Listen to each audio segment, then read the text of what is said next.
Welcome to the Midas Touch Network's coverage of Day 8 of the January 6th Select Hearing here on the Midas Touch Network.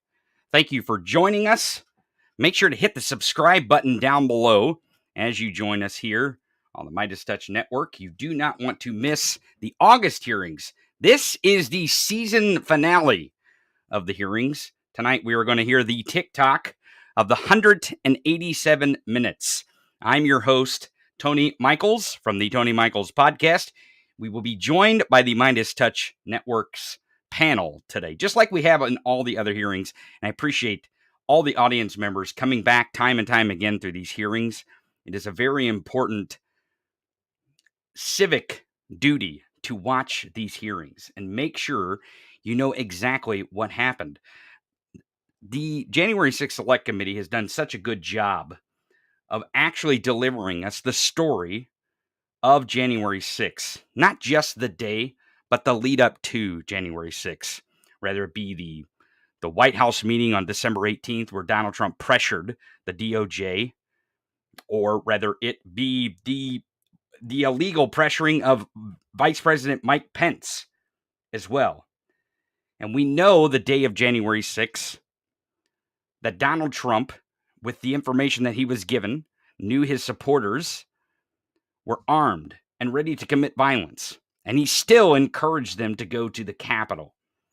And tonight, we will find out what he did in the 187 minutes, but more importantly, what he did not do in that 187 minutes to stop the violent mob, the armed violent mob, to go to our Capitol in aim of an insurrection and overturning our vote. We, the people who participated in one of the, if not the most secure election in our country's history because of the pandemic in 2020 and the precautions that were taken because of that pandemic. We participated in that election, and he, the president of the United States at the time, Donald Trump, tried to steal the election away with his violent mob by releasing them on our government and our Capitol and doing nothing for 187 minutes. And I think that is exactly what the Select Committee is going to get to tonight. This is the second prime time hearing. Again, this is the season finale, as it were, in this series of hearings because of the evidence that has piled up since the very first hearing. They are giving the signal that there are going to be more hearings in August. So I encourage you to follow the Midas Touch Network right here on YouTube to make sure you don't miss those hearings as well. Make sure to follow the Midas Touch Network for all those hearings that are coming. And also, if you're in the chat on YouTube tonight, know that this is independent journalism at its best. Midas Touch Networks with the Meiselas brothers have licensed these cameras that you will see on this production and the production of all the other hearings before and after. We have licensed those cameras. It is quite the expense. So make sure you're supporting independent journalism by giving what you can where you can, whether it be your support or something in the chat there. You will find that in the chat on YouTube. So thank you for joining us. I want to get to my first guest, Susie Schuster. She's the head of Magnetic Media Group, but you will also know her as the person who helped create the ads with Rick Wilson from the Lincoln Project. Susie, how are you this evening? I'm great. Thank you so much for having me tonight. Absolutely, absolutely. So as someone who has created the political ads in this climate, and you helped Lincoln Project in 2020, what do you see as the landscape here as this series of hearings comes to a close?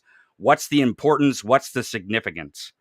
This is nothing more than the most important civics lesson that we've seen in our lifetime.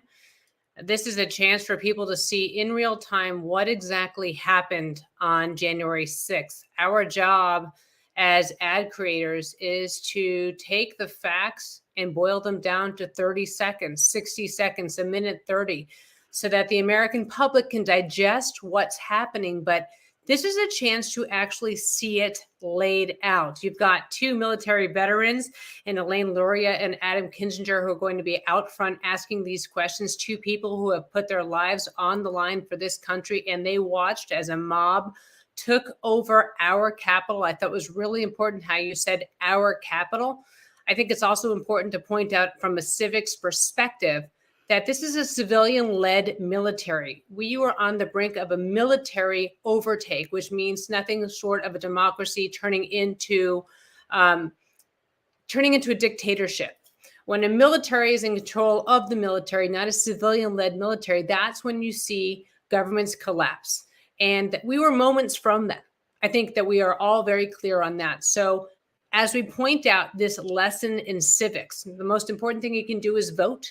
And the second most important thing that you can do is watch this and absorb it. This is, you might even say this is the closest thing to The Running Man. Remember that movie from the 70s with Richard Dawson, when we're actually seeing things happen in front of your eyes that you can't believe? We're seeing our democracy working, and we're seeing firsthand how it could have failed in the most spectacular of ways. So it seems like these select hearings are also moving the needle, because there are a lot of ads out there. Since you took the ads perspective, there are a lot of ads out there that are starting to hit the airwaves to let people know, because it seems as if people are changing their minds. And I was chatting with some folks beforehand in a text thread, and I said, I don't actually know if people are changing their minds. I think some Americans didn't even know what happened on January 6th. And I think that's why it is so important. And how do we get that message out there, coming from someone who has done messaging and ads before? How do we get that messaging out there to those Americans who may be changing their mind, but may not have even had any clue of what exactly happened on January 6th? All right, so two things. And the first thing is what you said in the very beginning, independent journalism, things like this, things like a podcast like yours, things like the MT Network, to be able to come straight to viewers and talk to you guys as you're watching this about what we're seeing happening, and not filtered through a network and not filtered through a whole bunch of producers or people at the top. We're telling you exactly what's happening. And that is perhaps the most important thing that you could even think about, is that these independent news divisions are telling you what happened. But as somebody whose job it is to try to convince you to vote a certain way, nothing is more realistic and frightening and more impactful to teach you how to vote the right way, or to ask you to vote the right way, than the news. I mean, Uvalde, how many people are changing their minds because they see more children pulverized, more organs liquefied by AR-15s, more people are asking for sensible gun laws. From the January 6th, we're seeing people's reaction to seeing a government basically taking over in a way in which that the president sat by and watched as an angry mob went after his vice president. We've never seen that before in the history of our country. And then on top of that, as you look at what we're to teach you and what we're asking you to absorb through these ads, there's nothing that's more stark than the truth. And so I can take this January 6th committee and I can take the next 2 hours and boil them down to 30 seconds. And oftentimes in this digital age, that's most impactful. Sometimes people just can't handle the enormity of the hour and a half or 2 hours. So our job as ad writers are, number one, to reach you in your heart, to reach you in your gut, and to number two, disseminate that news in a way in which that you can absorb it, because this digital age has basically fried people's ability to comprehend anything that goes on longer than 2 to 5 minutes. I couldn't agree more that I think that is what has actually changed some of the perspective from Americans about these hearings. We even some of the trivial things that seem like, well, what does that have to do with it? Like the ketchup on the wall and the Secret Service in the van. But you start to see this picture unfold with those little tidbits that Americans will actually cling on to and go, oh, yes, now I remember that. I remember that. Here's this little tidbit. Here's this little tidbit. And they start to put this picture together. And I think that is most important. But tonight, you brought up Vice President Mike Pence, the former vice president. There were photos of him, what appeared to be a parking garage or a loading dock, where it appeared that he was trying to hold the government together, as it were, in those moments. Do you think, before I go on to my next guest, do you think that we're going to hear not just what the president wasn't doing, but maybe on the opposite side of the spectrum, what Mike Pence was doing in that moment?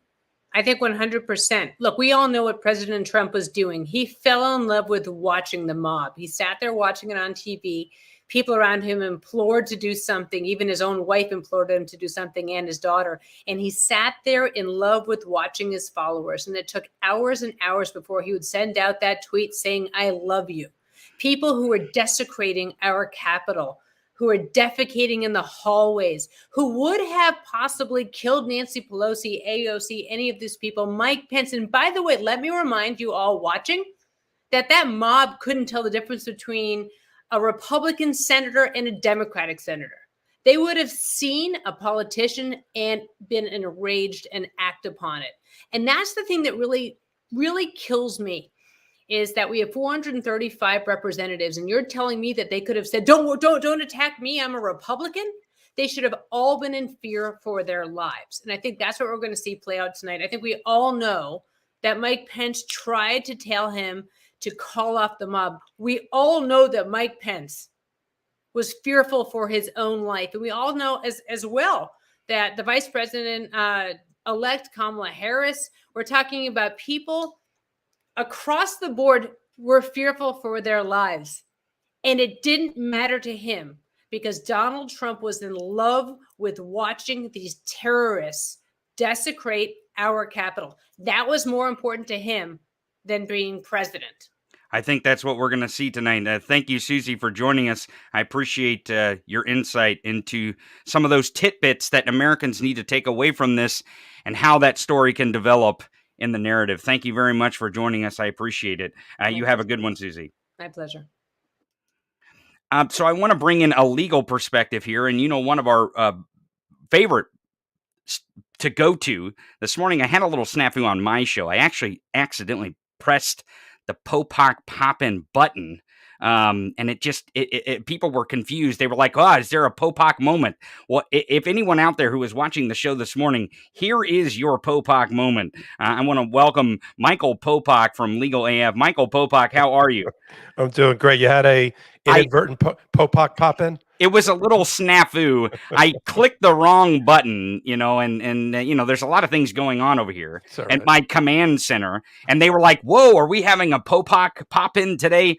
Well, here is their Popock pop-in. So, Popock, give us the rundown, not just on the legal aspect, but because you've always done a really good job of breaking down some of these witnesses for us. Yeah. We're supposed to see from a former National Security Council advisor to the White House and also the former deputy White House press secretary, Sarah Matthews. So give us, from a legal perspective, what do you think about tonight's hearings? Yeah. Tony, at least you did something. You pushed a button today. This 8th session of the Jan 6 hearings all about Trump not doing a darn thing. Nero at least fiddled while Rome burned. Trump did nothing while the Capitol burned. In fact, he did worse than that. There's a tweet that was the straw that broke the camel's back that led to Matt Pottinger and Sarah Matthews resigning almost on the spot. We're going to talk about that. First thing tonight that our followers and listeners should look for is there's going to be a whole lot of military brass on display tonight.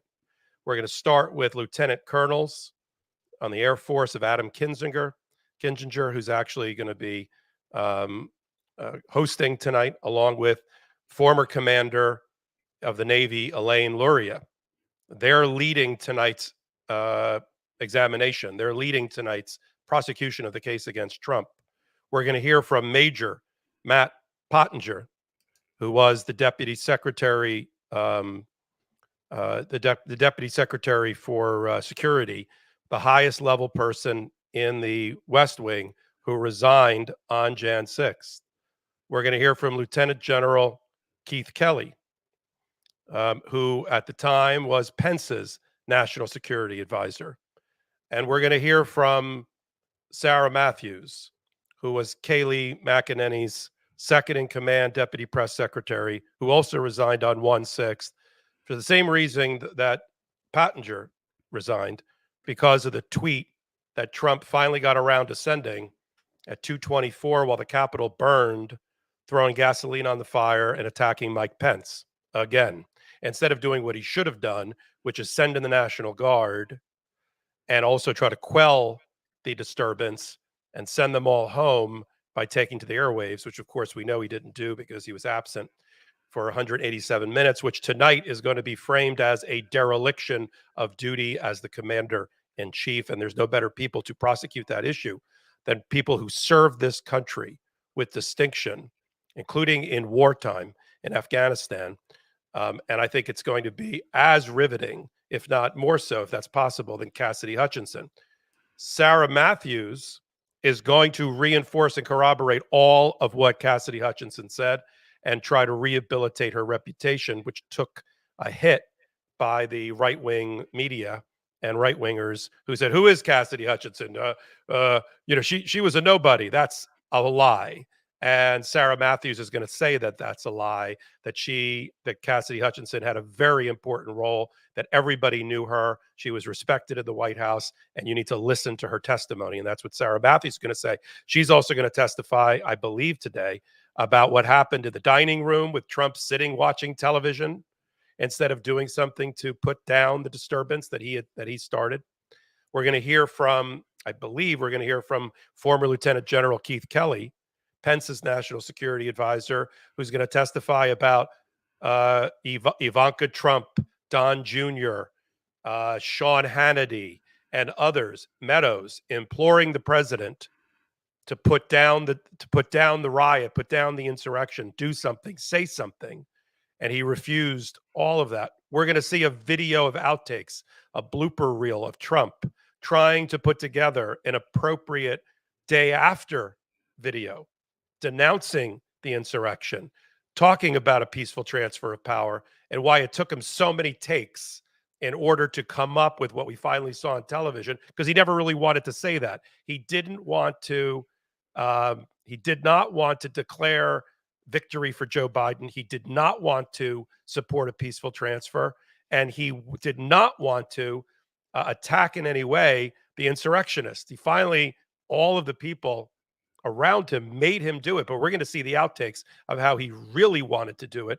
And then we're going to see, I think, finally, Pat Cipollone again talking about, along with Pottinger, why was there such a delay in launching the National Guard? Why were they not sent to the Capitol until 4:32 in the afternoon when everybody knew that they should have been sent in earlier? Why were they delayed? And isn't the president responsible for that? That's a rhetorical question. Pottinger, military, took an oath of office, saw what happened with his commander-in-chief, and decided to resign on the spot, given the delay in the National Guard, given the tweet attacking Pence at the exact wrong moment when the riot was going on at the Capitol. That's tonight. So you bring up a lot of strong points, and I think when you talk about a legal perspective, because there was a memo that was leaked earlier in the week, and I think there was some confusion around that memo from the Department of Justice, and it had Merrick Garland's signature on it. Yesterday, I believe it was, a journalist asked Merrick Garland, will you prosecute a former president of the United States? And Merrick Garland had to repeat himself several times that no one person is above the law. So looking through that prism of maybe even a criminal court where Donald Trump could face criminal prosecution for what has happened on January 6th, or some of the witness tampering that has been alluded to after the fact just in the last several weeks. How do you view this through that lens? Is Merrick Garland going, and I know the audience is dying to know this answer, is he going to use some of this evidence that the select committee has gathered up as they hand it over to DOJ to prosecute, indict Donald Trump for January 6th? Let me answer it simply, and then I'll go back. It's a complicated answer. Yes, Merrick Garland's Department of Justice is going to take the evidence wherever it leads, including that which has been developed at the January 6th level. Whatever the January 6th committee has, the Department of Justice has or will get ultimately, and they're doing their own parallel investigation about the role of Trump. I know a lot of people who are not inside of the Department of Justice, me included, you included, are wondering what is going on. Why aren't they moving faster? The decision to indict a president of the United States, first time in our entire history, is not one that's taken lightly. And you have to have all of the evidence, starting from the bottom to the top, developed in order to bring that kind of indictment. He has time. It may not be on our timetable because we're all frustrated, because we're all anxious, because we're all depressed. We want it to be tomorrow, but it will be, if it's going to be, if that's what the evidence suggests, Merrick Garland and his Department of Justice will pull the trigger on it. The memo was, I mean, I love Rachel Maddow, but the memo was not a scoop. That is that policy of you can't go after a candidate for office or somebody at the highest level in the executive branch until you get approval from the attorney general, or if it's a lower level person, from your U.S. attorney, if you're a line prosecutor. That's been in existence forever. Every attorney general, from Holder to Lynch, the Democrats, all the way through to now. I don't know why she framed it. I don't know if ratings were low that week. She framed it as, oh, we just got bombshell memo. It's not a bombshell memo. And it does not indicate what Merrick Garland is going to do at the Department of Justice or not. Those that attack him, where were they attacking him when he was almost on the Supreme Court, when he prosecuted the bombing in Oklahoma City? I mean, he's got a body of work that says he's deliberate, he's methodical, but he prosecutes. Let him do his job. Right. It's not on our timetable. We love these hearings, but everybody wanted them 6 months ago. Well, I think that's a good point, Michael. And I'm going to go to my next guest for the politics of it all. But I think that's a good point about where do we try Donald Trump? And everyone wants him tried in criminal court. But tonight, the January 6th Select Committee and the American people are going to indict Donald J. Trump in the court of public opinion. I think you put it exactly right. You talked earlier with Susie about what is the audience for that? What is the weather changing in the right rooms? You know what? The drip, drip, drip, the death of 1,000 paper cuts of 8 hearings and all of these witnesses is having an impact on Donald Trump and peeling away voters and supporters. You are seeing for the first time a Republican saying in right-wing media, I don't think we want to do another replay and have Donald Trump be. We want at least to have a primary, a contested primary, and see what that was unthinkable a year ago. So this is giving people the fig leaf that they need to go and say, isn't there an alternative to Trump? I think you're right. Michael Popock from Legal AF. Remember, and I think also Susie made a good point when we were talking about independent journalism. Independent journalism is definitely what is going to get this word out, just like the Legal AF podcast. So go to the Midas Touch Network, follow the YouTube channel here to see Legal AF every single Wednesday and Saturday with Michael Popock, Karen at Nipolo, and Ben Meiselas. And go download it too. Go download that thing. Right? Thanks, Tony. Right? Yes. Thank you, Michael Popock. Right. Thank you very much. Soon. Cheers. Mm-hmm. So I want to bring in someone for the politics. Before that, I want to mention again the independent journalism here that is happening right before your eyes. We have a great panel here tonight with the Midas Touch Network. I'm going to bring on Lee McGowan, Politics Girl, another Midas Touch Network contributor, and she's got a great podcast. Fantastic podcast, more independent journalism, just like what we're talking about. So don't forget to contribute. Rather, you go and download those episodes, you watch those episodes, but more than anything, I mean, practice these episodes, right, Lee? Right, Lee? We have to practice these episodes. How are you? Absolutely. I'm good. I'm trying to stay out of this beam of sunlight. I feel like a vampire. I'm like, Oh, okay. Yeah, there's just so much sun here. But absolutely. We have to practice it every day. I always say, democracy is absolutely a participation sport. Right. You can't watch it. You got to do it. And you do it every single week with your show, and you're trying to guide people of these kitchen table issues and how to look at them through a kitchen table perspective. Not necessarily this highbrow thing, but more of a kitchen table approach to it. So tell us what you think the kitchen table approach is to tonight's hearing, because I think that's really going to be important when you're out there engaging with your family, your friends about these hearings, because they really have to know this stuff. What do you think is going to be important? Well, listen, I think these entire hearings, that's the key about them, right? It's giving us the words to talk to our people. A lot of people aren't watching them or didn't watch them or weren't going to watch them. Fox wasn't going to play them. Then they did. So I'm actually really curious as what to expect from this, because like you said, from my sense of the previous hearings is they have done a masterful job at this. I think they've really laid it out perfectly, and they really took it step by step. quietly, succinctly, perfectly. So I'm curious about what to expect from tonight, because I find it interesting that they're planning to do an entire hearing on the 187 minutes, right? Because when I look at it, I think, okay, well, Trump sicked his mad crowd on the Capitol. He wanted to go and hang out with them because he was drunk with his own power, as Susie said, in love with himself and his own importance.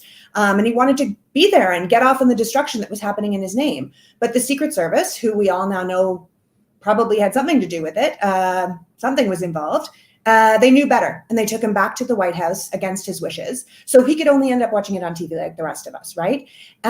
Except what he was watching thrilled him, and what we were watching horrified us, right? But I think it's so telling that things got out of hand at the Capitol. As it got more violent, as it got bigger, they didn't whisk Trump off to some bunker, right? Because they knew he wasn't in any danger. No one called for backup. No one called for the National Guard. No one called for the military. I remember watching it and thinking, where is the military, right? He didn't take any calls from the people that were begging for help from the Capitol. He didn't take calls from right-wing media voices begging him to stop because it was making them look bad, right? He didn't take calls from his own children. He didn't listen to his chief of staff. He just watched. And I'm wondering what else there is to say about that, but maybe they just want to walk us through the opportunities he had to do something and didn't take. As Popock said, a total dereliction of duty, right? So I'm curious as to why this committee felt these hours were worthy of a primetime hearing, and I find that fascinating. I'm looking forward to seeing what they've uncovered.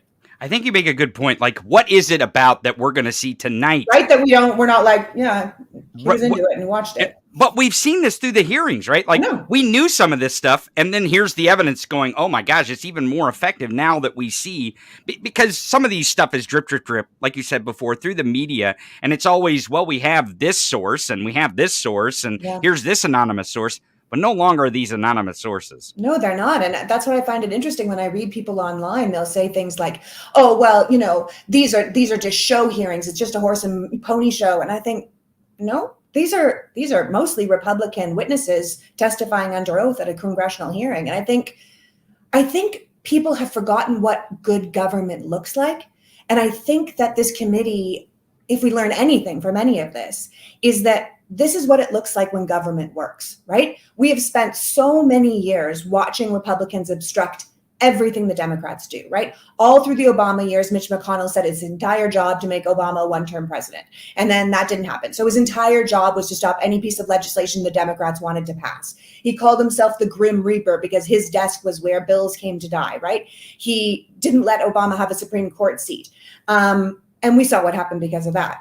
So we watched these Senate hearings and these congressional hearings basically over the past 10 years, but definitely in the past 4 years. And they've just devolved into these useless plays for sound bites on Fox News. And Republicans no longer go to these committee hearings looking for answers or solutions. They don't write legislation to address the needs of the American people. They don't vote for the bills that are written to address the needs of the American people. Their whole job has become obstruction. And they say government is the problem, that it doesn't work. And then they work to make sure that that statement is true, right? So they act like these fools. They throw out gotcha questions like, what is a woman? Define a woman, right? And all these winks and nods to the far right. But looking at the 1-6 hearings, right? It's been such a departure. Like, here are Republicans and Democrats working together to get to the bottom of an issue, right? Using procedure, using the rule of law. Nothing is all showboaty. Nothing is dramatic. No one's trying to get their 5 minutes in, right? Everyone's like, today this person will talk. I defer to you. I regard my time. You know, they're doing the way government is supposed to work, and look how efficient they're being, right? This is what government could look like. There's no Matt Gaetz marching to the doors and complaining he's not a part of it, or like Lindsey Graham freaking out, or, you know, Senator Kennedy pretending he's from the country when he really went to Oxford. There's no screaming Jim Jordan in this. And literally the Republicans could have had more of their members there. They could have, but they blew it, right? They could have just thrown sand in the gears, but they blew it. They thought the whole thing would go away. And now we're seeing what it looks like when government works, and what it looks like when you put the American people and truth first. And it is something wonderful to watch. I agree with you. I think sometimes we forget that government is supposed to be boring. It's not, you know, because I say so many times. I mean, I don't think it's boring. I think government's supposed to be staid. It's not there for a show. It's not a freaking reality show. They are making our laws to run our nation. It shouldn't be, oh, I got this great sick burn and I got it on TV. Like, that is not what politics is for. Well, right. They're trying to play politics for that 5 minutes on Fox News, and I say this so many times. It feels like we are at the intersection of WrestleMania and real life, right? And it's this intersection, and politics has become this entertainment, this showboat thing, as It's you said. exhausting. Yeah. But tonight, you bring up a good point. Benny Thompson has tested positive for COVID, and it's going to be a Republican who is going to throw down the gavel, I believe.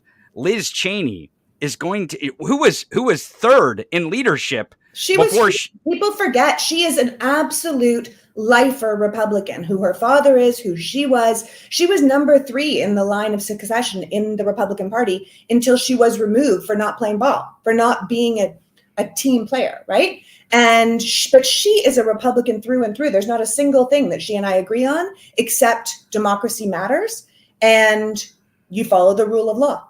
And that's where she is. So I'm excited to see her run this committee. I think she's handled herself beautifully through all of this.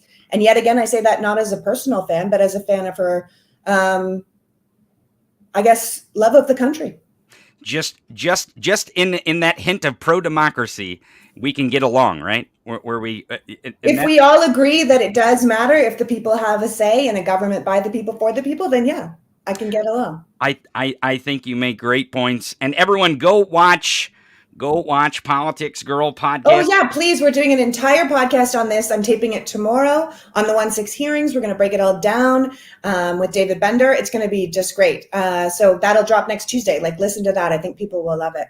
Awesome. So subscribe to the Midas Touch Network right now and go download that as well on all the directories. Apple, Please. Spotify, Google, your favorite directory. It'll be there. Thank you. Thank you, Lee, for joining us again. I really do appreciate you when are you welcome. join us here. I really do. Thank you very much. You have a great one. And stick around. I want to bring you back at the end. You're coming back? Are you coming back? I can come back. I got to go watch it first and see what's happening in those 187 minutes. I want to get your insight, as the next guest would say. I want to get your insight on what you hear in this hearing afterwards. So thank you, Lee, for joining us. Of course, Tony. Thank you. Thank you. I want to bring in our next guest. You know her here on the Midas Touch Network as the Trump NDA killer, Jessica Denson. Jessica, how are you this evening? Are you ready for this hearing? I know you are. We talked earlier this week, and you were excited about this. I am ready. And I'm so, great lead-in we just had from Lee McGowan, from Popock, from Susie.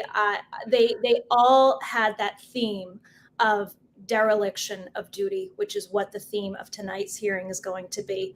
And as a couple of them said, don't forget that the ones leading this hearing tonight are Elaine Luria and Adam Kinzinger, themselves veterans who understand what the real meaning of courage and sacrifice and duty are, in sharp contrast to the man Donald Trump, who in 70 plus years on this planet has never lived a day for anybody but himself. So that contrast is going to be very, very clear tonight. As far as what to expect or why this hearing, what could possibly be shown tonight, as Lee was talking about, I'm really, really excited to see, because I will never forget that first primetime hearing and how visceral and evocative of our memories of that day it was. And what have they done in the time between that first primetime hearing and tonight? They have told us the background of the big lie. They have totally debunked the fiction that the election was ever stolen, that there was ever a legitimate reason for Donald Trump to carry forward this attempted overthrow, the fake elector scheme, the pressuring of the Georgia Secretary of State, all of these efforts to overthrow the election. They have laid the groundwork for why they are illegitimate. And now we've returned. We come full circle to that day. And we were talking a lot about, how this committee and their phenomenal, flawless presentation has brought so many people into the light. But as one of our commentators said previously, not only changing people's minds, but just showing them these facts for the first time. I mean, literally for the first time. You have to understand, this is a gaslit nation that we live in. And because of the rhetoric of Donald Trump and his sycophants and supporters in right-wing media, there are many people that went into the date January 6, 2021 with the notion and belief that the election had in fact been stolen, that it was rigged in Joe Biden's favor for any number of the unfounded conspiracy theories that they were furthering.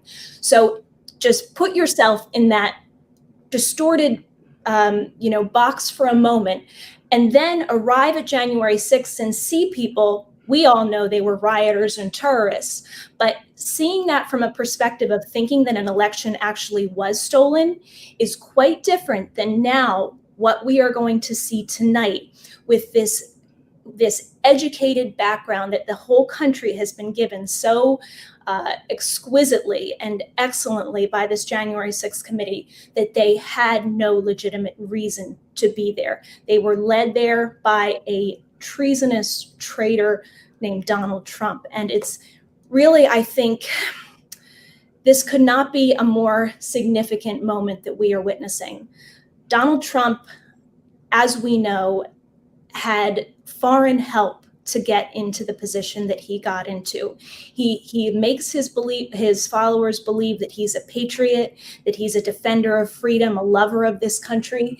It is the complete opposite of what he demonstrates and what his history has been. He has been supported and backed by foreign governments. They have bailed him out of bankruptcy and saved his businesses. There is credible evidence that he is a foreign asset. And what did he do on January 6th?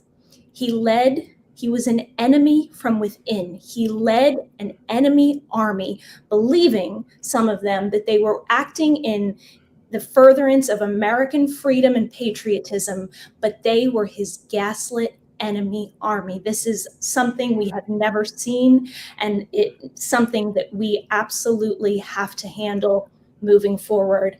We cannot move forward with any credibility as the leader of the free world if we do not take care of the situation.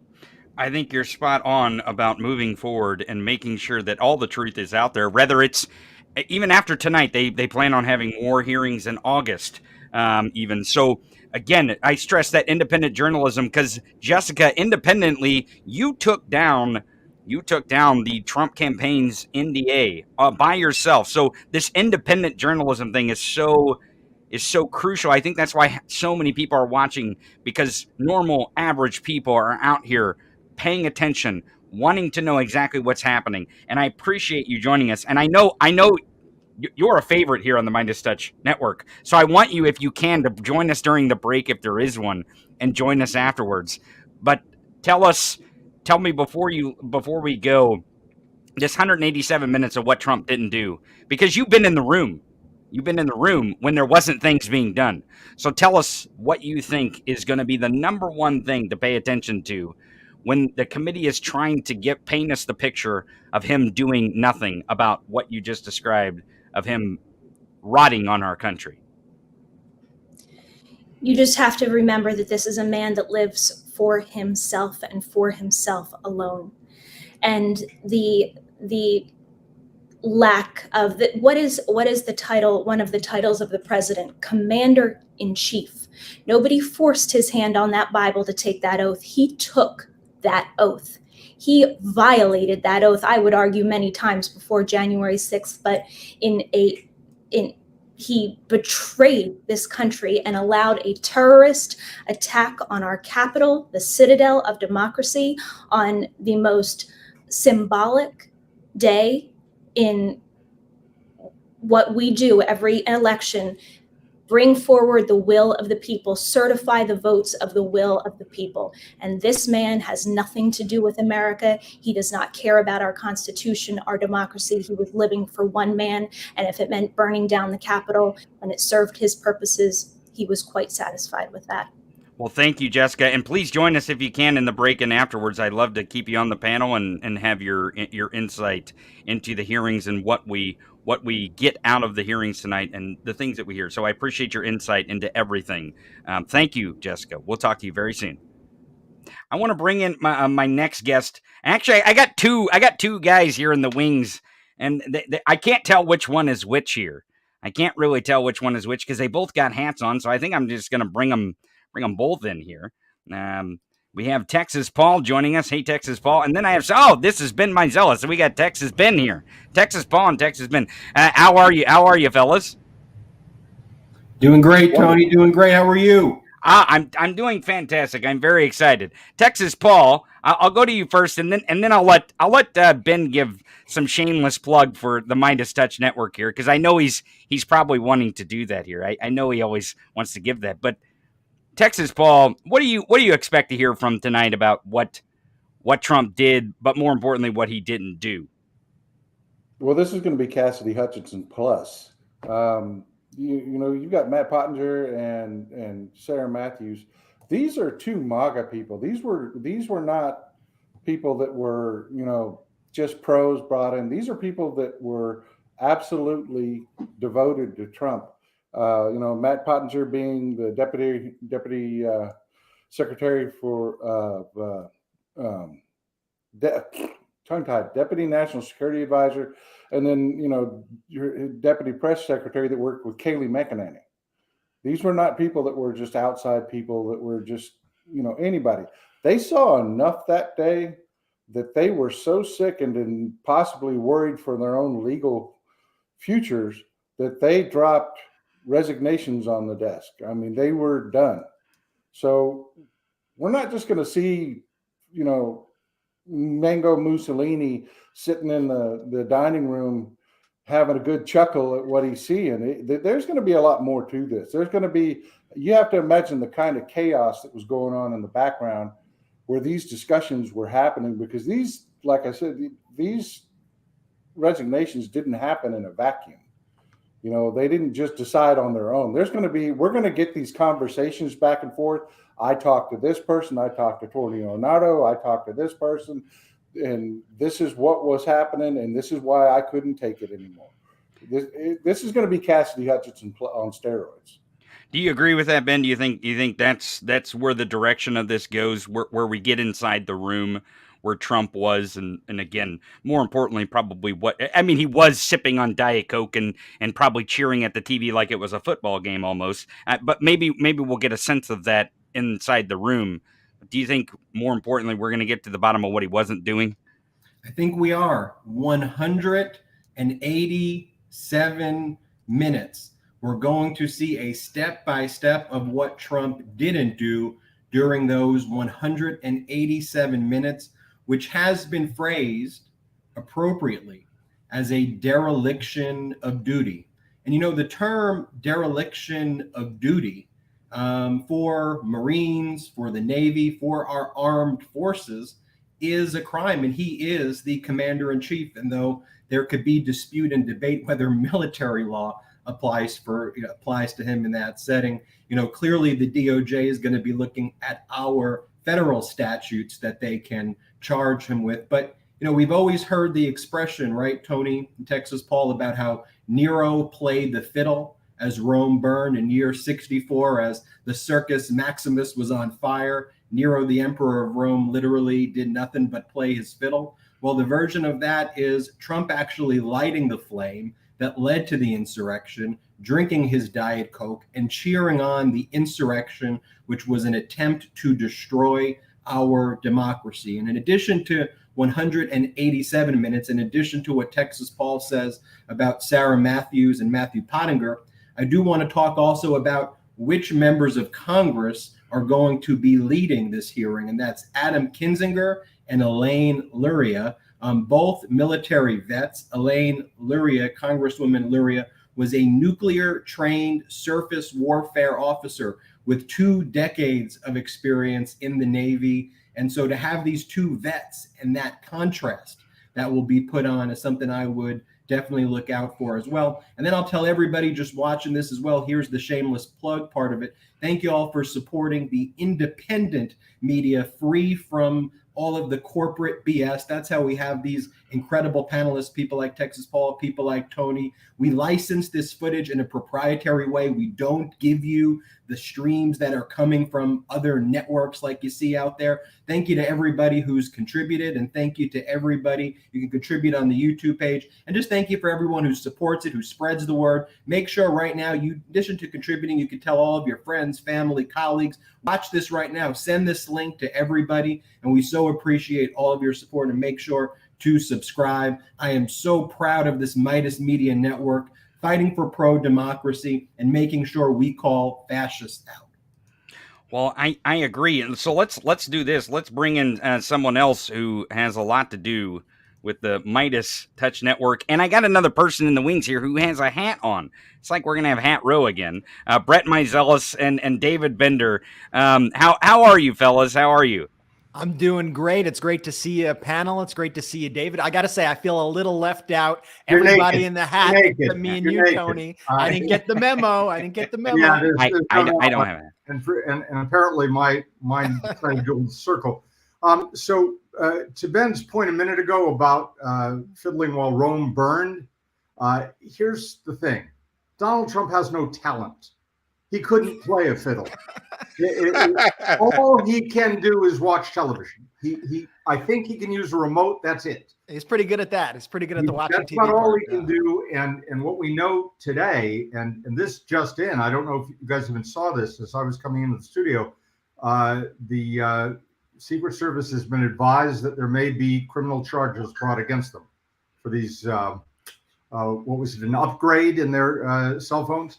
It may be a criminal upgrade. Yeah, quote unquote upgrade, quote unquote. Exactly. So that's some breaking news. And the other thing I'm really glad that Ben mentioned a minute ago is that this is dereliction of duty tonight. That's what, if we were titling this episode, that's what it's called. And Elaine Luria and Adam Kinzinger, both having served, they've taken the oath twice. They took it when they were in the service. They took it for their jobs today as members of Congress. And the contrast couldn't be more stark. Donald Trump had to hold his hand on a Bible upside down, right side up, whatever it was, but he has not honored his oath. And that is what this is going to be about tonight. Now, something else I saw only just coming here was that Adam Kinzinger has apparently given us a little teaser of what we're going to see tonight. That some of the witnesses that were watching him watch TV, which is always fun, include Kayleigh McEnany, include General Kellogg, who the one who Ivanka spoke to, and they both agreed that Mike Pence was doing the right thing. Maybe they didn't get the memo either. So we're going to see that tonight, but we're going to see something that I think is probably going to tie everything together. Let's go back to the beginning. When they set this up and said that Liz Cheney said there were 7 points to this, 7 points to this conspiracy. It's now getting even bigger than that, because this is the end of season 1 for these hearings. Be clear, this is not the end of the hearings. There could be some as early as next week, depending on what breaks, maybe in August, certainly in September. Definitely they will release a report with more live witnesses or live discussion on the part of the panel. But this moment tonight, gentlemen, and everyone watching, and I'm glad you're watching it here on the Midas Touch Network. I can do it too. Let me be clear. You're going to see something. You will never forget where you were tonight, because this is the night where they will tie Donald Trump to crime.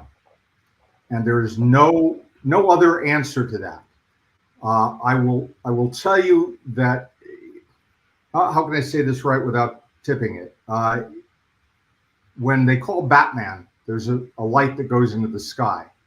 When these hearings are over tonight, look to the sky, and not for Batman. There is going to be a message here, and that's as much. After it's over, you'll see it.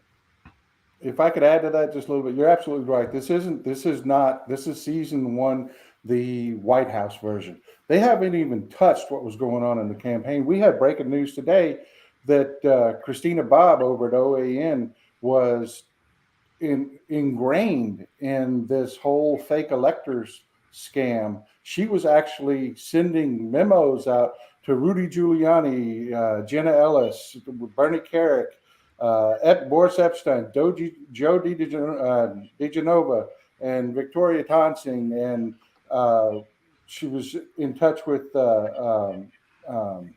Matt Stroya, that is Mike Kelly's. He's Mike Kelly's chief of staff. You remember him because he's the guy that was bringing the fake electors to Pence, and Pence wouldn't take them. We haven't even heard the campaign side of the crime yet, is my point. You know, they were all being counseled and coordinated by a guy by the name of Mike Roman out of the campaign, you know, and so far we've just talked White House criming. We still have a whole lot more to go. Well, I want to do this. Someone's late. He's always late. Now, I don't know if he'll be able to run the microphone, but I'm going to go to Brett. But what I'm going to do is bring Jordy on and mute his microphone. Jordy has like a glass of wine. Jordy, are you drinking? Yes, he is. Yeah, I think Texas Paul brings him cookies the last time, and now he brings his drink. But I'm muting him because he's late. But Brett, Tony, we're going to put Jordy on a performance improvement plan. Okay, Jordy, you're officially on a PIP. Okay, good. See, what? Mic doesn't even work. You're muted. I muted him. So Brett, tell us why Jordy figures out that I muted him. What you think of tonight's hearing, and the commentary that you've heard so far from the Midas Touch Network. What do you expect this to be? I think what Texas Paul said earlier, rings true. These are deep MAGA people who are speaking tonight. These are people who are with Donald Trump till like literally the very last day. I mean, I believe Pottinger was brought onto the administration via Mike Flynn. Traitor Mike Flynn, if you want to know where these people come from. So the fact that it's these people speaking out, I think is going to mean something. And they're going to corroborate a lot of the testimony, I believe. And I think that corroboration now is important, especially with everybody on the right trying to pick at any hole whatsoever. You saw that with the Cassidy Hutchinson testimony, how immediately after they tried to find little holes, which were all proven false, by the way. But what you have to understand is the right wing and the right wing media all operate in this disinformation echo chamber. Their whole entire goal is to inject disinformation into the conversation. So I think it's really great to have actually true professionals, especially tonight. Ben said people with military experience leading the charge here, honorable people leading the charge here on our side. And going back to what Lee, aka Politics Girl, had said earlier, imagine the circus this would have been if Kevin McCarthy actually put people on this panel. And think about the people who he wanted to put on this panel to inject that disinformation early on. I mean, Jim Jordan. Imagine Jim Jordan being on this panel. We should be very thankful for the way the January 6th committee has conducted this investigation. We should be very thankful for the way they presented these witnesses. And we should be paying attention to the witnesses that they are bringing and the reason why they're bringing these witnesses. You notice basically every single witness has been a Republican. They try to claim this as some sort of partisan witch hunt. Well, if it's a partisan in any way whatsoever, it's partisan leaning towards Republicans. Right. And so I think it's important to note that. And I think it really is kind of kryptonite to those arguments. I'm excited to see what we got tonight. I kind of go into every one of these hearings saying, we know the guy did it. We know the guy is guilty. The guy tried to install himself as dictator and overthrow our democracy. I don't know what else we could learn. And then by 10 minutes in, I'm like, holy shit. The evidence is there, right? It's there, and there's more and more that comes out every day. And I think it also shows you, why these investigations take so long. I mean, think about what we've even just learned in the past few days, past 24 hours even, that if we, tried taking this thing to trial even last week, we wouldn't have had that evidence. So I think day by day, hour by hour, minute by minute, we are uncovering the truth of what happened that day. Everybody knows that Trump is guilty, who is not in that disinformation chamber. So it's on all of us to continue to spread the word and to be unapologetically pro-democracy and to not give that side any air and to just speak the truth to you, to your family, to your social media followers, to everybody, and keep spreading the word and share this link around right now so that everybody watches these hearings tonight. One quick point before the favorite brother, while he's drinking, actually, let me speak to what Brett just said. there is dereliction of duty on display tonight, and you just pointed it out, and we're grateful for it. Kevin McCarthy exhibited dereliction of duty to his party. It's political malpractice not to have taken a deal to, when Jordan and the other were rejected, to put 3 on. This all would have been a circus. Everyone would have tuned out on night 1 because it would have been a clown car. But he took all of his people and went home because he couldn't get Jim Jordan and one other on. That is dereliction of duty that has worked for the country. So I want to tip my hat to Kevin McCarthy. Thank you, McCarthy. I'll never do that again. But well, I'm grateful. I don't like to do the McCarthy plug, but I want to give Jordy. That's one plug right there. I want to give Jordy a second to plug because Brett mentioned unapologetically. First off, I'm going to come in hot right now. I was waiting in the studio for 15 minutes. So 1, I was not late. 2, performance. I'm under a performance improvement plan, Ben. Yes. I think more people need to show up doing these hits with wine in their hand. Well, first off, it's an immediate tone center. Tonight is going to be a big night for the rule of law. I'm stoked, man. And I can't be more thankful for everyone. I can't be more thankful for everybody tuning in right now, getting ready to watch alongside us, man. This is independent media at its finest. And we can't do this without y'all, without the Midas Mighty, who day in and day out help make us better. Oh, we're throwing up pitch it. I love that. Yeah, go check out store.midastouch.com right now. Get 10% off all your gear, but specifically go grab this pin, Unapologetically Pro-Democracy. All right, I just want to say thank you all so much for rocking with us. Seriously, from day 1 to now, the movement just keeps getting bigger and bigger, and we're nowhere without y'all, and you guys motivate us every day. Let me ask you, Ben. He's got the title Favorite Brother. What is that his official title, or is that something that's just... If the screen says it, it must be true. It must be I was going to say, it feels a little forced. It feels a little performative. But let me tell you, talking about performative, Tony, one of the things I'm looking forward to today, though, are these Trump outtakes where Trump couldn't even get himself to, they wrote the words for him to try to condemn the insurrectionists. And apparently we got the outtakes of Trump just refusing to say the words that were written. Another thing I'm looking forward to as well is when this was brought to the attention of Melania Trump, she was doing a photo shoot for a new rug that she had purchased. And she basically told people, stop bugging her. Yeah. She doesn't want to do anything because she was focused on getting these photos taken of her at the rug. But as we see our panelists for today, as we see Sarah Matthews and Matthew Pottinger taking the stand, remember, today's hearing about 187 minutes of dereliction of duty, of Donald Trump not taking any action when he inspired this insurrection. And I couldn't be more excited for seeing democracy work tonight, for this panel, for all of the support of the Midas Mighty. Thank you so much. Spreading the link, contributing money for these feeds, whatever it is, we appreciate all of your support to allow this independent journalism and reporting to take place. And again, these cameras are independent, so they are independent of the other news networks. The images that you see on the screen are Midas Touch Network images. So make sure deducted from Jordy's pay. Well, that's what happens when you're the favorite brother. I want to note something. I want to note something. Jordy's favorite brother. There's an asterisk next to it. Well, there is. Is that like Pete Rose or something? Bender. I see where your allegiances lie. Don't worry. Don't worry. Reading. I think you woke up a sleeping beast and the Team Jordy's out there. That's all I'll say. Listen, I'm on Team Jordy. I'm just a little upset I'm not there where the wine is. There you go. Funny. Well, if you do want to support our cameras and this independent media company, you could chip in using the super chat feature on YouTube. All that money helps us to continue these hearings, to make sure that we're able to keep them going and keep getting our cameras in all these hearings, and that we're back for, I guess I'll call it season 2, when season 2 of the January 6th hearings inevitably begins. So thank you for everybody, genuinely, for all your support. Well, it looks like the witnesses have taken their seats, but we're still waiting on the committee here. So I want to bring in I want to say that. Go ahead. My wife has made Jordy cookies, but she has never made Brett or Ben cookies. Oh, here we go. All right.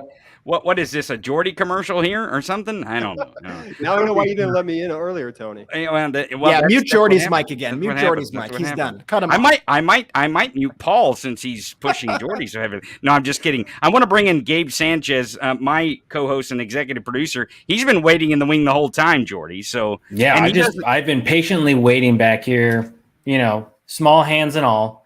Just waiting for Tony. Are those an to get me actual replica of Donald Trump's hands that you're holding? Yeah, up I here? had these molded. These are actually Trump hands. So I figured, why not? If we're going to go through the 187 minutes, I should have them in my breast pocket here. You know, little applause. Smart. Always thinking ahead. That's what I love. Yeah, about you got it. Always with the funny stuff. This Gabe Sanchez, always with the funny stuff.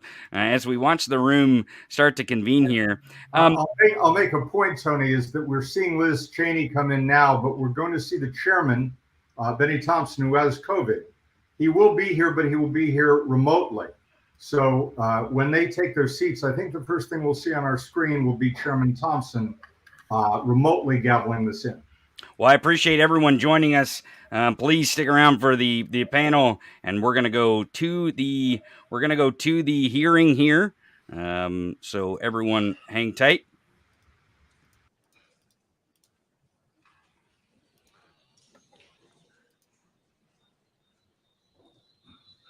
As Liz Cheney is going to chair, we know there she gavels. Committee will be in order.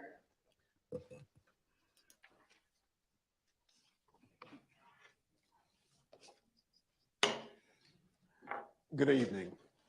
Earlier this week, I received a positive COVID diagnosis.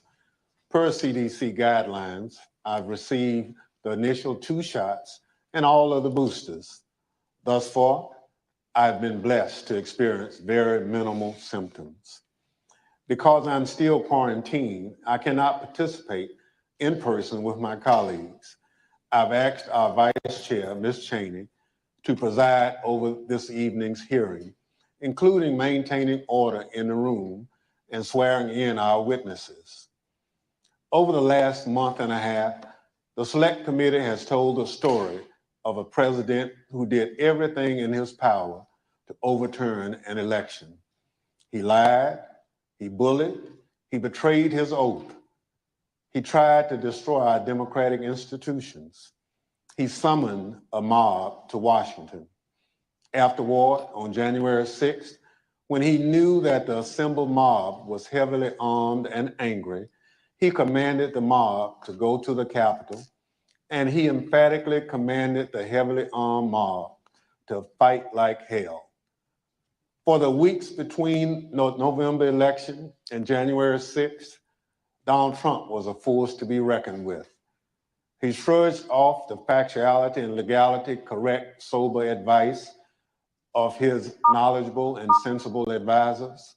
Instead, he recklessly blazed a path of lawlessness and corruption, the cost to which democracy be damned.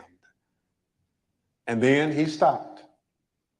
For 187 minutes on January 6th, this man of unbridled destructive energy could not be moved.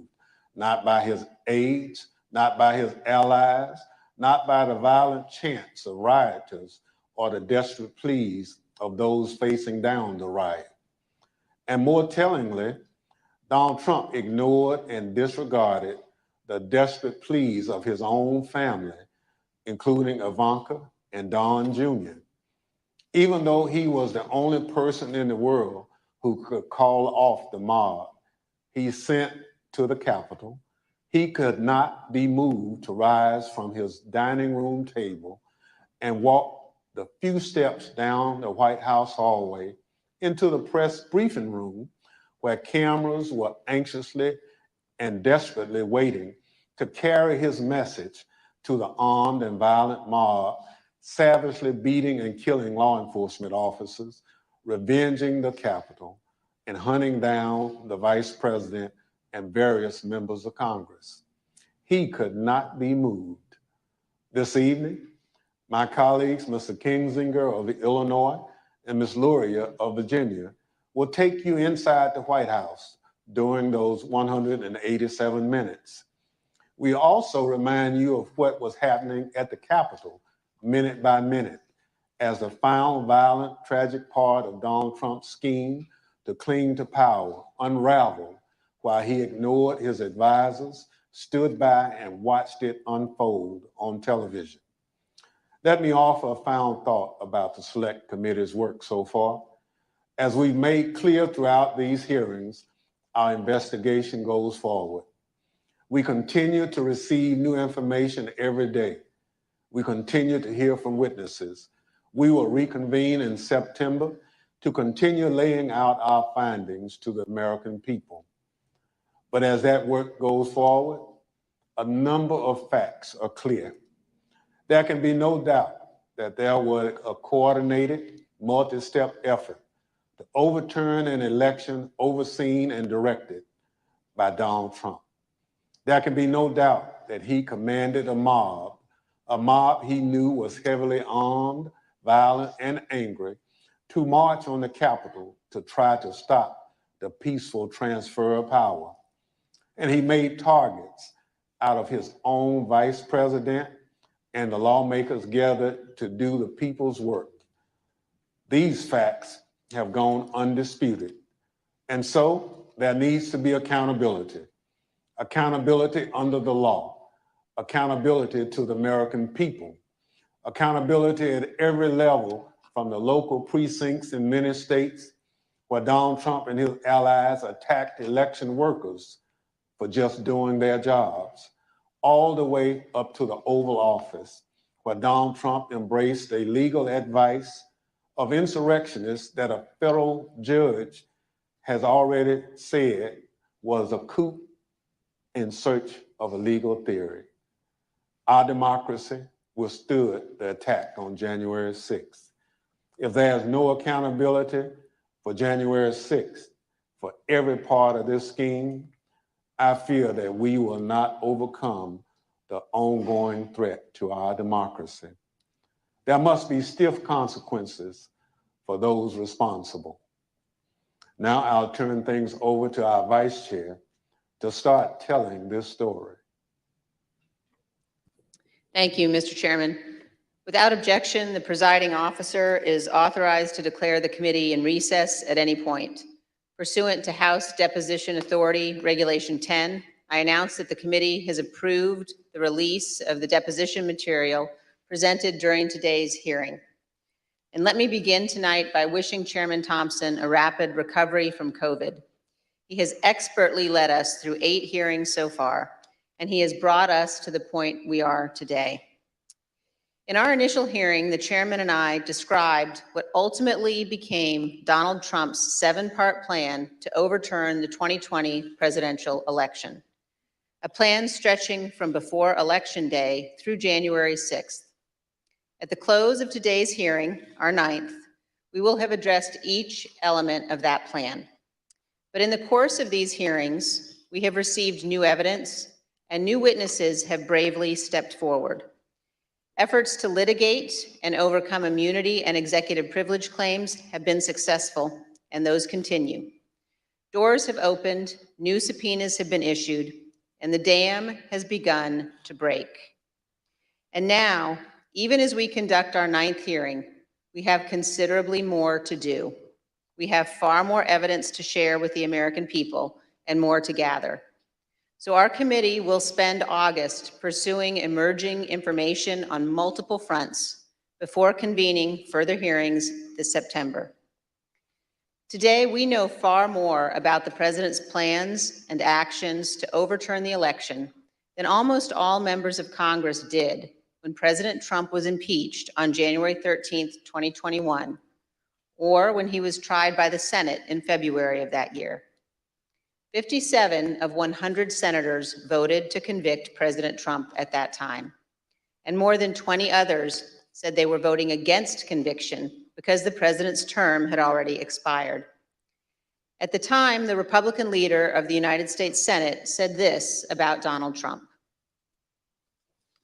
A mob was assaulting the Capitol in his name.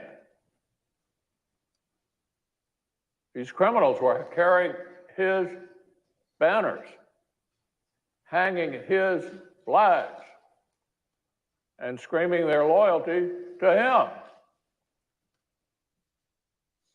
It was obvious that only President Trump could end this. He was the only one.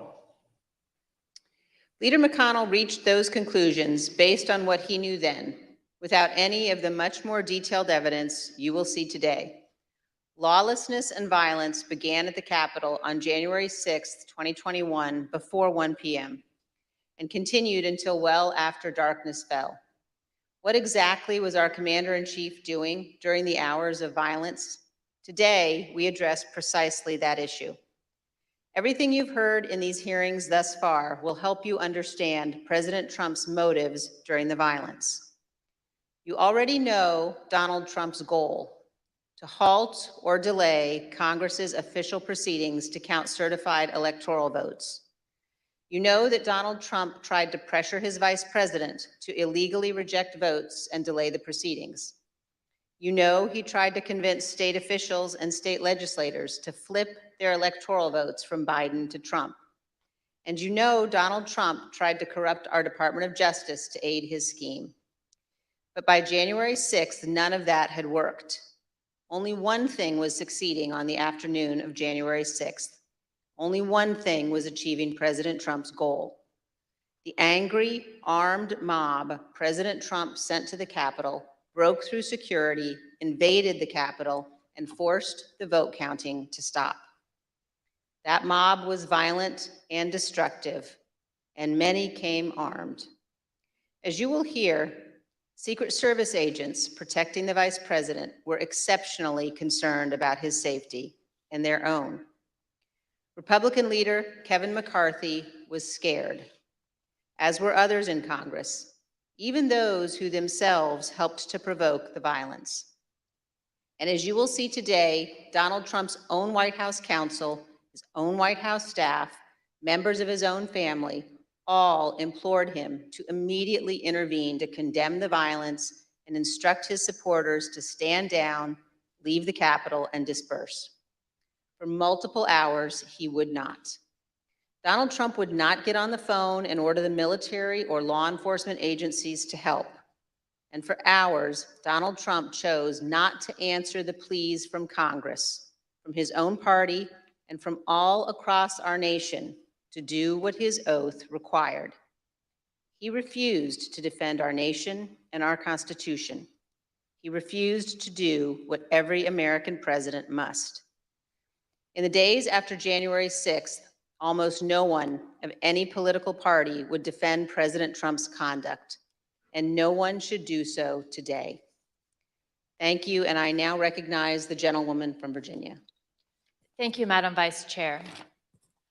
Article 2 of our Constitution requires that the President swear a very specific oath every 4 years. Every President swears or affirms to faithfully execute the office of President of the United States, and to the best of their ability, preserve, protect, and defend the Constitution of the United States. The President also assumes the constitutional duty to take care that our nation's laws be faithfully executed, and is the Commander-in-Chief of our military. Our hearings have shown the many ways in which President Trump tried to stop the peaceful transfer of power in the days leading up to January 6th. With each step of his plan, he betrayed his oath of office and was derelict in his duty. Tonight, we will further examine President Trump's actions on the day of the attack on the Capitol. Early that afternoon, President Trump instructed tens of thousands of supporters at and near the Ellipse rally, a number of whom he knew were armed with various types of weapons, to march to the Capitol. After telling the crowd to march multiple times, he promised he would be with them and finished his remarks at 1:10 p.m. like this. We're going to walk down, and I'll be there with you. We're going to walk down. We're going to walk down anyone you want, but I think right here, we're going to walk down to the Capitol. So let's walk down Pennsylvania Avenue. By this time, the Vice President was in the Capitol. The joint session of Congress to certify Joe Biden's victory was underway, and the Proud Boys and other rioters had stormed through the first barriers and begun the attack. Radio communications from law enforcement informed Secret Service and those in the White House Situation Room of these developments in real time. At the direction of President Trump, thousands more rioters marched from the Ellipse to the Capitol, and they joined the attack. As you will see in great detail tonight, President Trump was being advised by nearly everyone to immediately instruct his supporters to leave the Capitol, disperse, and halt the violence. Virtually everyone told President Trump to condemn the violence in clear and unmistakable terms. And those on Capitol Hill and across the nation begged President Trump to help. But the former president chose not to do what all of those people begged. He refused to tell the mob to leave until 4:17, when he tweeted out a video statement filmed in the Rose Garden, ending with this. So go home. We love you. You're very special. You've seen what happens. You see the way others are treated that are so bad and so evil. I know how you feel. But go home and go home in peace. By that time, 2 pipe bombs had been found at locations near the Capitol, including where the Vice President-elect was conducting a meeting. Hours of hand-to-hand combat had seriously injured scores of law enforcement officers. The Capitol had been invaded, the electoral count had been halted as members were evacuated. Rioters took the floor of the Senate. They rifled through desks and broke into offices, and they nearly caught up to Vice President Pence. Guns were drawn on the House floor, and a rioter was shot attempting to infiltrate the chamber. We know that a number of rioters intended acts of physical violence against specific elected officials. We know virtually all the rioters were motivated by President Trump's rhetoric that the election had been stolen, and they felt they needed to take their country back. This hearing is principally about what happened inside of the White House that afternoon. From the time when President Trump ended his speech until the moment when he finally told the mob to go home, a span of 187 minutes, more than 3 hours. What you will learn is that President Trump sat in his dining room and watched the attack on television, while his senior-most staff, closest advisors, and family members begged him to do what is expected of any American president. I served proudly for 20 years as an officer in the United States Navy. Veterans of our armed forces know firsthand the leadership that's required in a time of crisis, urgent and decisive action that puts duty and country first. But on January 6th, when lives and our democracy hung in the balance, President Trump refused to act because of his selfish desire to stay in power. And I yield to the gentleman from Illinois, Mr. Kinzinger. Thank you. Thank you, Ms. Loria. 1 week after the attack, Republican leader Kevin McCarthy acknowledged the simple truth. President Trump should have acted immediately to stop the violence. During our investigation, General Mark Milley, the chairman of the Joint Chiefs of Staff, also remarked on the president's failure to act.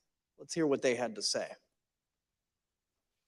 The president bears responsibility for Wednesday's attack on Congress by mob rioters. He should have immediately denounced the mob when he saw what was unfolding. These facts require immediate action by President Trump. Yeah, he's the commander-in-chief. You got an assault going on the Capitol of the United States of America. And there's nothing. No call, nothing, zero. Like my colleague from Virginia, I'm a veteran. I served in the Air Force and I serve currently in the Air National Guard. I can tell you that General Milley's reaction to President Trump's conduct is 100% correct. And so was Leader McCarthy's. What explains President Trump's behavior? Why did he not take immediate action in a time of crisis? Because President Trump's plan for January 6th was to halt or delay Congress's official proceeding to count the votes. The mob attacked the Capitol the mob attacking the Capitol quickly caused the evacuation of both the House and the Senate. The count ground to an absolute halt and was ultimately delayed for hours. The mob was accomplishing President Trump's purpose, so of course he didn't intervene. Here's what will be clear by the end of this hearing. President Trump did not fail to act during the 187 minutes between leaving the ellipse and telling the mob to go home. He chose not to act. But there were hundreds that day who honored their oaths and put their lives on the line to protect the people inside the Capitol and to safeguard our democracy. Many of them are here tonight with us, and many more are watching from home. As you already know, and we'll see again tonight, their service and sacrifice shines a bright light on President Trump's dishonor and dereliction of duty. I yield to the Vice Chair. Thank you very much, Mr. Kinzinger. I'd like to begin by welcoming our witnesses this evening. Tonight we're joined by Mr. Matthew Pottinger. Mr. Pottinger is a decorated former Marine intelligence officer who served this nation on tours of duty in Afghanistan and Iraq. He served in the Trump White House from the first day of the administration through the early morning hours of January 7th, 2021. The last role in which he served in the White House was as Deputy National Security Advisor to the President of the United States. We're also joined by Sarah Matthews. Ms. Matthews started her career in communications, working on Capitol Hill, serving on the Republican staffs of several House committees. She then worked as Deputy Press Secretary for President Trump's re-election campaign before joining the Trump White House in June of 2020. She served there as Deputy Press Secretary and Special Assistant to the President until the evening of January 6th, 2021. I will now swear in our witnesses. The witnesses will please stand and raise their right hands. Do you swear or affirm under penalty of perjury that the testimony you are about to give is the truth, the whole truth, and nothing but the truth? So help you God. Thank you. You may be seated, and let the record reflect that the witnesses answered in the affirmative. Thank you both again for being here tonight. Mr. Pottinger, thank you for your service to the nation as well as for joining us this evening. Can you please briefly explain what your responsibilities were as Deputy National Security Advisor to the President? Thank you, Madam Vice Chair. When I started at the White House, I was a senior director for Asia on the National Security Council staff. So that was a job that involved helping coordinate the President's Asia policy. I supported the President when he met or interacted with Asian leaders. Later, 2019, I was promoted to the job of Deputy National Security Advisor. In that role, I was the chairman of the Deputies Committee. That's an NSC meeting of all of the deputy cabinet secretaries. We would settle important matters of national policy related to our national security, and we would also tee up options for the President and for his cabinet members. It was, I felt then, as I do now, that it was a privilege to serve in the White House. I'm also very proud of President Trump's foreign policy accomplishments. We were able to finally compete with China. We were also able to broker peace agreements between Israel and 3 Arab states. I mean, those are some examples of the types of policies that I think made our country safer. Thank you, Ms. Pottinger. And were you in the White House during the attack on the Capitol on January 6th? For most of the day, I was in the White House. Although when the President was speaking at the rally, I was actually off-site at a scheduled meeting with India's ambassador to the United States.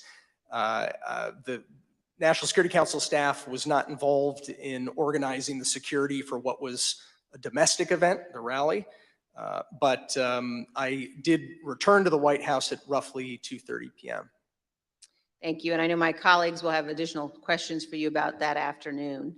Let me turn now to you, Ms. Matthews. How did you come to join President Trump's White House staff? Thank you, Madam Vice Chair. As you outlined, I am a lifelong Republican, and I joined the Trump re-election campaign in June of 2019. I was one of the first communications staffers actually on board for his re-election campaign. And during that time, I traveled all around the country and met Kayleigh McEnany, who was also working on his re-election campaign.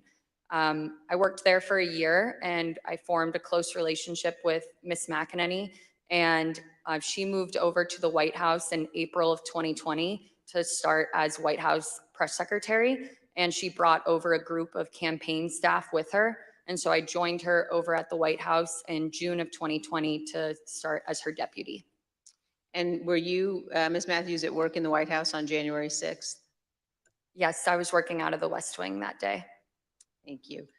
And now I'd like to recognize the gentlewoman from Virginia and the gentleman from Illinois.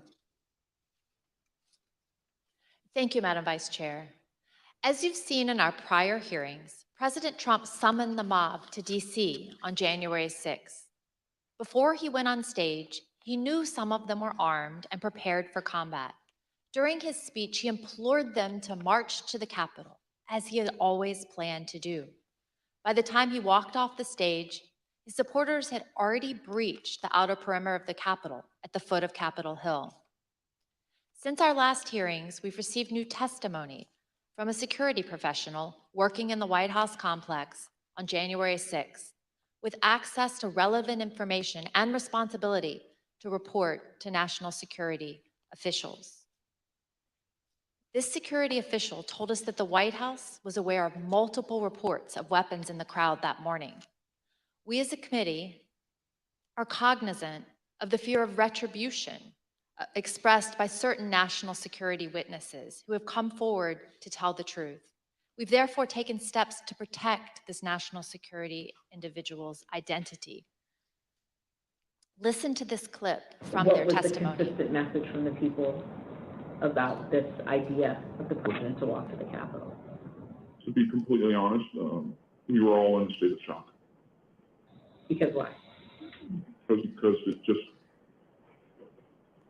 one, I think the actual physical feasibility of doing it, and then also we all knew what that implicated and what that meant, that this was no longer a rally, that this was going to move to something else if he physically walked to the Capitol. I don't know if you want to use the word insurrection, coup, whatever. We all knew that this would move from a normal, democratic, public event into something else. What was driving that sentiment, considering this part of it, the actual breach of the Capitol, hadn't happened yet? Why were we alarmed? Right. The president wanted to lead tens of thousands of people to the Capitol. I think that was enough grounds for us to be alarmed.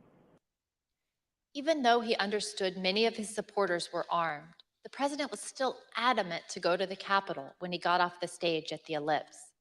But his Secret Service detail was equally determined to not let him go. That led to a heated argument with the detail that delayed the departure of the motorcade to the White House. We have evidence from multiple sources regarding an angry exchange in the presidential SUV, including testimony we will disclose today from two witnesses who confirmed that a confrontation occurred. The first witness is a former White House employee with national security responsibilities. After seeing the initial violence at the Capitol on TV, the individual went to see Tony Ornato, the Deputy Chief of Staff in his office. Mr. Ornato was there with Bobby Engel, the president's lead Secret Service agent. This employee told us that Mr. Ornato said that the president was, quote, irate when Mr. Engel refused to drive him to the Capitol. Mr. Engel did not refute what Mr. Ornato said. The second witness is retired Sergeant Mark Robinson of the DC Police Department, who was assigned to the president's motorcade that day. He sat in the lead vehicle with a Secret Service agent responsible for the motorcade, also called the TS agent. Here's how Sergeant Robinson remembered the exchange. Was there any description of what was occurring in the car? No, the only description I received was that the president was upset and that he was adamant about going to the Capitol, and there was a heated discussion about that. And when you say heated, is that your word or is that the word that was described by the TS agent? No, the word described by the TS agent meaning that the president was upset. And he was saying there was a heated argument or discussion about going to the Capitol. About how many times would you say you've been part of that motorcade with the president? Probably over 100 times. And in that 100 times, have you ever witnessed another discussion of an argument or heated discussion with the president where the president was contradicting where he was supposed to go or what the Secret Service believed was safe? No. Like other witnesses, Sergeant Robinson also testified that he was aware that individuals in the crowd were armed. Yes, I believe he was on special events channel, and I was monitoring the traffic, and so I can hear some of the units pointing out to individuals that there were individuals along Constitution Avenue that were armed, that were up in the trees, and I can hear the units responding to those individuals. And so there's always a concern when there's a police in the area. And like other witnesses, Sergeant Robinson told us that the president still wanted to travel to the Capitol, even after returning to the White House. So at the end of the speech, what was the plan supposed to be? So at the end of the speech, we do know that while inside the limo, the president was still adamant about going to the Capitol. That's being relayed to me by the TS agent. And so we did part the ellipse and we responded back to the White House. However, the motorcade, the POTUS motorcade was placed on standby. And so we were told to stand by on West Exec until they confirmed whether or not the president was going to go to the Capitol. And so I may have waited, I would just estimate maybe 45 minutes to an hour, waiting for Secret Service to make that decision. The motorcade waited at the White House for more than 45 minutes before being released. The committee is also aware that accounts of the angry confrontation in the presidential SUV have circulated widely among the Secret Service since January 6th. Recent disclosures have also caused the committee to subpoena yet further information from the Secret Service, which we've begun to receive and will continue to assess. The committee is also aware that certain Secret Service witnesses have now retained new private counsel. We anticipate further testimony under oath and other new information in the coming weeks. After the Secret Service refused to take President Trump to the Capitol, he returned to the White House. What you see on the screen is a photo of him inside the Oval Office immediately after he returned from the rally, still wearing his overcoat. A White House employee informed the president as soon as he returned to the Oval about the riot at the Capitol. Let me repeat that. Within 15 minutes of leaving the stage, President Trump knew that the Capitol was besieged and under attack. At 1:25, President Trump went to the private dining room off the Oval Office. From 1:25 until 4 o'clock, the president stayed in his dining room. Just to give you a sense of where the dining room is situated in the West Wing, let's take a look at this floor plan. The dining room is connected to the Oval Office by a short hallway. Witnesses told us that on January 6th, President Trump sat in his usual spot at the head of the table facing a television hanging on the wall. We know from the employee that the TV was tuned to Fox News all afternoon. Here you can see Fox News on the TV showing coverage of the joint session that was airing that day at 1:25. Other witnesses confirmed that President Trump was in the dining room with the TV on for more than 2.5 hours. There was no official record of what President Trump did while in the dining room. On the screen is the presidential call log from January 6th. As you can see, there's no official record of President Trump receiving or placing a call between 11:06 and 6:54 p.m. As to what the president was doing that afternoon, the presidential daily diary is also silent. It contains no information from the period between 1:21 p.m. and 4:03 p.m. There are also no photos of President Trump during this critical period between 1:21 in the Oval Office and when he went outside to the Rose Garden after 4 o'clock. The chief White House photographer wanted to take pictures because it was, in her words, very important for his archives and for history. But she was told, quote, no photographs. Despite the lack of photos or an official record, we've learned what President Trump was doing while he was watching TV in the dining room. But before we get into that, it's important to understand what he never did that day. Let's watch. So are you aware of any phone call by the President of the United States to the Secretary of Defense that day? Not that I'm aware of, no. Are you aware of any phone call by the President of the United States to the Attorney General of the United States that day? No. Are you aware of any phone call by the President of the United States to the Secretary of Homeland Security that day? I'm not aware of that, no. Did you ever hear the the president No. ask for the National Guard? Did you ever hear the president ask for law enforcement response? No. So as somebody who works in the national security space and with the National Security Council, if there were going to be troops present or called up for a rally in Washington, D.C., for example, is that something that you would have been aware of? Yeah, I would have.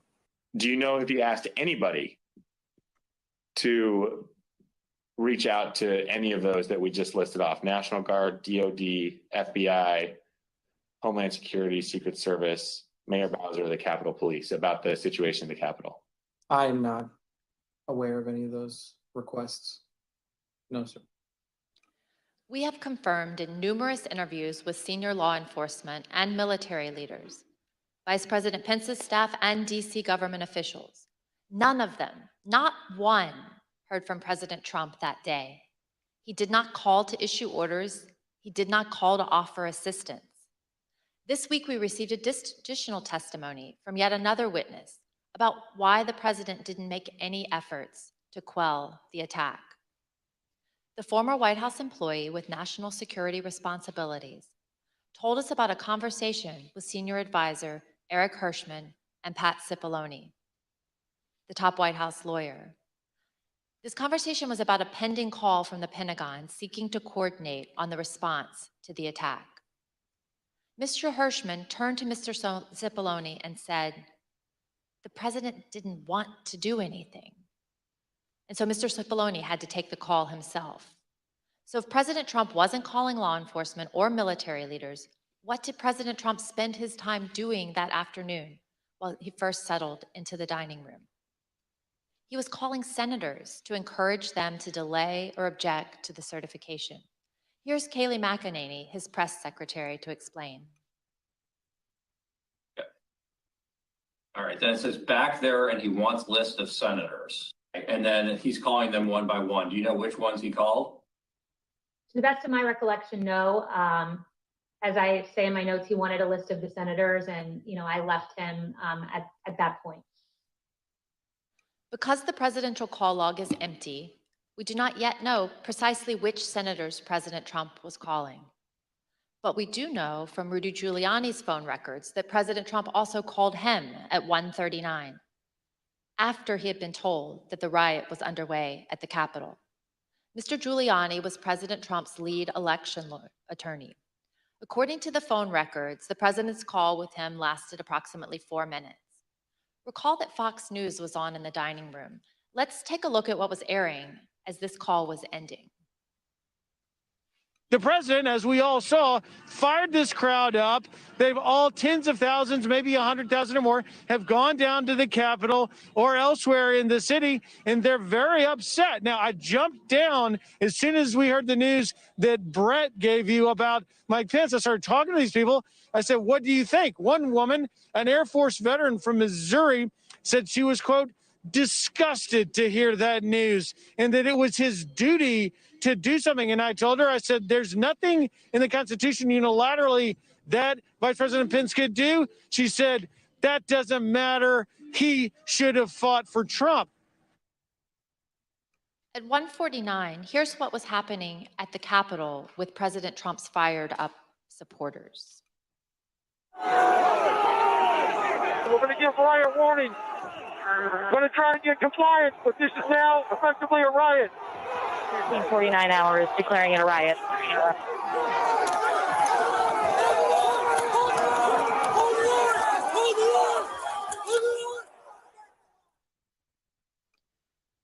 What did President Trump do at 1:49 as the DC police at the same time were declaring a riot at the Capitol?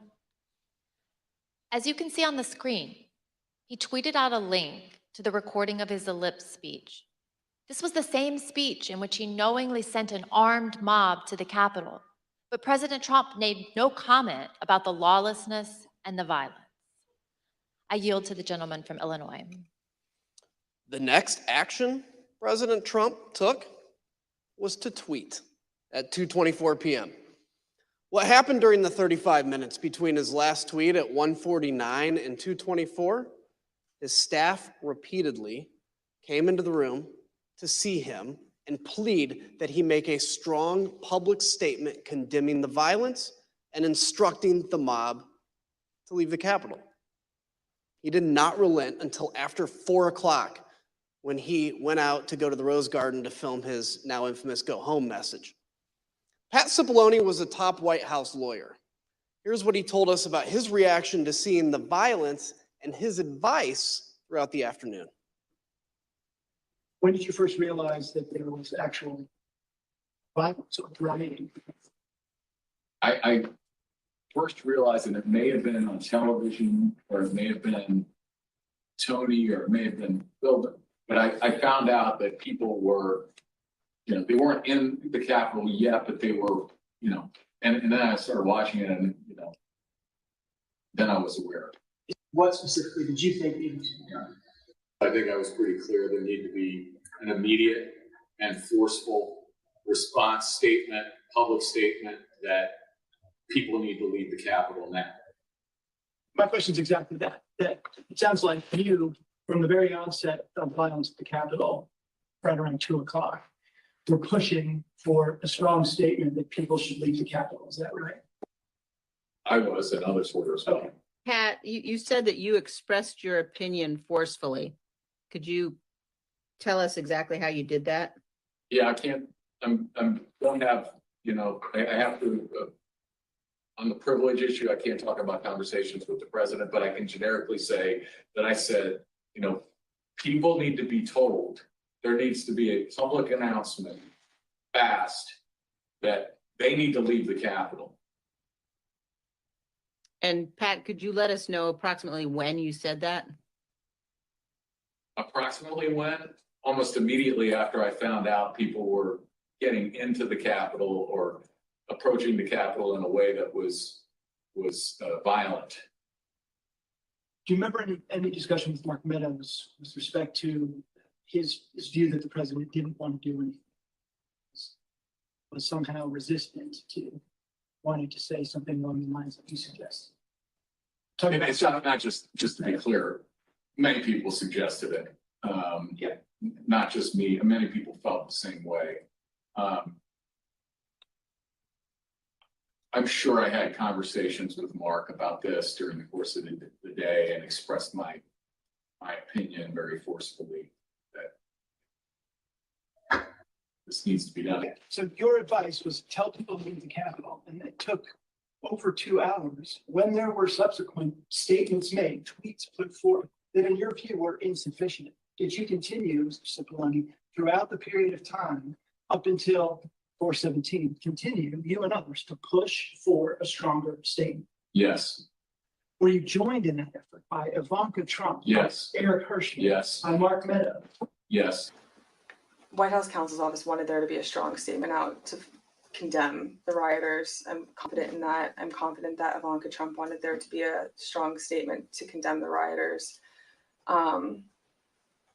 I don't know the private conversation she had with Mr. Trump, but I remember when she came to the office one time with White House counsel's office, when she came to the chief of staff's office with White House counsel's office, she was talking about the speech later that day and trying to get her dad on board with saying something that was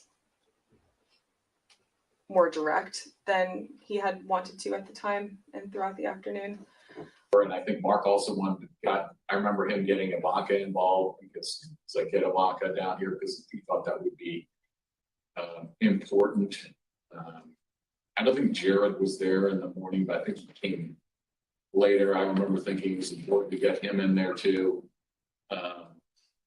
And of course, Pat Philbin, was expressing the same things. I mean, Pat Philbin, was very, as I said, I don't think there was one of these meetings where there might have been, but for the most part, I remember that both of us going down together, going back, getting on phone calls.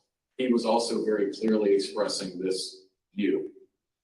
Pat Cipollone and Cassidy Hutchinson, an aide to Chief of Staff Mark Meadows, also told us about the Hang Mike Pence chants. As you will see, Mr. Cipollone recalled conversations about those chants in the West Wing, but he relied on executive privilege to maintain confidentiality over his and others' direct communications with the president. Although Mr. Cipollone was unwilling to provide more detail, Ms. Hutchison provided more explicit information, filling in those blanks. See that for yourself. It wasn't until Mark hung up the phone, handed it back to me. I went back to my desk. A couple minutes later, him and Pat came back, possibly Eric Hirschman too. I'm pretty sure Eric Hirschman was there. But I'm confident it was Pat that was there. I remember Pat saying something to the effect of, Mark, we need to do something more. They're literally calling for the vice president to be effing hung. And Mark had responded something to the effect of, you heard him, Pat. He thinks Mike deserves it. He doesn't think they're doing anything wrong. To which Pat said something, this is effing crazy. We need to be doing something more. Briefly stepped into Mark's office. Do you remember any discussion at any point during the day about rioters at the Capitol chanting "Hang Mike Pence"?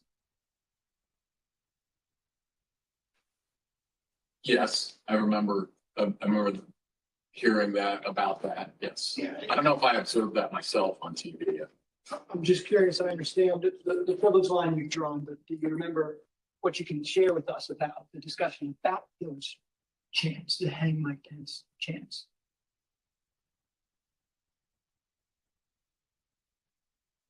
I can tell you my view of that. Yeah, please. My view of that is outrageous.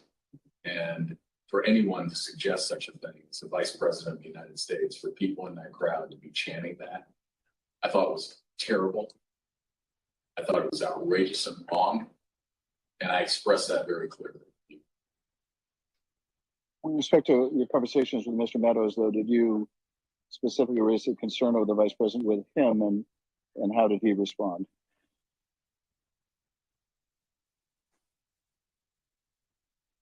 I believe I raised a concern about the vice president, and I again, the nature of his response, without recalling exactly, was people were doing all that they could. And what about the president? Did he indicate whether he thought the president was doing what needed to be done to protect the vice president?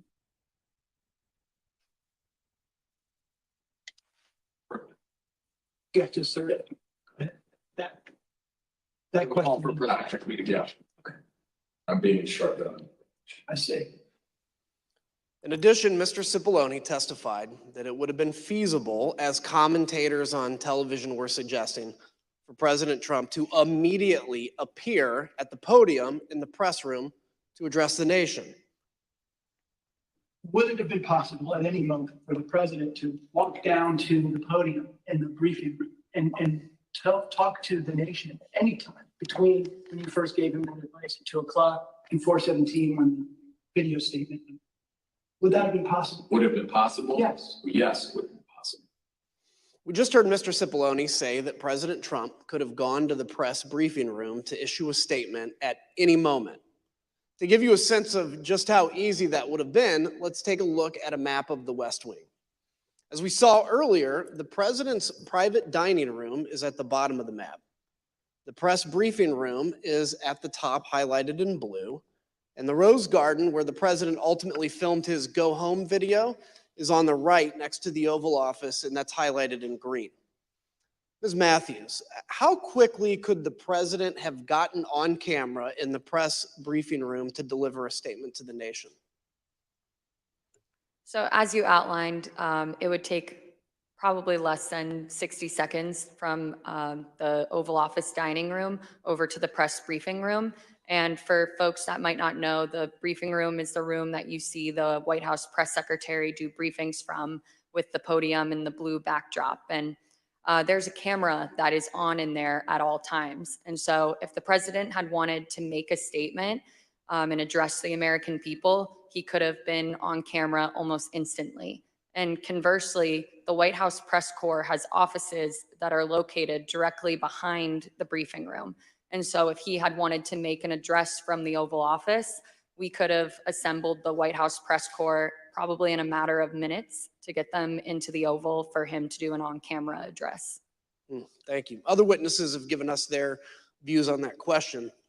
For example, General Keith Kellogg told us that some staff were concerned that a live appearance by the president at the microphones at that moment could actually make matters worse.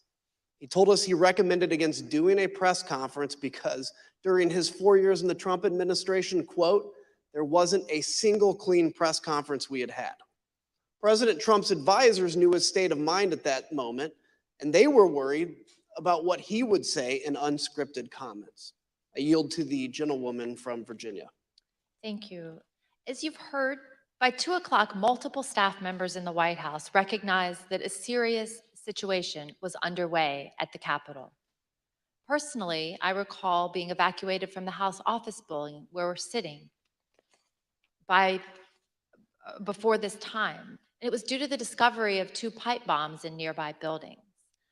Ms. Matthews, around the same time, you were watching the violence unfold on television and social media with colleagues, including with Ben Williamson, a senior aide to Mark Meadows and the acting director of communications.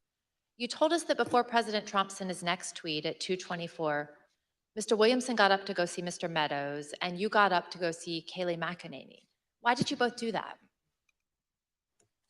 So Ben and I were watching the coverage unfold from one of the offices in the West Wing, and we both recognized that the situation was escalating, and it was escalating quickly, and that the president needed to be out there immediately to tell these people to go home and condemn the violence that we were seeing. So I told him that I was going to make that recommendation to Kayleigh, and he said he was going to make the same recommendation to the Chief of Staff, Mark Meadows. Thank you. And one of your colleagues in the press office, Judd Deere, told us he also went to see Ms. McEnany at that time. Let's hear what he said about this critical period of time, right as the rioters were getting into the Capitol. And why did you think it was necessary to say something? Well, I mean, it appears that individuals are storming the U.S. Capitol building. They also appear to be supporters of Donald Trump who may have been in attendance at the rally. We're going to need to say something. And did you have a view as to what should be said by the White House?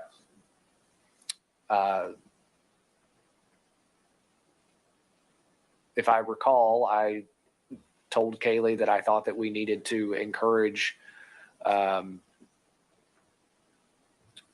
individuals to stop, to respect law enforcement, and to go home. Although President Trump was aware of the ongoing riot, he did not take any immediate action to address the lawlessness. Instead, at 2:03, he called Rudy Giuliani again, and that call lasted for over 8 minutes. Moments later, at 2:13, rioters broke into the Capitol itself. One of the Proud Boys charged with seditious conspiracy, Dominic Pizzola, used an officer's shield to smash a window, and rioters flooded into the building.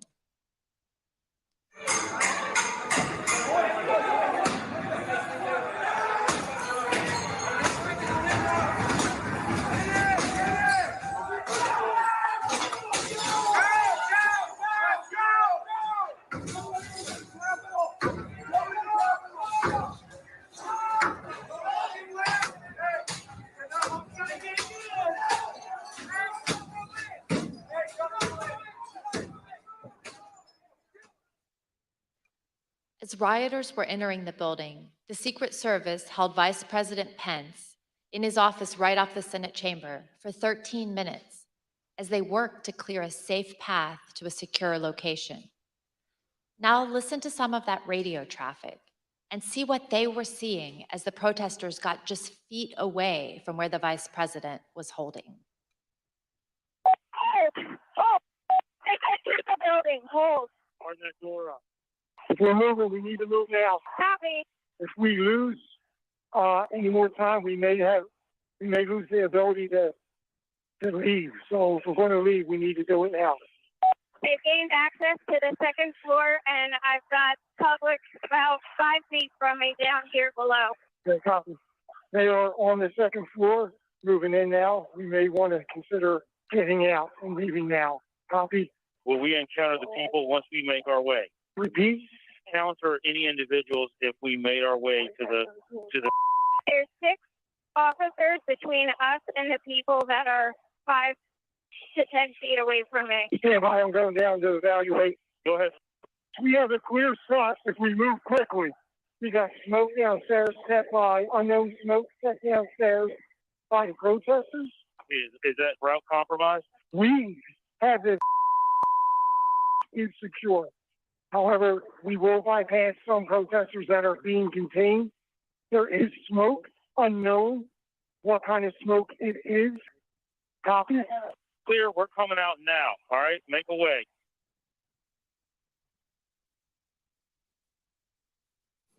The President's National Security Council staff was listening to these developments and tracking them in real time. On the screen, you can see excerpts from the chat logs among the President's National Security Council staff. At 2:13, the staff learned that the rioters were kicking in the windows at the Capitol. 3 minutes later, the staff said the Vice President was being pulled, which meant agents evacuated him from the Senate floor. At 2:24, the staff noted that the Secret Service agents at the Capitol did not, quote, sound good right now. Earlier, you heard from a security professional who had been working in the White House complex on January 6th with access to relevant information and a responsibility to report to national security officials. We asked this person, what was meant by the comment that the Secret Service agents did not, quote, sound good right now? In the following clip of that testimony, which has been modified to protect the individual's identity, the professional discusses what they heard from listening to the incoming radio traffic that day. Okay, that last entry in this page of service, the Capitol does not sound good right now. Correct. What does that mean? Members of the VP detail at this time were starting to fear for their own lives. There was a lot of yelling, a lot of very personal calls over the radio. So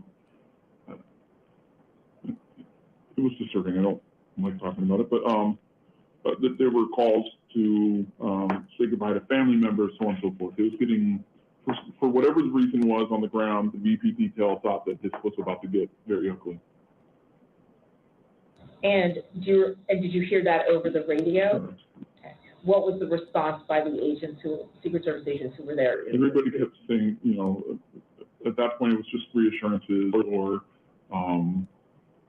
I think there were discussions of reinforcements coming, but again, it was just chaos. They were just yelling. Obviously, you conveyed the disturbing, but what prompted you to put it into an entry, as it states there, service for the If Capitol? they're running out of options and they're getting nervous, it sounds like that we came very close to either service having to use lethal options or worse. Like at that point, I don't know. Is the VP compromised? Is the detail like I don't know. Like we didn't have visibility, but it doesn't. If they're screaming and saying things like say goodbye to the family, like the floor needs to know this is going to a whole nother level soon. As this next video shows, the rioters' anger was focused primarily on Vice President Mike Pence. This woman comes up to the side of us and she says, Pence folded. So it was kind of like, okay, well, in my mind, I was thinking, well, that's it, you know. Well, my son-in-law looks at me and he says, I want to go in. What percentage of the crowd is going to the Capitol? 100%. It is spread like wildfire that Pence has betrayed us and everybody's marching on the Capitol, all million of us. It's insane. Stick up for Donald Trump. Mike Pence traitor. Mike Pence has screwed us. In case you haven't heard yet. What happened? What happened? I keep hearing that Mike Pence has screwed us. That's the word. I keep hearing reports that Mike Pence has screwed us. Did people appear angry as you were walking to the Capitol? Yeah, a lot of people seem like they're very upset. Tell us some of the things they were saying, if you recall. Oh, they were saying all types, people were screaming all types of stuff. They were mad that Vice President Pence was going to accept the electorals. I mean, it was a little, if you could think it up, you were hearing it. I believe that Vice President Pence was going to certify the electoral votes or not certify them, but I guess that's just changed, correct? And it's a very big disappointment. I think there's several 100,000 people here that are very disappointed. President Trump did not try to calm his thousands of disappointed supporters. Instead, at almost the same moment violence was getting completely out of hand, Donald Trump sent his 224 tweet. The president said, Mike Pence didn't have the courage to do what should have been done to protect our country and our Constitution. Despite knowing the Capitol had been breached and the mob was in the building, President Trump called Mike Pence a coward and placed all the blame on him for not stopping the certification. He put a target on his own vice president's back. Mr. Pottinger and Ms. Matthews, when we ask you about your reaction to seeing the 224 tweet in real time, you both used the same imagery to describe it. President Trump was adding fuel to the fire. Mr. Pottinger, you made the decision to resign after seeing this tweet. Can you please tell us why? Yes, so that was pretty soon after or shortly before I'd gotten back to the White House. I'd come from off-site. I began to see for the first time those images on TV of the chaos that was unfolding at the Capitol. One of my aides handed me a sheet of paper that contained the tweet that you just read. I read it and was quite disturbed by it. I was disturbed and worried to see that the president was attacking Vice President Pence for doing his constitutional duty. So the tweet looked to me like the opposite of what we really needed at that moment, which was a de-escalation. And that's why I had said earlier that it looked like fuel being poured on the fire. So that was the moment that I decided that I was going to resign, that would be my last day at the White House. I simply didn't want to be associated with the events that were unfolding on the Capitol. Thank you. And Ms. Matthews, what was your reaction to the president's tweet about Vice President Pence? So it was obvious that the situation at the Capitol was violent and escalating quickly. And so I thought that the tweet about the vice president was the last thing that was needed in that moment.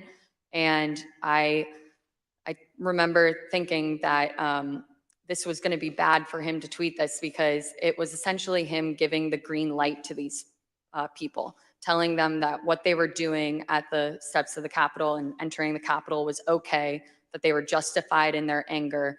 And he shouldn't have been doing that. He should have been telling these people to go home and to leave and to condemn the violence that we were seeing. And I'm someone who has worked with him. You know, I worked on the campaign, traveled all around the country, going to countless rallies with him. And I've seen the impact that his words have on his supporters. They truly latch on to every word and every tweet that he says. And so I think that in that moment, for him to tweet out the message about Mike Pence, it was him pouring gasoline on the fire and making it much worse. Thank you both. And let's watch what others also told us about their reactions to this tweet. I don't remember when exactly I heard about that tweet, but my reaction to it is that's a terrible tweet, and I disagreed with the sentiment, and I thought it was wrong. What was your reaction when you saw that tweet? Extremely unhelpful. Why?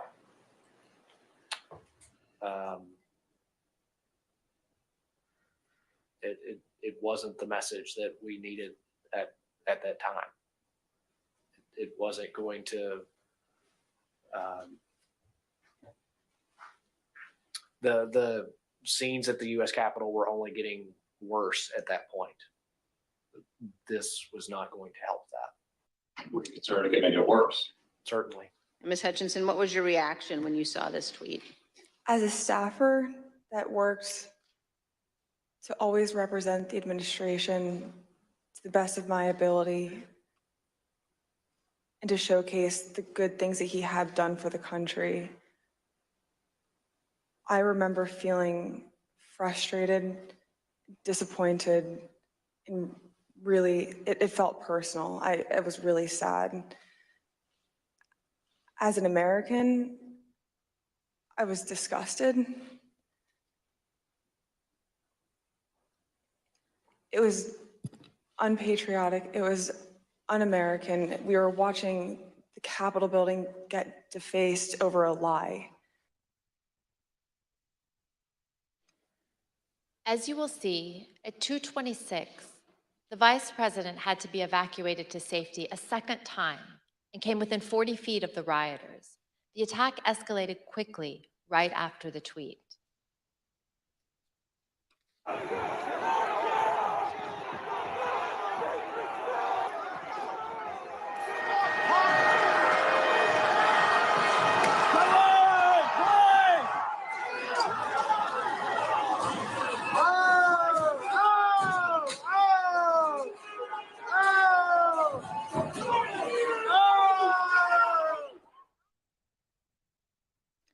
During this chaos, what did President Trump do at that point?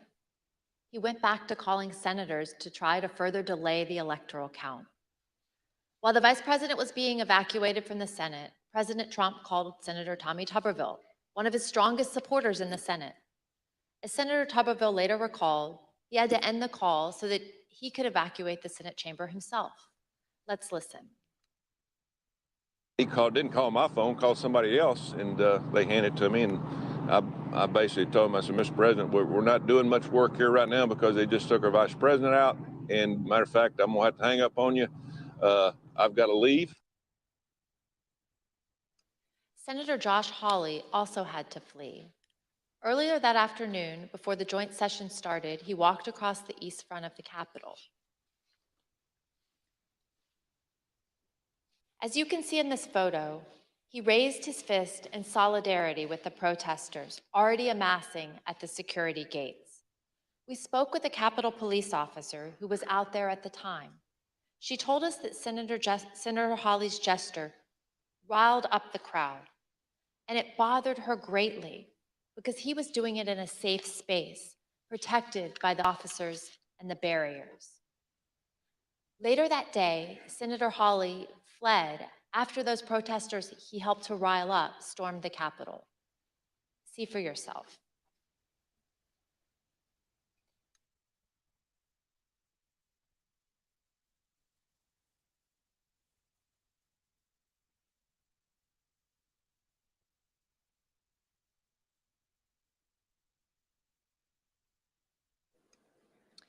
Think about what we've seen.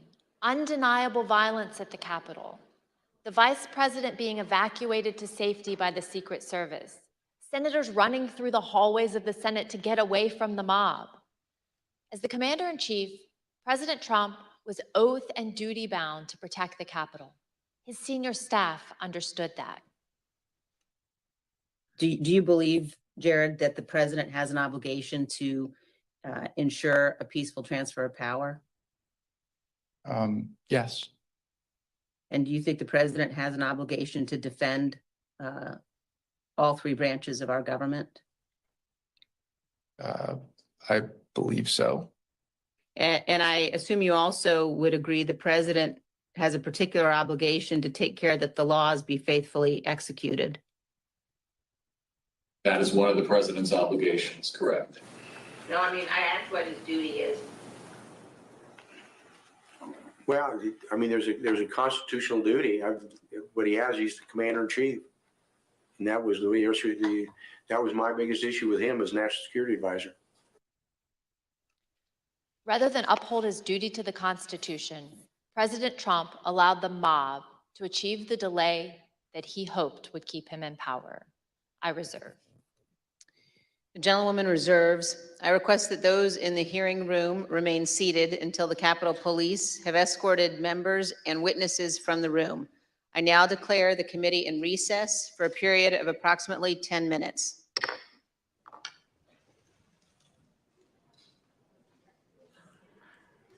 The committee is going to go to recess for about 10 minutes.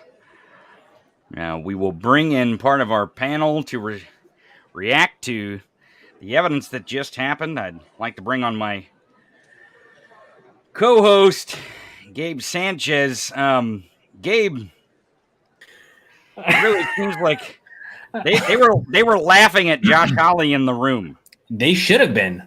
I mean, Josh Hawley goes, fist out, trying to pump up the crowd. And then the next thing is you have like what looks like a Bigfoot sighting. He's running across trying to get out of the building. Like, this is the macho man that they all rile up behind. It is. I don't know if words can describe it, but I've got someone that might be able to help us. Texas Paul, what do you make of Josh Hawley's little exit there to run from the mob that he incited? Guy's a jerk, man. I mean, he's always been a jerk. He's weak. He's, they didn't. I talk about this all the time with the Christian nationalist stuff. They have no idea how to control these animals that they keep cutting loose. They don't think past the next 5 minutes. It seems like they're completely reactionary. This guy sitting there pumping this mob up, and if you paid attention to any of the evidence out there, he knew what was going on. He was one of the senators that were in the know. For him to go out there and do that just shows you how completely clueless he was to what happens when you get a group of people that angry and out of control. The guy's a moron. Mm-hmm. He's a jerk, and he's a coward. Well, I mean, the whole group, the Republican Party, they love to act, or rather enact in this case on January 6th, but the lack of, remorse or concern for what happens once they do those things, right? So you rile up this group, you create this monster, and then you walk away and say, not my problem. And that's exactly the Republican Party. They walk away and just kind of, well, I made a mess, but I don't have to clean it up, right? And all of these examples, these people, I mean, the fact that Trump is trying to call the very senators to sway them to delay are like, oh, look, we can't talk right now. We have to get out of the building. Like, he made a mess and he couldn't even deal with it. It's astonishing. I want to bring in two hosts of Legal AF, Ben Meiselas and Karen Agnipolo. Karen, Ben, how are you? Hey, how's it going? Well, what is your? I guess if there is one that isn't, but stunned by some of the things that we just saw, what is your reaction first, Karen? So I think they're doing a really excellent job at piecing together the timeline of those 187 minutes and what Donald Trump was doing and what he knew at the time. And I think the more that they can overlay in this timeline the fact that at 2:24, the Capitol was just starting to be breached, and there was explosions in the Capitol, in the rotunda, and this was what was playing on Fox News, and Donald Trump chose to tweet that horrible tweet calling Pence a coward, and then showing that that actually added fuel to the fire and got the mob up. And then they talk about how then this person went in and spoke to him, and that person went in. The more they do that timeline that focuses on Trump and really kind of pieces all of this together, I think it's extremely effective. And I really applaud their kind of methodical chronology that they're painting for everybody. And I think you really, when you see it the way they're painting it like that, it's just stunning to me. Just what was happening when, and what he knew and what he chose to do. And look, he had a duty, and they said that, Cheney said that up front, in the very beginning, is he had a duty, and this is a dereliction of his duty. And so I think that's extremely, extremely effective in what they're doing. And I also liked that they kind of threw in there that Cassidy Hutchinson, when she said that there was this heated argument or confrontation in the car, that he wanted to go to the Capitol, and then there was some doubt called on that. They were like, no, this did happen, and let's show you all the ways this did happen. So I like that they're reacting, and that they're fluid, and that they're, really, what it shows is if they say something happened or something's true, it's true. It did happen. And I think it's extremely effective. And this is just a really good hearing so far. So, Ben, dereliction of duty, Karen just brought it up again. It seems to be the main theme here, as you predicted in the beginning of the show, and so many others said dereliction of duty. Popock said it. That's what this is going to be about. Correct. Adam Kinzinger said it best. Trump did not fail to act during the 187 minutes between leaving the ellipse and telling the mob to go home. He chose not to act. And I think that was one of the most powerful statements that I wrote down in my notes. Also, Representative Luria saying within 15 minutes of Trump leaving the stage at the ellipse, he knew the Capitol was besieged and under attack. And as Capitol police officers were calling their family to say goodbye to their loved ones because they thought they were going to die, Donald Trump was calling senators to obstruct and overthrow the election from the White House. Those were the moments that really stood out to me.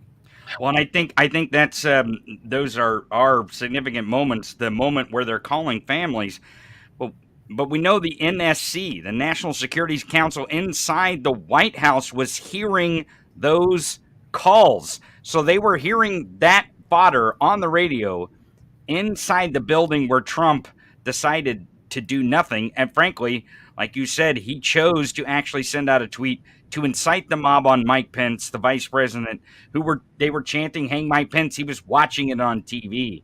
As we know, he was sitting in the dining room with his remote control. I want to bring in Jessica Denson here for just 1 second. Jessica, what did you make of, and I know you'll connect here with Sarah Matthews and some of her testimony that she gave live here. What did you make of her effectiveness to describe not just the moments, but Trump himself and how he reacts in a room and in situations? Give us your take on that.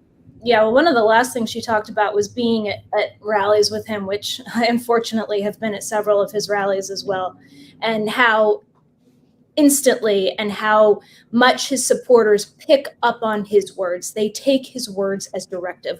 When he issued that tweet at 2:24 in the midst of the Capitol siege, he poured gasoline on the fire. Instead of taking action to quell the violence, doing what any patriotic, oath-keeping American president would do, what did Donald Trump do? He poured gasoline on the fire and doing exactly what he knew would do to his supporters, and that's rile them up and get them to be more aggressive and violent at a time when we heard that staff members of Vice President Pence were literally afraid for their lives. They were calling their families to basically say their last goodbyes. I mean, that is the level of danger that they felt that they were in. And I just wanted to, Karen was talking about how talented this committee is, and I wanted to point out how they really peppered and colored this hearing with shading of the cowardice of certain individuals. like, first of all, Pat Cipollone, in contrast to Cassidy Hutchinson, making his privilege claims. And then we just saw running Josh Hawley through no more raised fist Josh Hawley, running Josh Hawley for his life. The cowardice of these individuals. I was reading this article that I love to read. I will share these things with you. And there's this quote from poet, playwright, who born for the universe narrowed his mind and to party gave up what was meant for mankind. That kind of describes everybody who stood by Donald Trump and has not come forward for this country, everybody in the Republican Party other than Adam Kinzinger and Representative Liz Cheney and a handful of others who have been outspoken and for party have given up what was meant for mankind, what is needed in this moment in history to save our democracy. So kudos to them again for their excellent work. Now, we have two lawyers, but I want to bring in another lawyer here, Heidi Feldstein Soto. Heidi, give us your take. I know you have a take a little bit on the subpoena power. So give us your take on what you heard from the committee here and your reaction, your first reaction. Well, you all were thanking Kevin McCarthy for not turning this into a circus and sort of giving him kudos. I actually admire Liz Cheney and Adam Kinzinger because by making it a bipartisan committee, the committee has subpoena power. Even though the phone logs of the White House weren't there, they could subpoena Rudy Giuliani's phone records and get those and show that the president was in fact making calls that weren't reflected in the White House logs. I mean, that to me also shows an intentional concealment. Everybody knew that what was going on with President Trump in that moment was wrong. And by wiping out the evidence on the side of the White House, the way they're able to piece it together, yes, pieces of it are public footage from Fox News and otherwise, but some of it is the fact that this committee has the ability to subpoena records and witnesses. And for that, I applaud Cheney and Kinzinger. It took tremendous courage for them to do what they did. I am running for office in LA, and I've actually been dragged on Twitter for making a small donation to Liz Cheney last year. And I think to myself, you know, that woman has courage and she stood up. And as I think someone said at the top of the hour with you, I don't agree with her on just about anything in terms of policy. I'm a lifelong registered Democrat since 1976. But we can agree on the importance of our democracy in our country. And for that, I thank the both of them as Republicans. Well, thank you, Heidi. Ben, I want to go back to you for a second because you talked about these two witnesses in our first hour.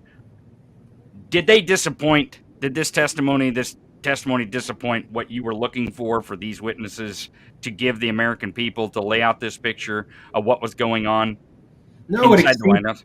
It exceeded my expectations. I mean, here you have lifelong Republicans. They made that clear at the beginning. And when Trump sent out that tweet, it was the last straw, you know, for them. That broke the camel's back. And they just said, you know, what that was a dereliction of duty. He violated his oath. And so the credibility that emanates from that this is, you know, completely bipartisan. If anything, it's partisan in favor of Republicans. Every witness is a Republican, and these are very senior Republicans. You add that with the clips. This has exceeded my expectation. And in terms of shade, what I am hoping for is that we get to see some of those Trump outtakes in the second half, just to see how cowardly, and I could say this because this is my media network, with the help of all of the Midas Mighty, what a chicken shit Trump is, any censors whatsoever. And I want to thank all the Midas Mighty out there watching this for supporting independent media. Make sure you subscribe to the Midas Touch Network right now. We appreciate you can help out by subscribing, spreading the word about this great channel. And of course, if you want to contribute to independent journalism, there's the super whatever button on the bottom of YouTube where you can actually contribute. Looks like, well, I hate to cut in, but the panel's about to come back. So thank you to all the panelists. Stick around with us after. We will go back to the panel here in just a second. Let me get my sound back going here. There we go. So we will go back to the panel, re-adjourning. The committee will be in order. I now recognize the gentleman from Illinois. We left at the recess just after President Trump's 224 tweet attacking the vice president. By this time, the president had been in his dining room for an hour. I want you to just think of what you would have done if you were in his shoes and had the power to end the violence. You would have immediately and forcefully told the rioters to stop and leave. Like, stop and leave. Done. As you heard, that's exactly what his senior staff had been urging him to do. But he resisted, and he kept resisting for another almost 2 hours.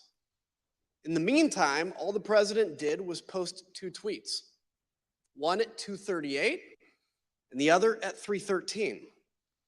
One said, quote, "Stay peaceful." The other said, quote, "Remain peaceful."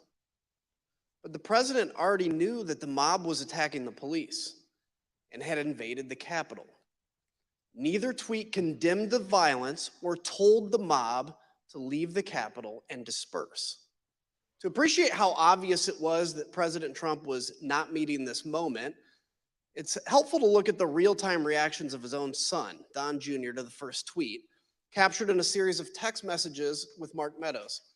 I'll warn the audience that these messages contain some strong language. As you can see, Don Jr. first texted Mr. Meadows at 2:53. He wrote, "He's got to condemn this shit ASAP. The Capitol Police tweet is not enough." Mr. Meadows replied, "I am pushing it hard. I agree." Don Jr. responded, "This is one you go to the mattresses on. They will try to fuck his entire legacy if it gets worse." Here's what Don Jr. told us he meant by "go to the mattresses." At 2:58, when you say that that Mr. Meadows needs to go to the mattresses on this issue, when you say go to the mattresses, what does that mean? It's just a reference for going all in. I think it's a Godfather reference. Sean Hannity agreed, and he also turned to Mark Meadows for help after the president's second tweet. As you can see, Mr. Hannity texted at 3:31 to say Trump needed to deliver a statement to the nation telling the rioters to leave the Capitol. Mr. Meadows responded that he was, quote, "on it." Don Jr. and Sean Hannity were not the only ones who implored Mr. Meadows to get the president to speak to the nation and tell the mob to leave, to go home. Go home. Throughout the attack, Mr. Meadows received texts from Republican members of Congress, from current and former Trump administration officials, from media personalities, and from friends. Like President Trump's staff, they knew President Trump had to speak publicly to get the mob to stop. Let's look at just a few of these text messages. Fox News personality Laura Ingraham said, "The president needs to tell the people in the Capitol to go home." Former Chief of Staff Mick Mulvaney urged Mark, he needs to stop this now. Fox News personality Brian Kilmeade said, "Please get him on TV, destroying everything that you guys have accomplished." When we interviewed White House counsel Pat Cipollone, he told us that he knew the president's 2 tweets were not enough. Let's listen to what he said.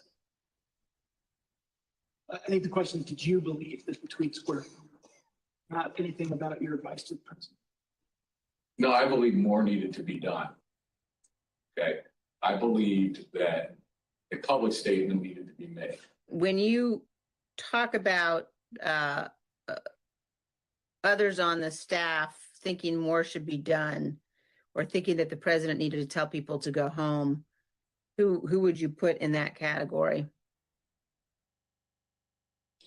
Well, I would put Pat Philbin, Eric Hirschman, overall Mark Meadows, Ivanka, once Jared got there, Jared, General Kellogg.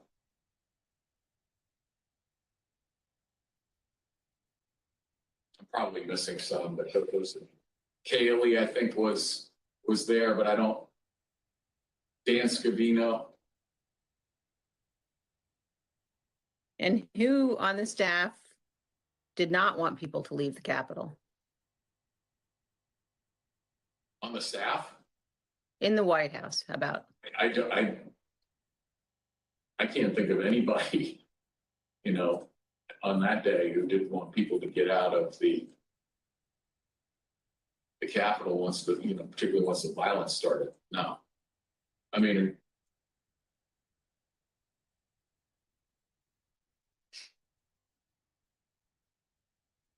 what about the president? Yeah. she said the staff. So I answered. No, I said in the White House. Oh, I'm sorry. I apologize. I thought you said who else on the staff.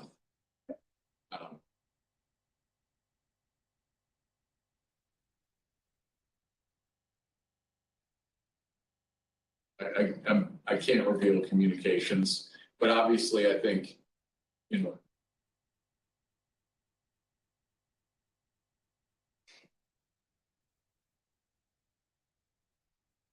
yeah. Let's pause on that last statement. Although Pat Cipollone is being careful about executive privilege, there really is no ambiguity about what he said. Almost everybody wanted President Trump to instruct the mob to disperse. President Trump refused. To understand how inadequate the president's tweets were, let's examine his 238 tweet in more detail. For context, here's what was happening at that time.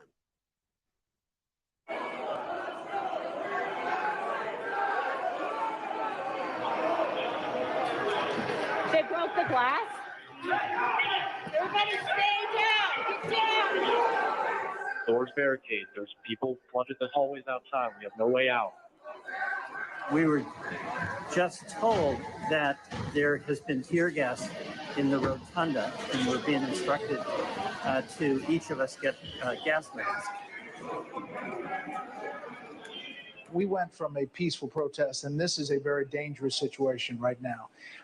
That there are, I'm being told, these protesters on the inside are around both chambers, and there is now tear gas inside the Capitol rotunda. In fact, members locked in the House are being instructed to put on masks. Ms. Matthews, after President Trump's tweet about Vice President Pence, you told us you spoke to, immediately, you spoke to Kayleigh McEnany. What did you tell her, and where did she go afterwards? After the tweet about the vice president, I found Kayleigh and told her that I thought the president needed to immediately send out a tweet that condemned the violence that we were seeing, and that there needed to be a call to action to tell these people to leave the Capitol. And she agreed and walked over to the Oval dining room to find the president. We interviewed Ms. McEnany and others who were in the dining room with the president, urging him to put out a statement. Ms. Matthews, Ms. McEnany told us she came right back to the press office after meeting with the president about this particular tweet. What did she tell you about what happened in that dining room?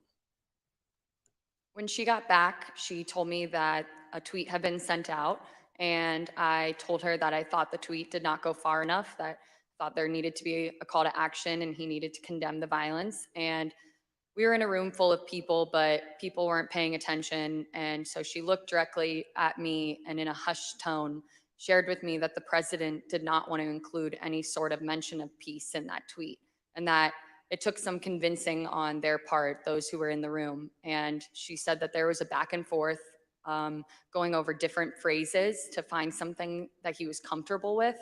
And it wasn't until Ivanka Trump suggested the phrase "stay peaceful" that he finally agreed to include it. The president resisted writing "stay peaceful" in a tweet. He told Mark Meadows that the rioters were doing what they should be doing, and the rioters understood they were doing what President Trump wanted them to do. President Trump's message was heard clearly by Stop the Steal organizer Ali Alexander. At 2:38, he told another organizer, quote, "POTUS is not ignorant of what his words would do." Rioters storming the Capitol also heard President Trump's message. In this video, you'll see surveillance footage from the rotunda that shows a group of Oath Keepers, including Jessica Watkins, who's been charged with seditious conspiracy. You'll hear her walkie-talkie communications with others as they share intelligence and communicate about President Trump's 238 tweet in real time. Again, we warn the audience that this clip also contains strong language. CNN just said that they evacuated all members of Congress into a safety room. There's no safe place in the United States for any of these motherfuckers right now, let me tell you. I hope they understand that we are not joking around. Military Principle 105, Military Principle 105, cave means grave. Trump just tweeted, please support our Capitol Police. They are on our side. Do not harm them. That's saying a lot by what he didn't say. He didn't say not to do anything to the congressman. Well, he did not ask them to stand down. He's just said, stand by the Capitol Police. They are on our side and they are good people. So it's getting real down there. I got it on TV and it's looking pretty friggin' radical to me. CNN said that Trump has egged this on, that he is egging it on, and that he is watching the country burn 2 weeks before he leaves office. He is not leaving office. I don't give a shit what they say. We are in the mezzanine. We are in the main dome right now. We are rocking it. They're throwing grenades. They're freaking shooting people with paintballs, but we're in here. Be safe, be safe. God bless and Godspeed and keep going. Get it, Jess. Do your shit. This is what we fucking lived up for. Everything we fucking trained for. Took over the Capitol. Overran the Capitol. We're in the fucking Capitol, bro. We've now seen how President Trump's supporters reacted to his tweets. Mr. Pottinger, you told us that you consider the tweets sent to this point to be, quote, wholly inadequate given the urgency of the crisis. What, in your view, would have been needed? Yeah, it was insufficient. I think what you could count me among those who was hoping to see an unequivocal, strong statement clearing out the Capitol, telling people to stand down, leave, go home. I think that's what we were hoping for. So something a lot more kind of definitive and not ambiguous, because he has that power over his folks. Ms. Matthews, you told us about a colleague who said during the attack that the president should not condemn the violence. Can you please tell us about that moment and your reaction? Yes, so a conversation started in the press office after the president sent out those 2 tweets that I deemed were insufficient. And a colleague suggested that the president shouldn't condemn the violence because they thought it would be, quote, handing a win to the media if he were to condemn his supporters. And I disagreed. I thought that we should condemn the violence and condemn it unequivocally. And I thought that he needed to include a call to action and to tell these people to go home. And a debate ensued over it. And I became visibly frustrated, and my colleagues were well aware of that. And I couldn't believe that we were arguing over this in the middle of the West Wing, talking about the politics of a tweet, being concerned with handing the media a win when we had just watched all of that violence unfold at the Capitol. And so I motioned up at the TV and I said, do you think it looks like we're effing winning? Because I don't think it does. And I again reiterated that I thought that the president needed to condemn the violence because it didn't matter if it was coming from the left or the right, that you should condemn violence 100% of the time. We've heard this evening how everyone in the president's orbit was pushing him to do more, to tell the mob to leave the Capitol. One of those people was Republican leader Kevin McCarthy. He managed to get the president on the phone and told him to call off his supporters. As you will hear, the president refused, and so Leader McCarthy reached out for help to Ivanka Trump, who was at the White House, and Jared Kushner, who that afternoon had just arrived back on a flight from the Middle East. So at some point in the afternoon, Mr. McCarthy placed a phone call to Mr. Scavino's desk line, and it was transferred to the president. Is that correct? That's generally what I recall. Okay. Were you involved in transferring that call? Yes, Okay. Where was the president at the time that he took that call? he was in the dining room. Would you personally reach out to the president for more support? I've already talked to the president. I called him. I think we need to make a statement, make sure that we can calm individuals down. Did Mr. McCarthy indicate that he had been in touch with President Trump? He indicated that he had had some conversation. I don't recall whether it was with the president or with somebody at the White House, but I think he'd expressed frustration that not taking the circumstances seriously as they should in that moment. You know, I asked Kevin McCarthy, who's the Republican leader, about this, and he said he called Donald. He finally got through to Donald Trump, and he said, "You have got to get on TV. You've got to get on Twitter. You've got to call these people off." You know what the president said to him? This is as it's happening. He said, "Well, Kevin, these aren't my people. You know, these are Antifa."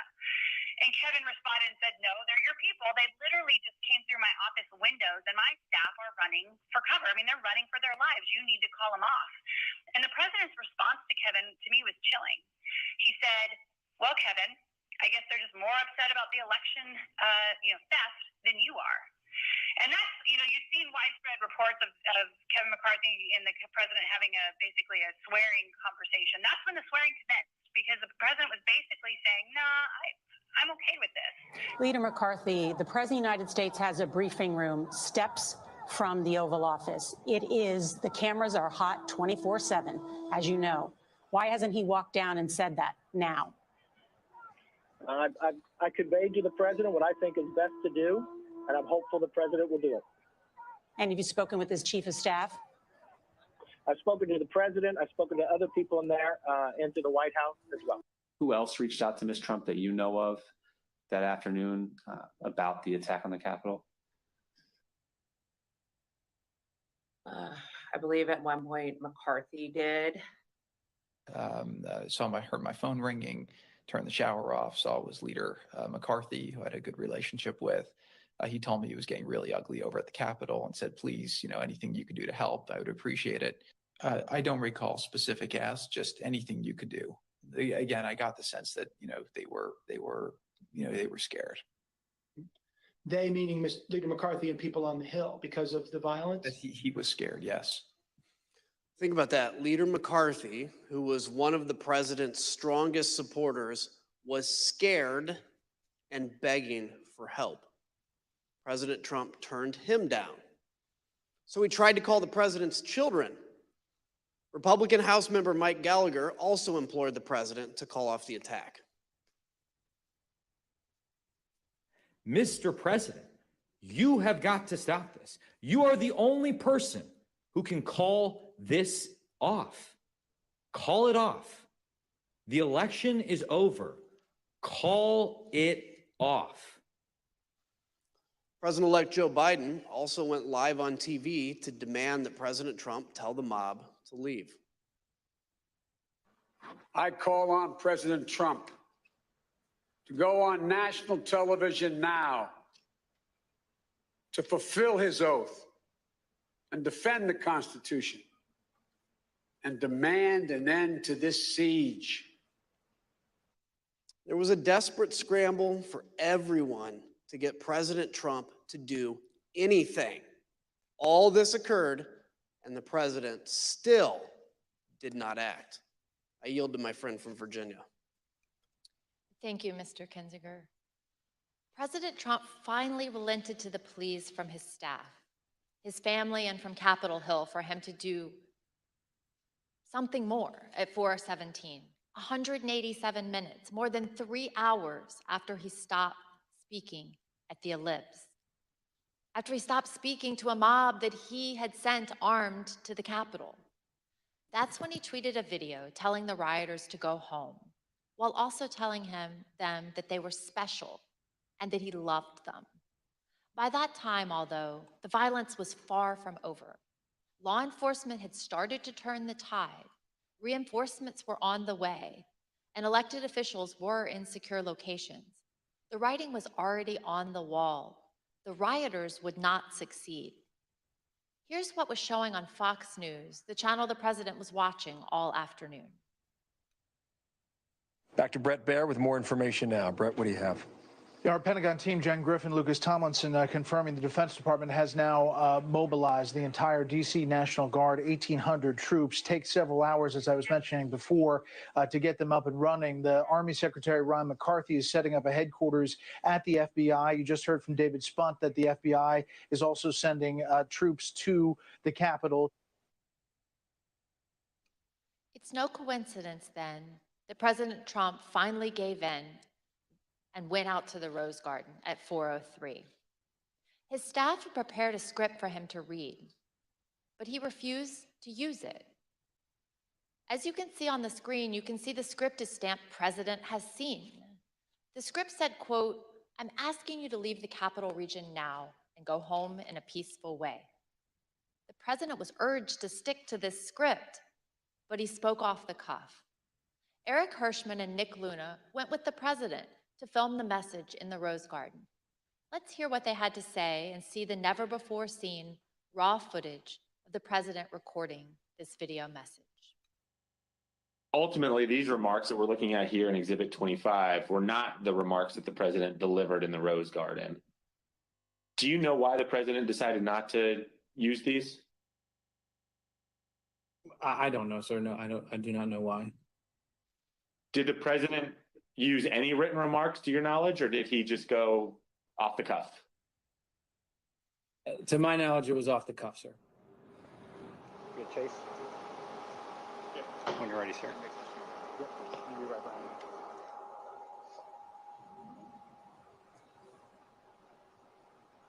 You tell me when. When you're ready, sir.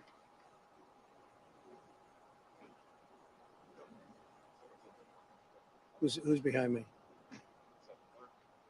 He's gone around. We're all clear now. I know your pain. I know you're hurt. We had a election. Let me see. I know your pain.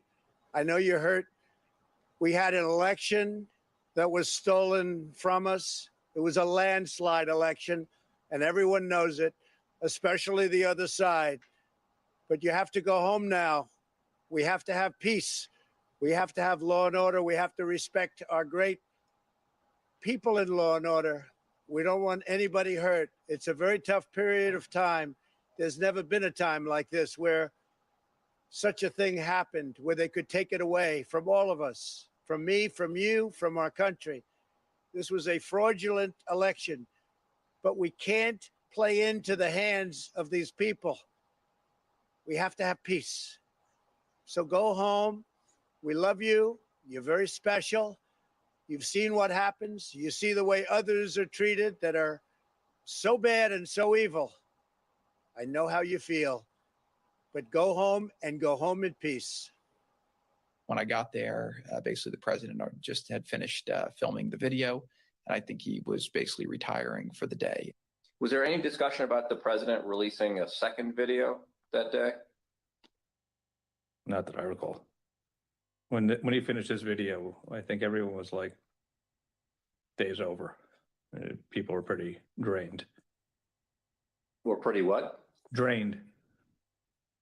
But we say day over, I mean, there were still people in the Capitol at that point, weren't there? There were people in the Capitol, but I believe by this stage, law enforcement, and I'd have to go back and look, but I believe law enforcement was either there or moving in or going to take charge. I just tell you, people were emotionally drained by the time that videotape was done. Emotionally drained? At the White House? Here's what was happening at the same time at the Capitol. We warned the audience that this clip also contains strong language and violence. Hey, keep pushing, don't lose the momentum.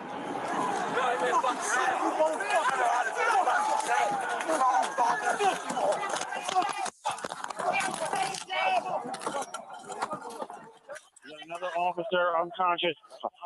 The terrorist. What terrorist? Everybody, we need gas masks. We need weapons. We need strong angry patriots to help our boys. They don't want to leave.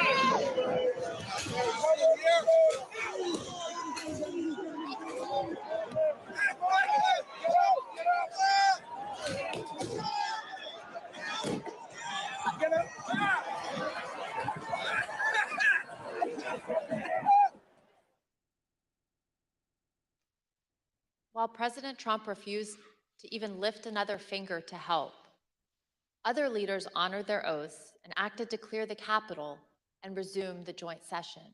For instance, here are never-before-seen photos and video of congressional leaders in action during the attack. The video is a portion of a call they had at approximately 4:45 with Acting Secretary of Defense, Chris Miller. We're not going to let these people keep us from finishing our business. So we need you to get the building cleared, give us the okay so we can go back in session and finish up the people's business as soon as possible.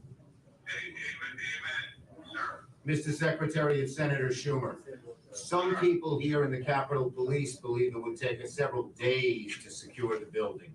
Do you agree with that analysis? I'm not on the ground, but I do not agree with that analysis. So what is the earliest that we could safely resume our proceedings in the Senate and House chambers? The earliest we could safely resume?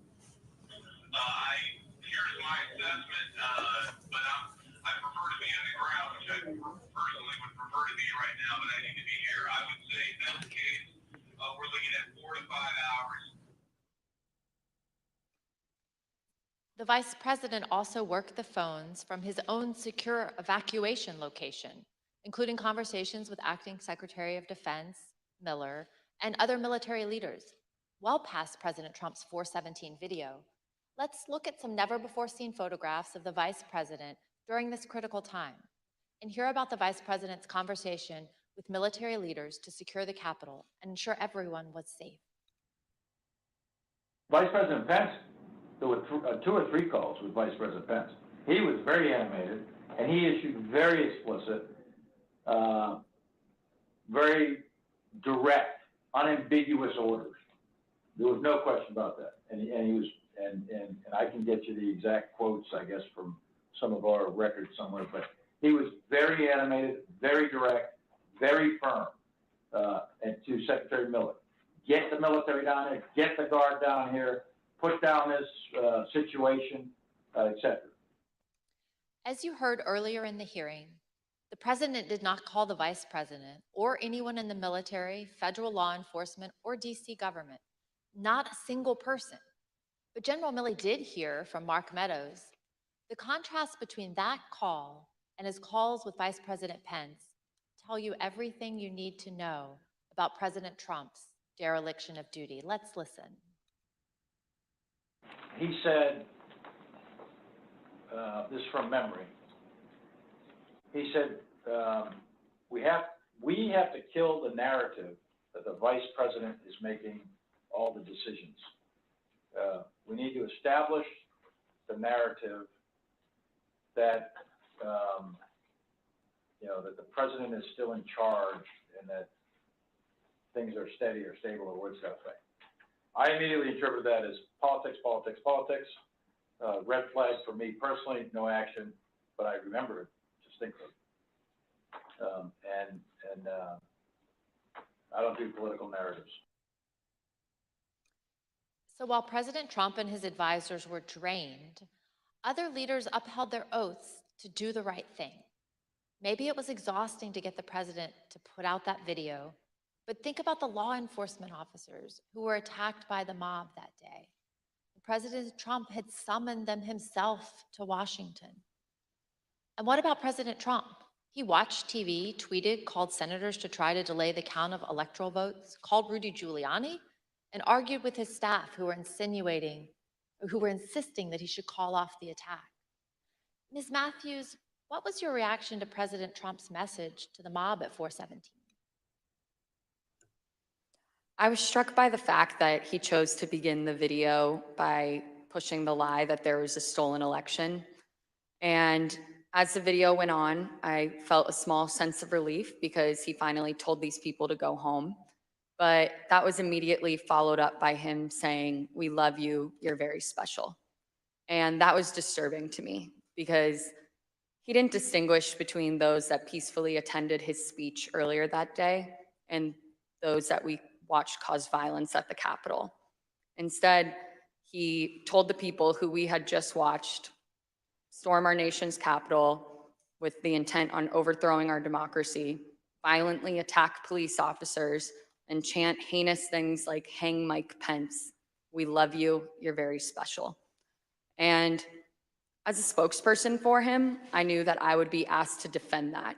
And to me, his refusal to act and call off the mob that day and his refusal to condemn the violence was indefensible.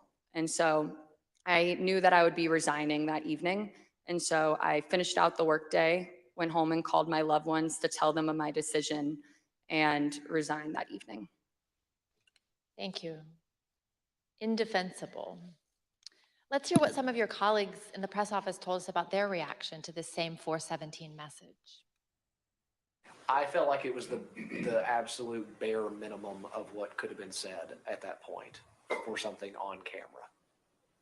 What else do you think should have been said?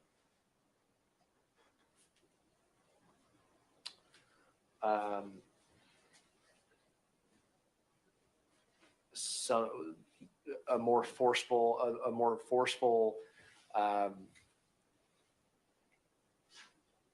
dismissal of the violence, a more forceful command to go home, a more forceful respect for law enforcement, even a comparison to the respect that we have given law enforcement as it relates to what was done to them in the prior summer. And I thought it was important that an acknowledgement be given to the U.S. Capitol building itself, what it's a symbol of, what it means, not only to the people that work there, but to the American people generally, and the work of Congress that by law needed to be conducted that day. Do you wish, in hindsight, that the president had asked the protesters to leave the Capitol earlier than he ended up asking them to do that? Of course, I would love if the go home message would have happened earlier in the day. The president's words matter. We know that many of the rioters were listening to President Trump. We heard from one last week, Stephen Ayers. Let's listen to what he had to say about the 417 message from the president and see how rioters reacted to the president's message in real time. Well, when we were there, as soon as that come out, everybody started talking about it, and it seemed like it started to disperse, some of the crowd. I'm here delivering the president's message. Donald Trump has asked everybody to go home. That's our order.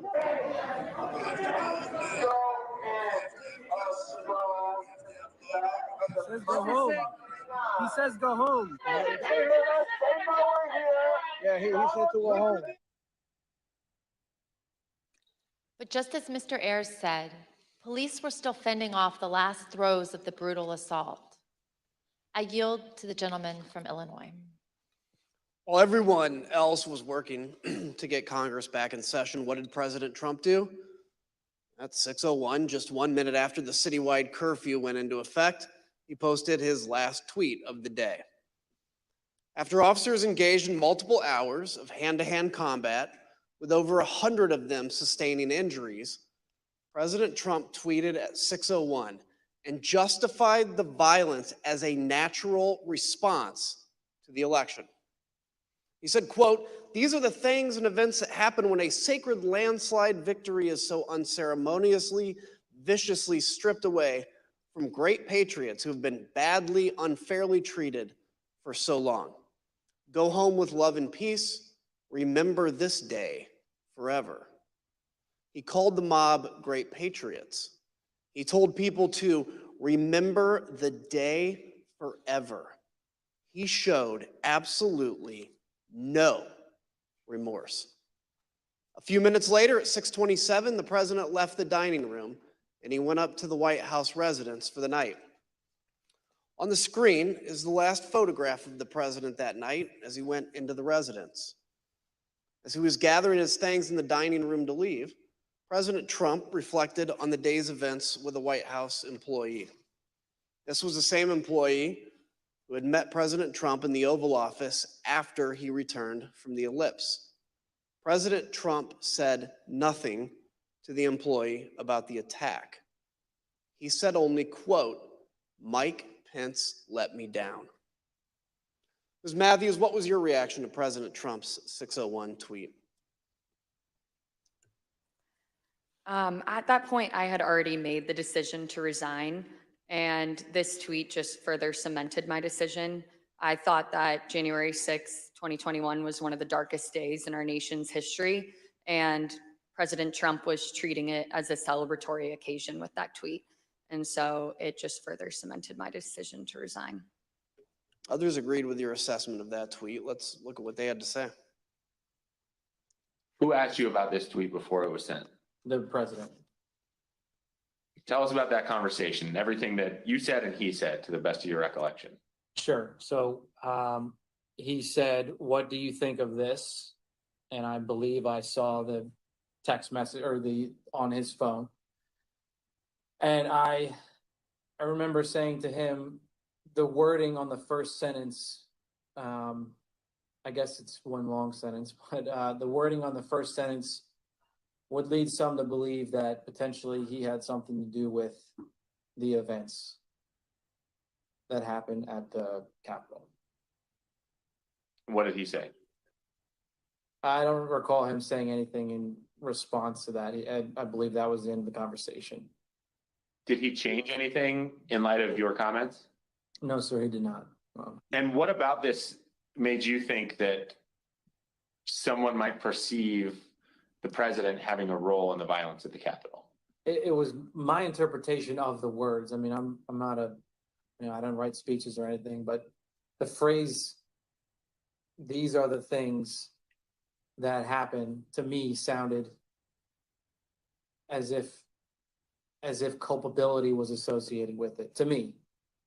I don't think it's a patriotic act to attack the Capitol, but I have no idea how to characterize the people other than they trespassed, destroyed property, and assaulted the U.S. Capitol. I think calling them patriots is,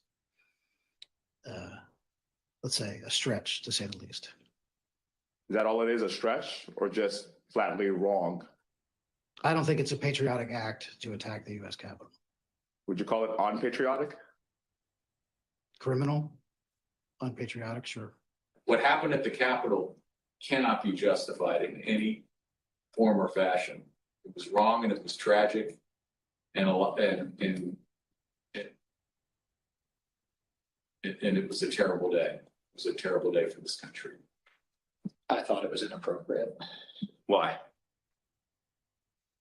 To my mind, it was a day that should be remembered in infamy. That wasn't the tenor of this tweet. Despite the violence of the day, the effort to delay the certification continued. That evening, Rudy Giuliani called several of President Trump's closest political allies in the hour before the joint session resumed. Representative Jim Jordan and Senators Marsha Blackburn, Tommy Tuberville, Bill Hagerty, Lindsey Graham, Josh Hawley, and Ted Cruz. We know why Mr. Giuliani was calling them, because at 7:02, he left a voicemail for Senator Tuberville, which later became public. Let's listen to just the start of it. Senator Tuberville, or I should say Coach Tuberville, this is Rudy Giuliani, President's lawyer. I'm calling you because I want to discuss with you how they're trying to rush this hearing and how we need you, our Republican friends, to try to just slow it down so we can get these legislatures to get more information to you. Mr. Giuliani did not even mention the attack on the Capitol. Instead, he was pushing on behalf of President Trump to get members of Congress to further delay the certification. Even though some members did proceed with objections, Vice President Pence and Congress stood firm and successfully concluded the joint session in the early morning hours of January 7th. Here are some of what members of the president's party said in the days and weeks after the attack. There's no question, none, that President Trump is practically and morally responsible for provoking the events of the day. No question about it. The people who stormed this building believed they were acting on the wishes and instructions of their president. And having that belief was a foreseeable consequence of the growing crescendo of false statements, conspiracy theories, and reckless hyperbole, which the defeated president kept shouting into the largest megaphone on planet Earth. The violence, destruction, and chaos we saw earlier was unacceptable, undemocratic, and un-American. It was the saddest day I've ever had as serving as a member of this institution. Madam Speaker, today the People's House was attacked, which is an attack on the Republic itself. There is no excuse for it. A woman died, and people need to go to jail. And the president should never have spun up certain Americans to believe something that simply cannot be. Well, after 3 a.m, Congress certified the 2020 election results. Soon after, this statement by President Trump was posted on Dan Scavino's Twitter account because the president's account by now had been suspended. As you can see, President Trump stuck with his big lie that the election was stolen. But he did say there would be an orderly transition. We learned, though, that the statement was not necessarily his idea. Jason Miller, a campaign advisor, told us that after the joint session started, he heard nothing from President Trump or the White House about assuring the nation that the transfer of power would take place. So Mr. Miller took it upon himself to draft the statement and call the president at 9:23 that night to convince him to put it out. Let's listen to what he had to say about the call. Did he disagree with something that you had put in the statement, some particular word or phrase that he did not want included? I'd say just he wanted to say peaceful transition, and I said that ship's kind of already sailed, so we're going to say orderly transition. That was about the extent of disagreement or pushback from the conversation. The last person President Trump spoke to by phone that night was Johnny McEntee, his head of personnel. Mr. McEntee told us that they talked about the events of the day and the multiple resignation by administration officials. The decision whether to resign was one that weighed heavily on people in the administration. On the one hand, people like Mr. Pottinger and Ms. Matthews here, as proud as they were to have served, refused to be associated with President Trump's dereliction of duty. But others were sincerely worried that leaving President Trump to his own devices would put the country at continued risk. Listen to what we heard about that tension from Pat Cipollone, from General Mark Milley, and Eugene Scalia, who was the Secretary of Labor. And then after that, some people were resigning, obviously, over January 6th. We know who they were. Did I consider it?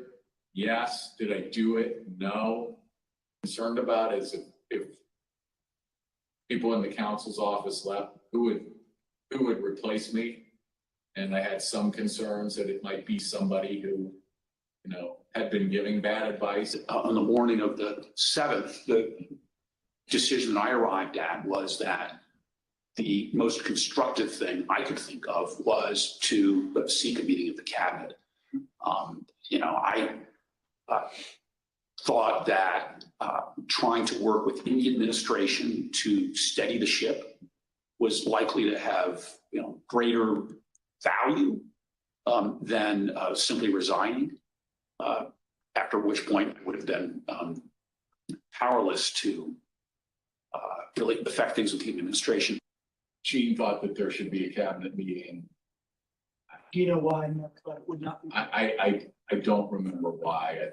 I think it probably had something to do with Mark's view of how the president might react and that things like that. Now, there was a couple of calls where, Meadows and or Pompeo, but more Meadows, how's the president doing? Like Pompeo might say, how's the president doing?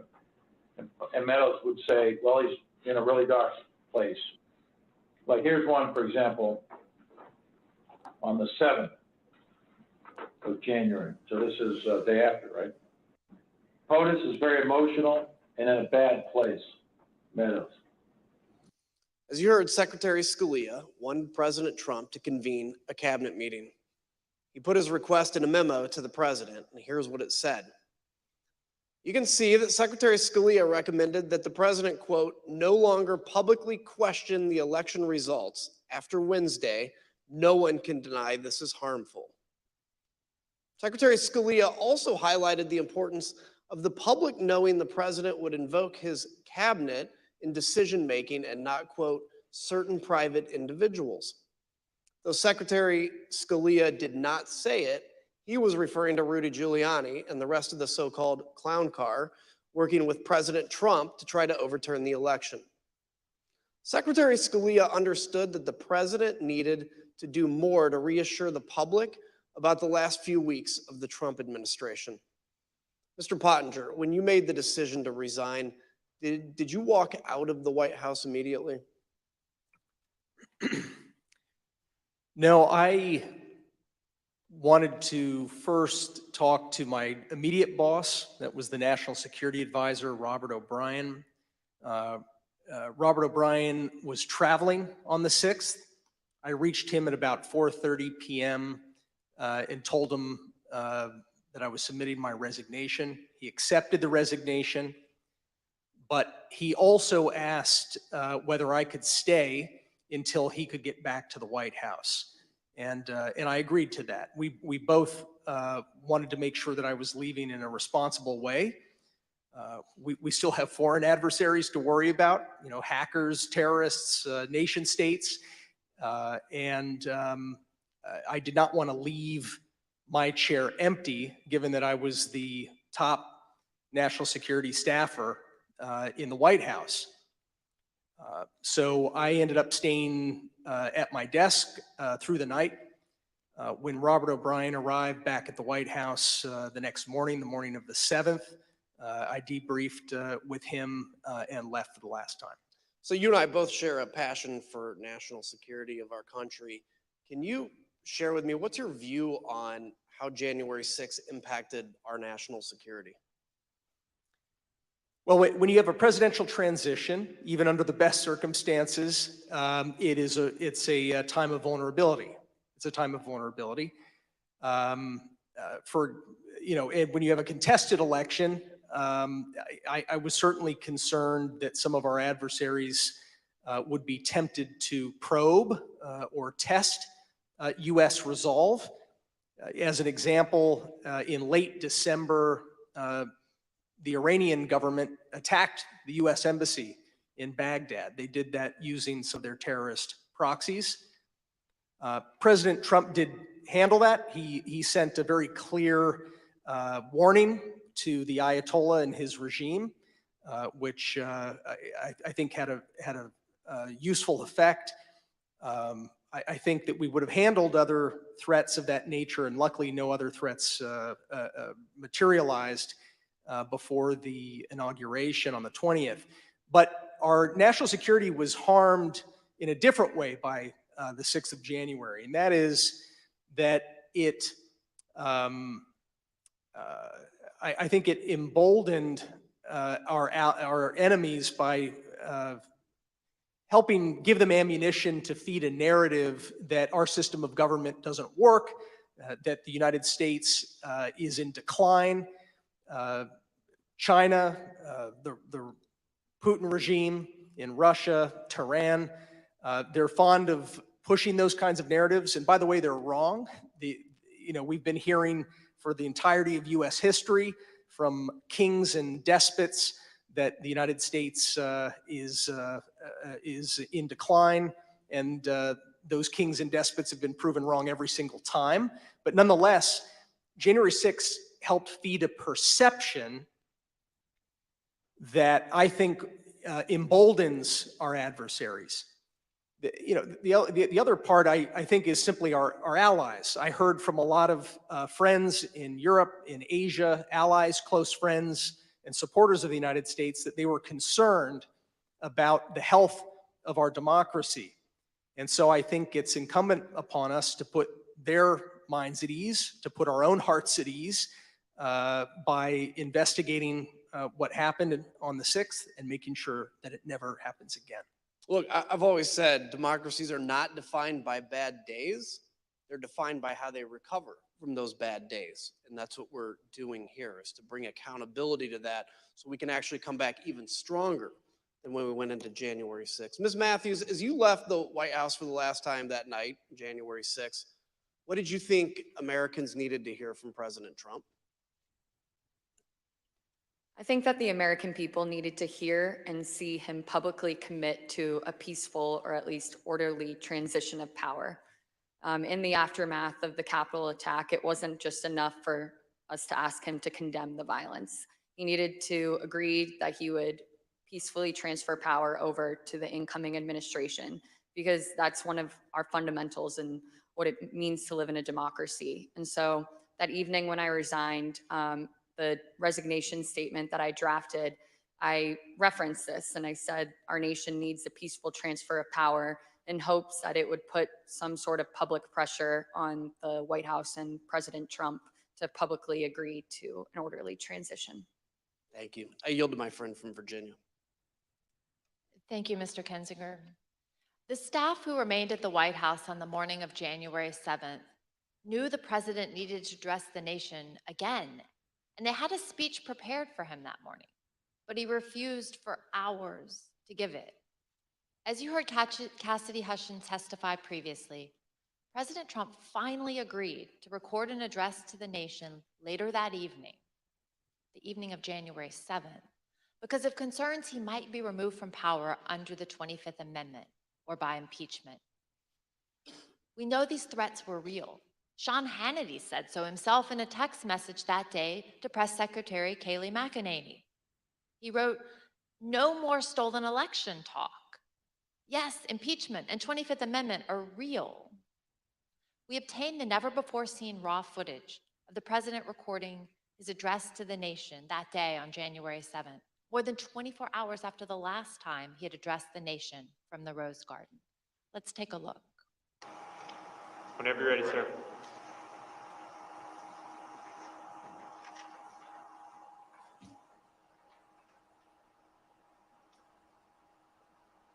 I would like to begin by addressing the heinous attack yesterday, and to those who broke the law, you will pay. You do not represent our movement, you do not represent our country, and if you broke the law, you can't say that. I'm not gonna, I already said you will pay. The demonstrators who infiltrated the Capitol have defied the seat of justice. It's defiled, right? See, I can't see it very well. Okay, I'll do this. I'm going to do this. Let's go. But this election is now over. Congress has certified the results. I don't want to say the election's over. I just want to say Congress has certified the results without saying the election's over, okay? But Congress is certain. Now Congress is Yeah, right. Now Congress. I didn't say over, so let me see. Go to the paragraph before.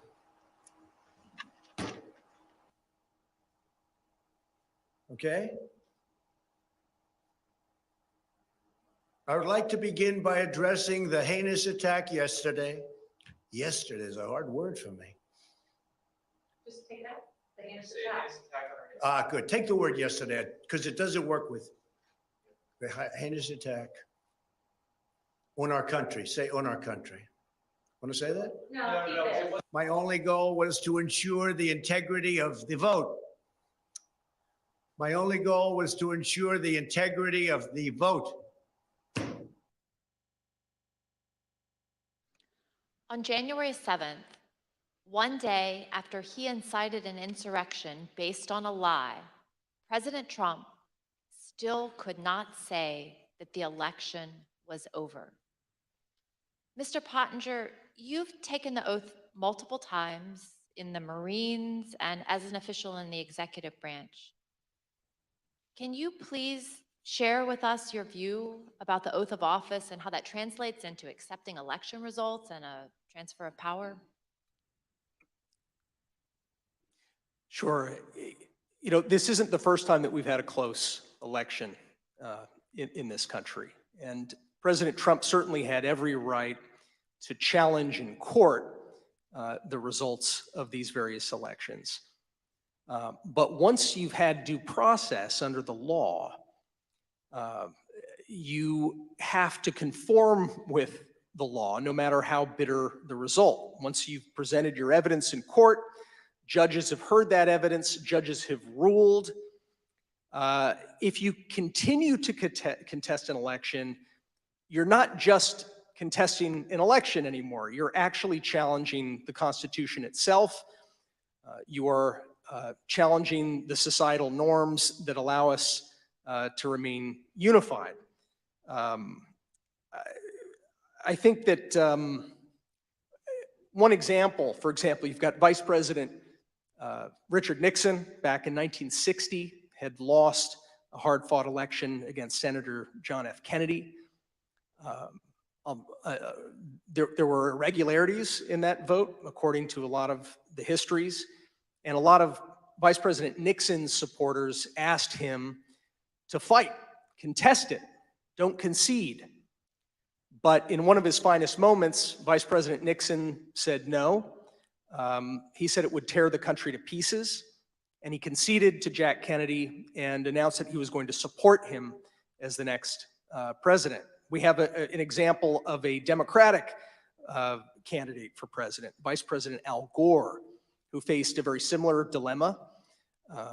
He strongly disagreed with the Supreme Court decision that lost his election bid and allowed President George W. Bush to take office.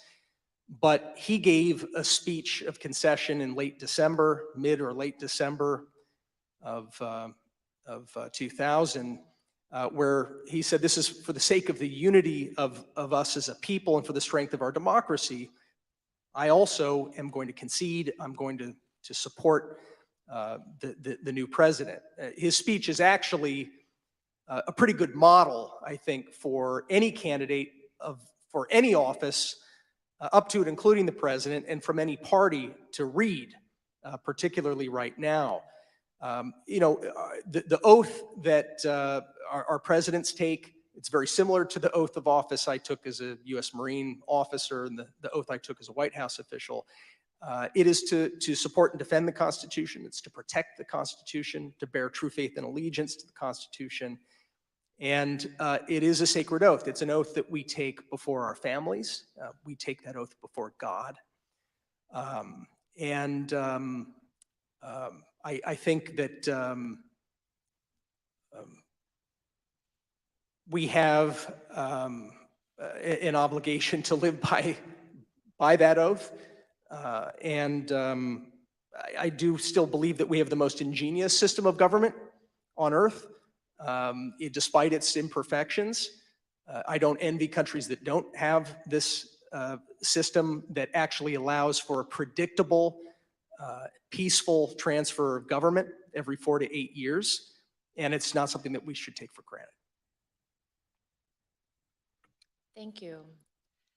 As we heard at the start of the hearing, in the immediate aftermath of January 6th, Republican leader Kevin McCarthy understood that President Trump bore responsibility for that day and should have taken immediate action to stop the violence. He was even more candid in calls with Republican colleagues. As you'll hear in a moment, recordings of some of these calls that were later published by the New York Times, the context for these calls was that a resolution had been introduced in the House calling for Vice President Pence and the cabinet to remove President Trump from power under the 25th Amendment. Let's listen. I've had it with this guy. What he did is unacceptable. Nobody can defend that, and nobody should defend it. The only discussion I would have with him is that I think this will pass, and it would be my recommendation we should resign. I mean, that would be my take, but I don't think he would take it, but I don't know. But let me be very clear to all of you, and I been very clear to the president. He bears responsibilities for his words and actions. No ifs, ands, or buts. I asked him personally today, does he hold responsibility for what happened? Does he feel bad about what happened? He told me he does have some responsibility for what happened. And he needs to acknowledge that. President Trump has never publicly acknowledged his responsibility for the attack. The only time he apparently did so was in that private call with Kevin McCarthy. There's something else President Trump has never acknowledged: the names and the memories of the officers who died following the attack on the Capitol. We're honored to be joined tonight by police and first responders who bravely protected us on January 6th. Your character and courage give us hope that democracy can and should prevail, even in the face of a violent insurrection. We on this dais can never thank you enough for what you did to protect our democracy. On January 9th, two of President Trump's top campaign officials texted each other about the president's glaring silence on the tragic death of Capitol Police Officer Brian Sicknick, who succumbed to his injuries the night of January 7th. These campaign officials were Tim Murtaugh, Trump's director of communications, and one of his deputies, Matthew Walking.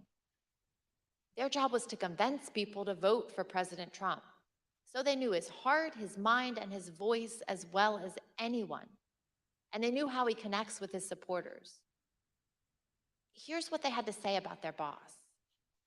Murtaugh said, "Also shitty not to have acknowledged the death of the Capitol Police officer."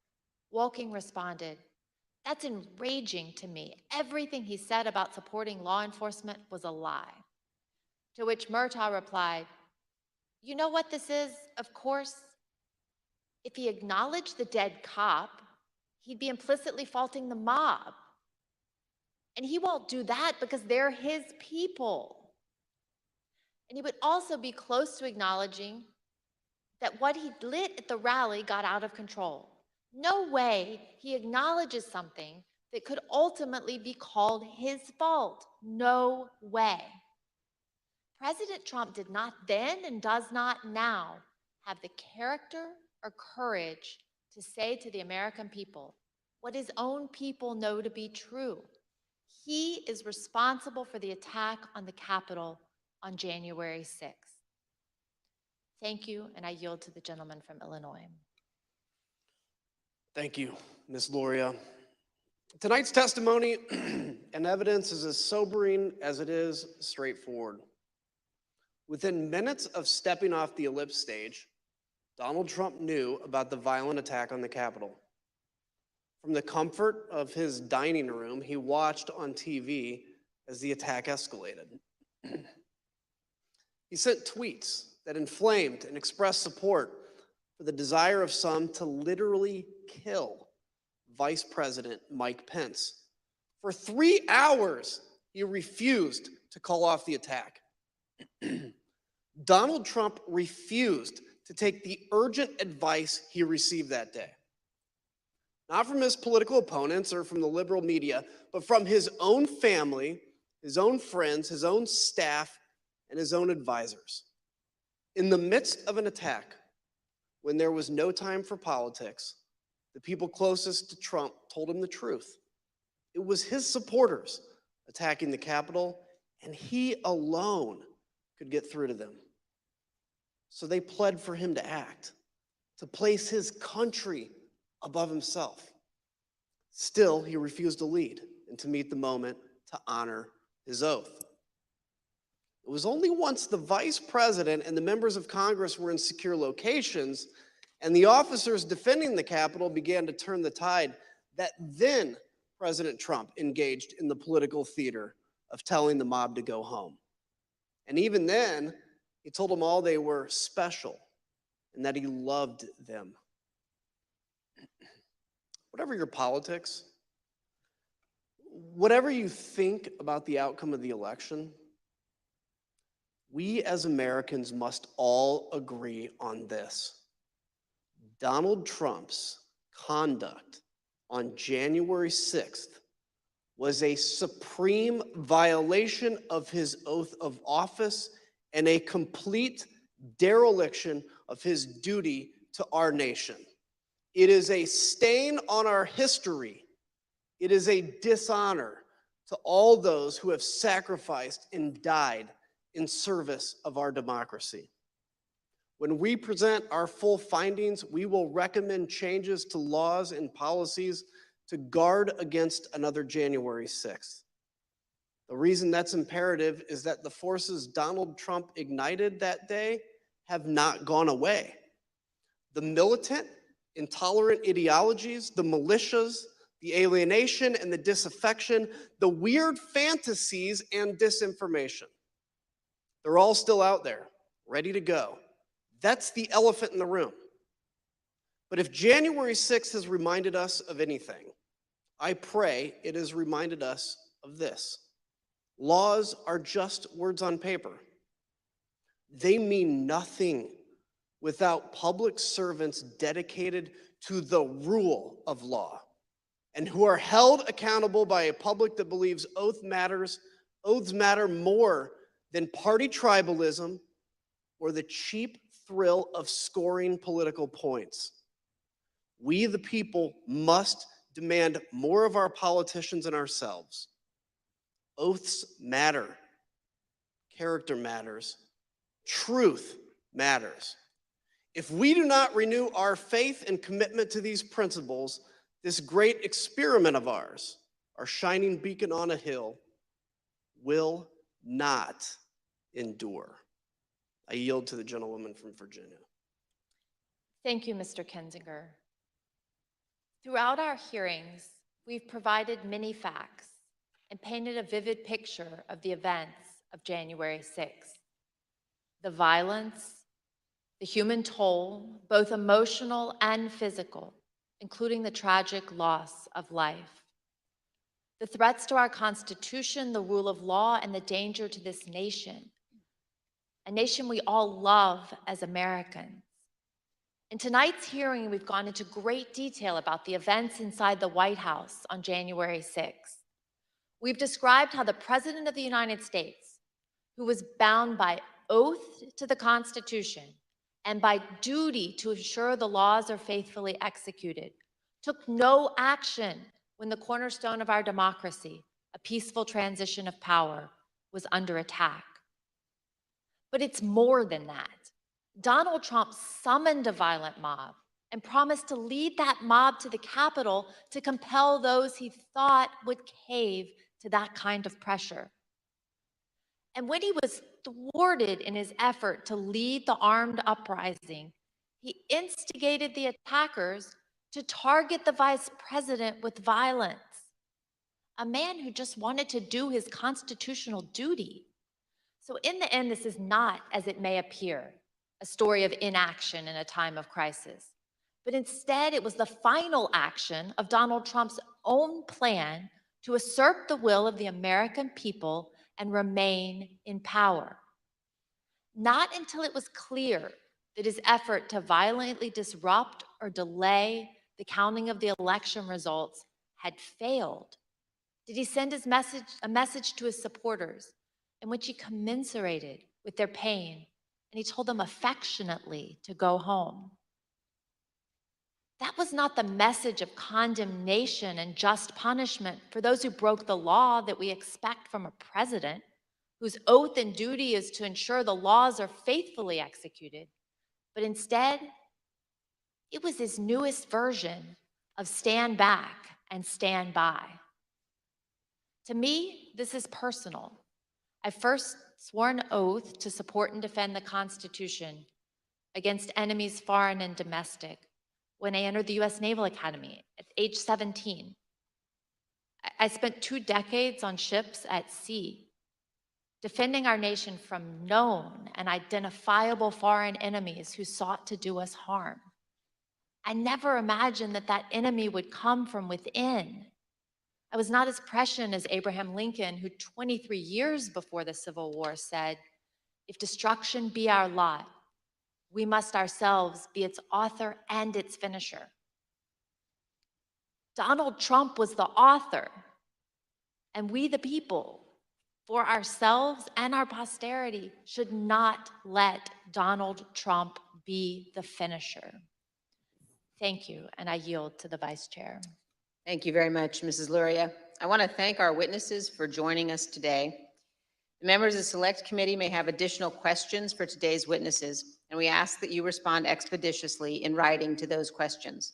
Without objection, members will be permitted 10 business days to submit statements for the record, including opening remarks and additional questions from our witnesses. I'd now like to turn things to Chairman Thompson for a few closing words.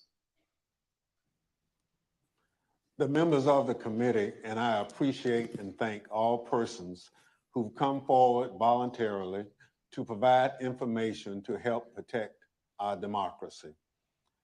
And our work continues. As we've made clear throughout these hearings, our investigation is going forward. We continue to receive new information every day. We are pursuing many additional witnesses for testimony. We will reconvene in September to continue laying out our findings to the American people and pushing for accountability. In the first hearing of this series, I asked the American people to consider the facts and judge for themselves. The facts are clear and unambiguous. I thank the American people for their attention over the past several weeks. I wish you all a pleasant evening. Let me again thank our witnesses today. We've seen bravery and honor in these hearings, and Ms. Matthews and Mr. Pottinger, both of you will be remembered for that, as will Cassidy Hutchinson. She sat here alone, took the oath, and testified before millions of Americans. She knew all along that she would be attacked by President Trump and by the 50, 60, and 70-year-old men who hide themselves behind executive privilege. But like our witnesses today, she has courage, and she did it anyway. Cassidy, Sarah, and our other witnesses, including Officer Caroline Edwards, Shay Moss, and her mother, Ruby Freeman, are an inspiration to American women and to American girls. We owe a debt to all of those who have and will appear here. And that brings me to another point. This committee has shown you the testimony of dozens of Republican witnesses, those who served President Trump loyally for years. The case against Donald Trump in these hearings is not made by witnesses who were his political enemies. It is instead a series of confessions by Donald Trump's own appointees, his own friends, his own campaign officials, people who worked for him for years, and his own family. They have come forward and they have told the American people the truth. And for those of you who seem to think the evidence would be different if Republican leader McCarthy had not withdrawn his nominees from this committee, let me ask you this. Do you really think Bill Barr is such a delicate flower that he would wilt under cross-examination? Pat Cipollone, Eric Hirschman, Jeff Rosen, Richard Donahue, of course they aren't. None of our witnesses are. At one point in 2016, when he was first running for office, Donald Trump said this: "I could stand in the middle of Fifth Avenue and shoot somebody, and I wouldn't lose any voters." That quote came to mind last week when audio from Trump advisor Steve Bannon surfaced from October 31st, 2020, just a few days before the presidential election. Let's listen. And what Trump's going to do is just declare victory, right? He's going to declare victory. But that doesn't mean he's the winner. He's just going to say he's the winner. The Democrats, more of our people vote early that count.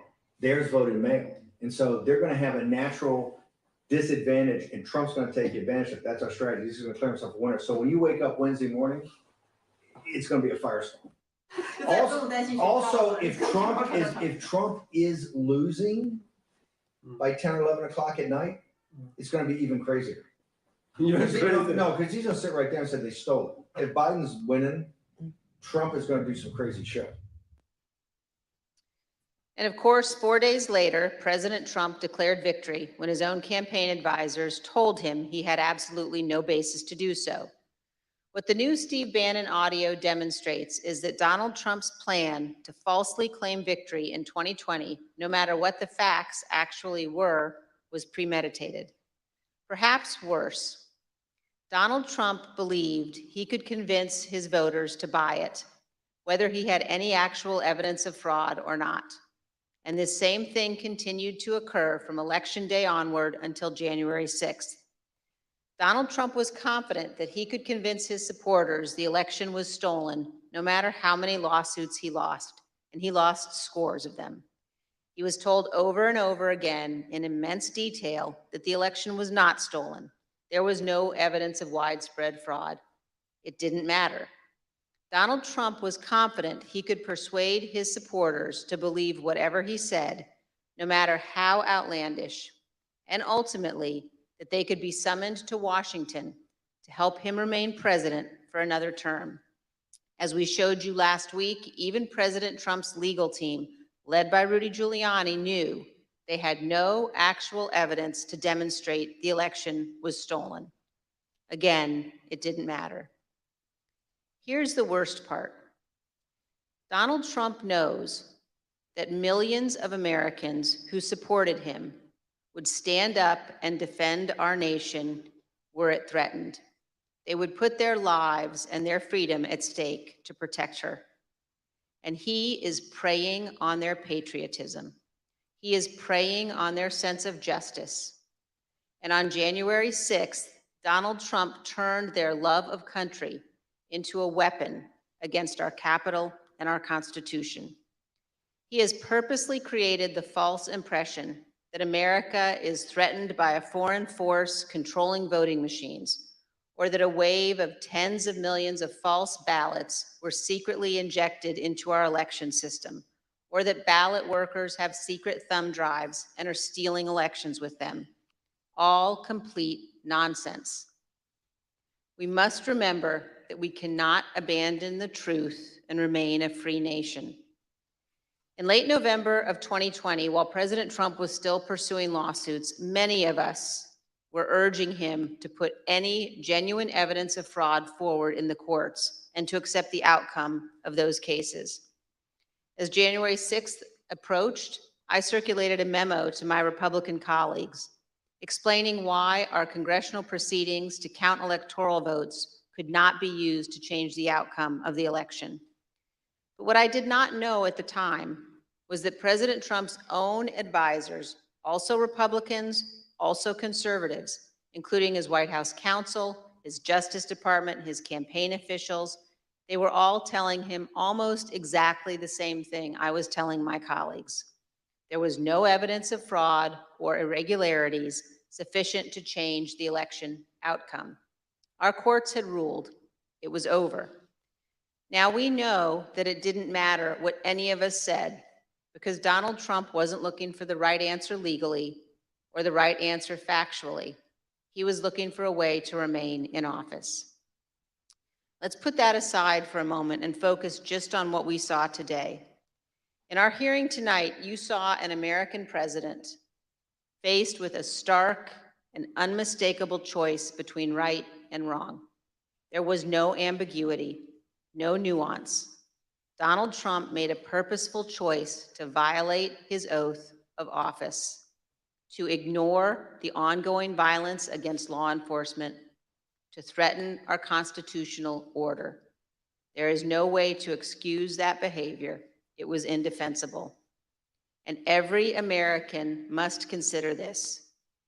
Can a president who is willing to make the choices Donald Trump made during the violence of January 6th ever be trusted with any position of authority in our great nation again?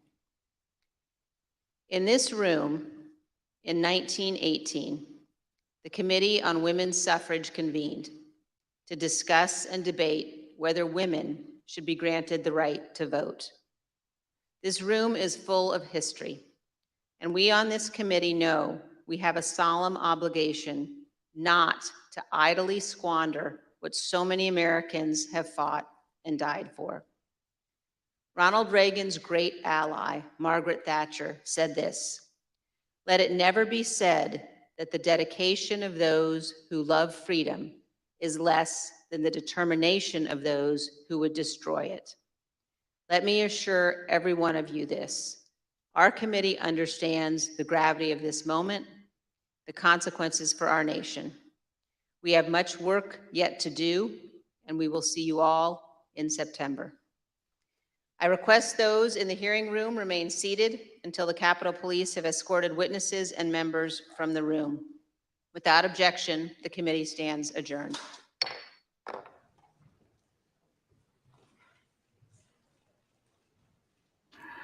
So there you have it. The 8th public January 6th select hearing.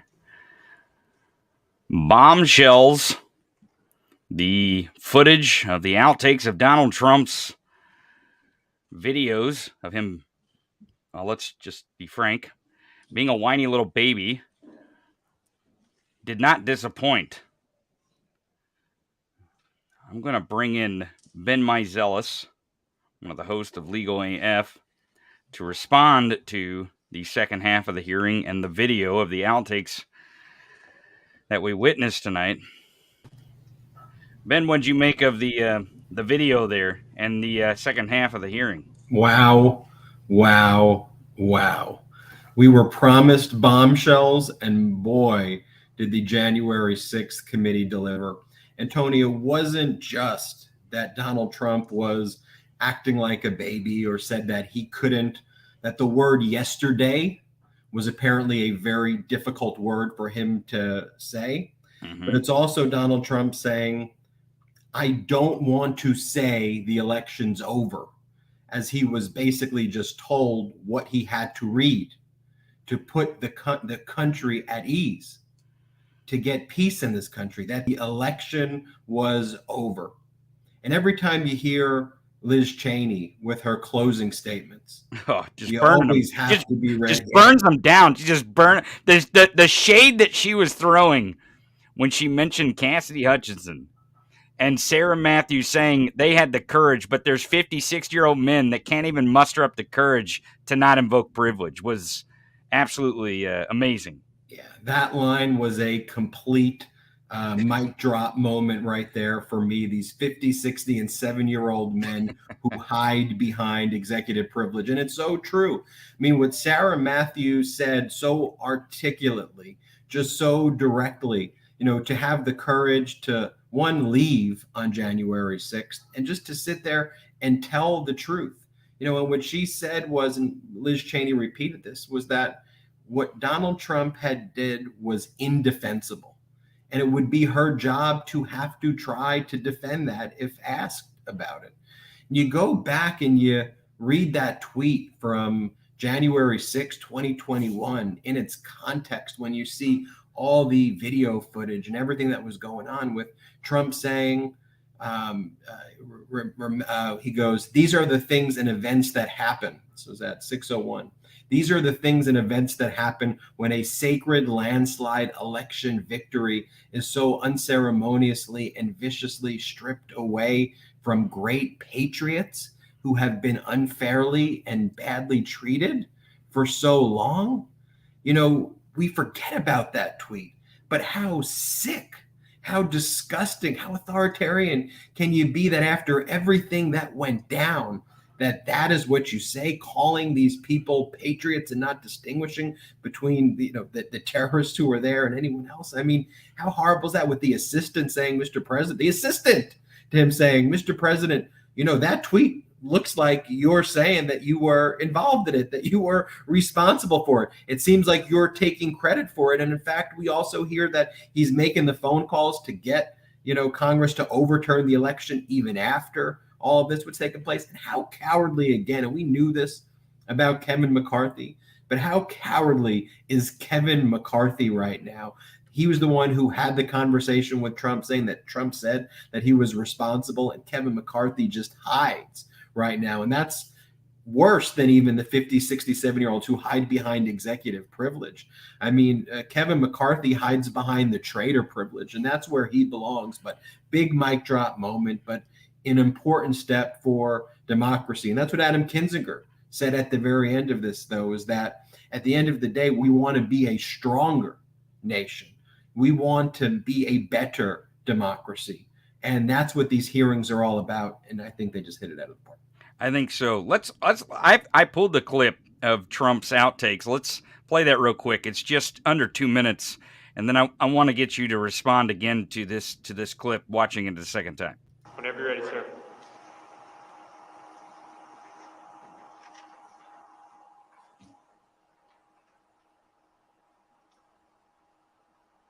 I would like to begin by addressing the heinous attack yesterday. And to those who broke the law, you will pay. You do not represent our movement. You do not represent our country. And if you broke the law, you can't say that. I'm not going to, I already said you will pay. The demonstrators who infiltrated the Capitol have defied the seat of justice. It's defiled, right? See, I can't see it very well. Okay, I'll do this. I'm going to do this. Let's go. But this election is now over. Congress has certified the results. I don't want to say the election's over. I just want to say Congress has certified the results without saying the election's over, okay? But Congress is certified. Now Congress is Yeah, certified. right. Now Congress. I didn't say over, so let me see. Go to the paragraph before.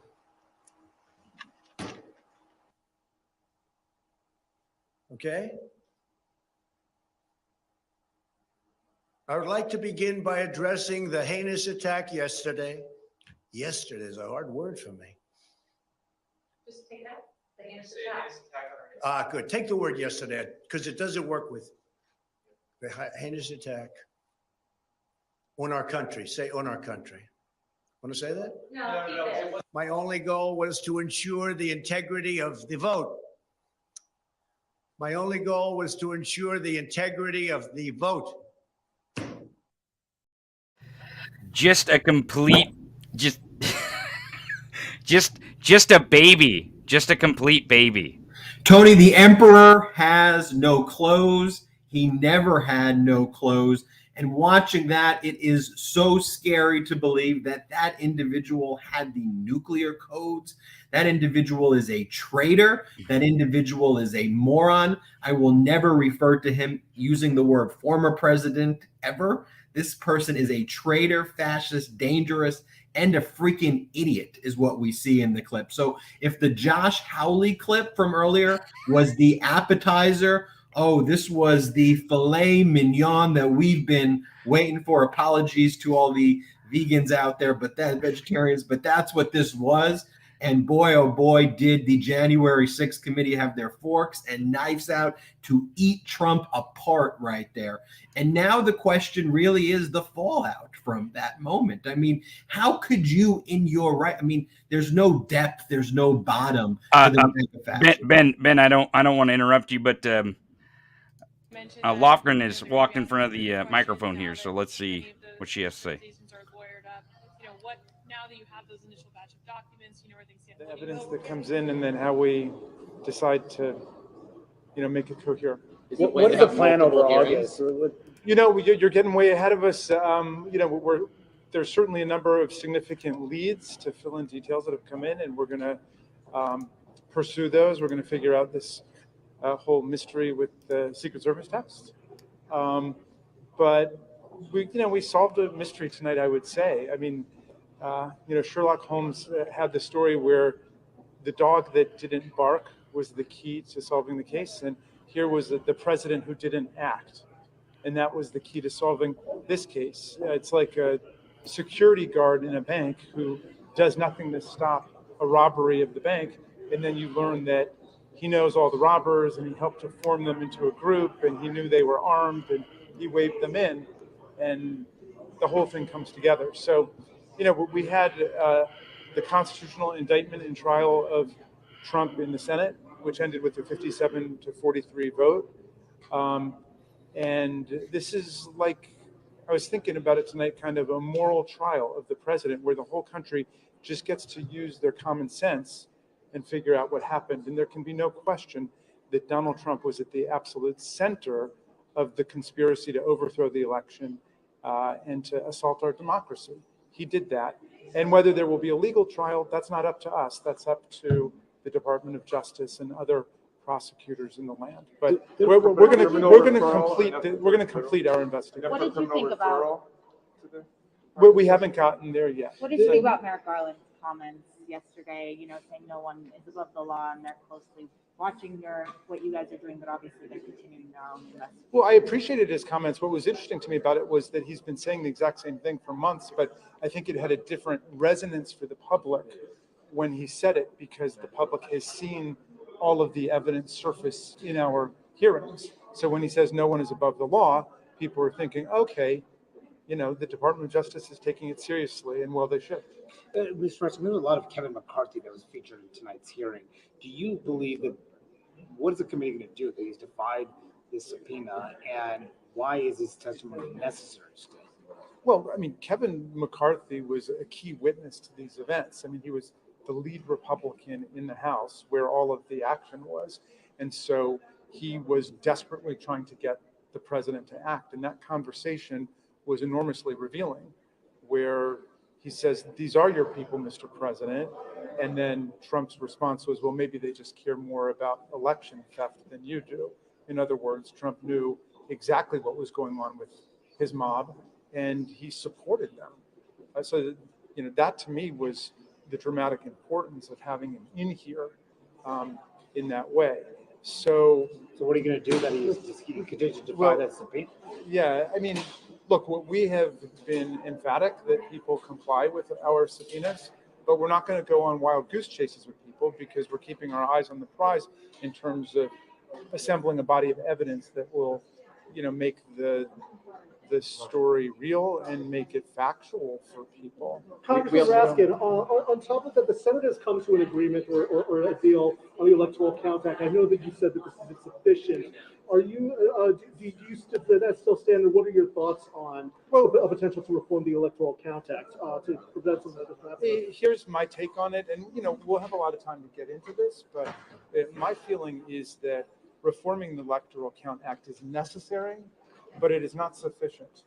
I mean, if all our committee did was to come out and say that the Vice President of the United States doesn't have the power to unilaterally nullify electoral college votes, which no serious person ever believed, and only Donald Trump was arguing, then we obviously will not have done enough to fortify our institutions. So there's a lot more to do, because there has been an onslaught against democracy, not just on the January 6th joint session of Congress, but we saw it take place at the state level. We've seen it with attacks on voter rights. We've seen it in efforts to overthrow the decisions of election boards, and now to impose political decisions over election boards. So there's a lot going on, and we have to use this as a moment to be very serious about the attacks on democracy. Congressman, can I ask you something about the pipe bombs?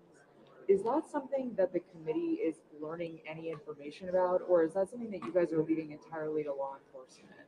Because we still don't know who laid those pipe bombs. As far as I understand, and this is not something I've specifically been working on, but as far as I understand, those remain unsolved crimes. And so we don't have any further information about them, but any evidence or information we get, we will consider to be part of our investigation too. I'm not aware of any, but I know it's something that is obviously of interest. Congressman Raskin, you guys showed outtakes of the January 7th video today, but we've heard that there's, you know, more than an hour long of outtakes. Why did you specifically choose to show just a few seconds of it? You know, I think that question best goes to Ms. Luria and Mr. Kinzinger, who did such a great job tonight pulling everything together. I would ask them about how all of those, you know, decisions were made, because again, I mean, I know just from the hearing that I did last week, it's very difficult. I had about 8 or 9 hours of things I wanted to use, and we had to get it down to 2 hours. What do you think of the missing? The president is not willing to say the election is over. What does that say? That even after the riot, there was still this unwillingness to admit it, and there was even an unwillingness to say peaceful in the tweets. Well, we can go further than that. If the newspapers today are to be believed, the president still wants Wisconsin to say that the election is not over and is still looking for a way to reopen it. So to this day, he does not accept the outcome of the election, and he is trying to make that fiction a litmus test for participation in the Republican Party. He wants everyone to accept the big lie. I hope that these hearings have completely and once and for all demolished the big lie. And if not, we see that he's really trying to operate a political party like a religious cult. On the missing Secret Service texts, what do you infer from these missing texts? Do you think the Secret Service might have been involved in trying to cover up what happened here? Were they involved in this effort to overturn the election? What is your? I don't know what it means. I'm not committing to any conclusion other than to say it's a very unusual and striking sequence of events, and we have learned strange things, and we want to get to the bottom of it, and we will get to the bottom of it. We heard new information, Congressman, we heard new information about Trump's calls to senators during the Capitol riot. Is the committee going to try to solicit testimony from any members of the Senate? I don't know the answer to that question, and you're raising a difficult question of about bicameralism and the relationship between the two chambers within Congress, and so it relates to that. And obviously we've encouraged everyone to come forward, but beyond that, I just can't say. Have there been discussions about the legality of that, or just requesting voluntary testimony? Would that violate any norms or statutes? Yeah, that's all I really want to say about that. Congressman, what comes next, and sort of what do you think that the American people kind of need to get out of the September hearings? Yeah, let me just say that we have not announced September hearings yet. We've not announced any new hearings yet, but we are continuing both on the investigative path, but now also on the path of legislative recommendations, which is part of our mandate under House Resolution 503. So, I can bet you that there will be other hearings in the future, but we're not saying when, and we're not saying exactly what the subjects of them are. And we have a lot of work to do over the month of August. So Secret Service text. You guys did receive one text. Has that been helpful or enlightening in any way? I don't really remember it. I can't say I really remember it, and we have to assume. I mean, as you can see from the abundant texts that were flying around that day, and as all of you know who were here, there was a lot of texting going on. It just defies belief to think that there was just one text that took place within the Secret Service on that day. We will get to the bottom of it, and I can't remember if there was much evidentiary mileage in that one text. Tell me when we have to go. Do you think, I mean, sorry, in 2 minutes. These Republican members who have defied the subpoena, should they be, in your view, should the committee move forward and try to hold them in contempt? Well, the speech or debate clause says that members of Congress, in doing their work, cannot be held to legal account outside of Congress itself. Now, there's a question of, what people's work is and what is covered, within the ambit of the speech or debate clause. But I would say that if there are going to be any effective remedies in a situation like this, and let's hope this remains a once in every 240 years kind of event. But in a situation like this, I would hope that remedies would be found within Congress itself. So as Jamie Raskin wraps up here, I'm going to go back to our panel. Ben Meiselas, Jamie Raskin is trying to answer some of the questions that we had earlier about the footage. And they said there was almost 9 hours, I think, of outtakes, and that's the amount that we got. So there's obviously some other gold nuggets somewhere out there. I think he said, Tony, that his speech, he had about 9 hours. Oh, yes. That's right. And they had to get it down to 2. That's right.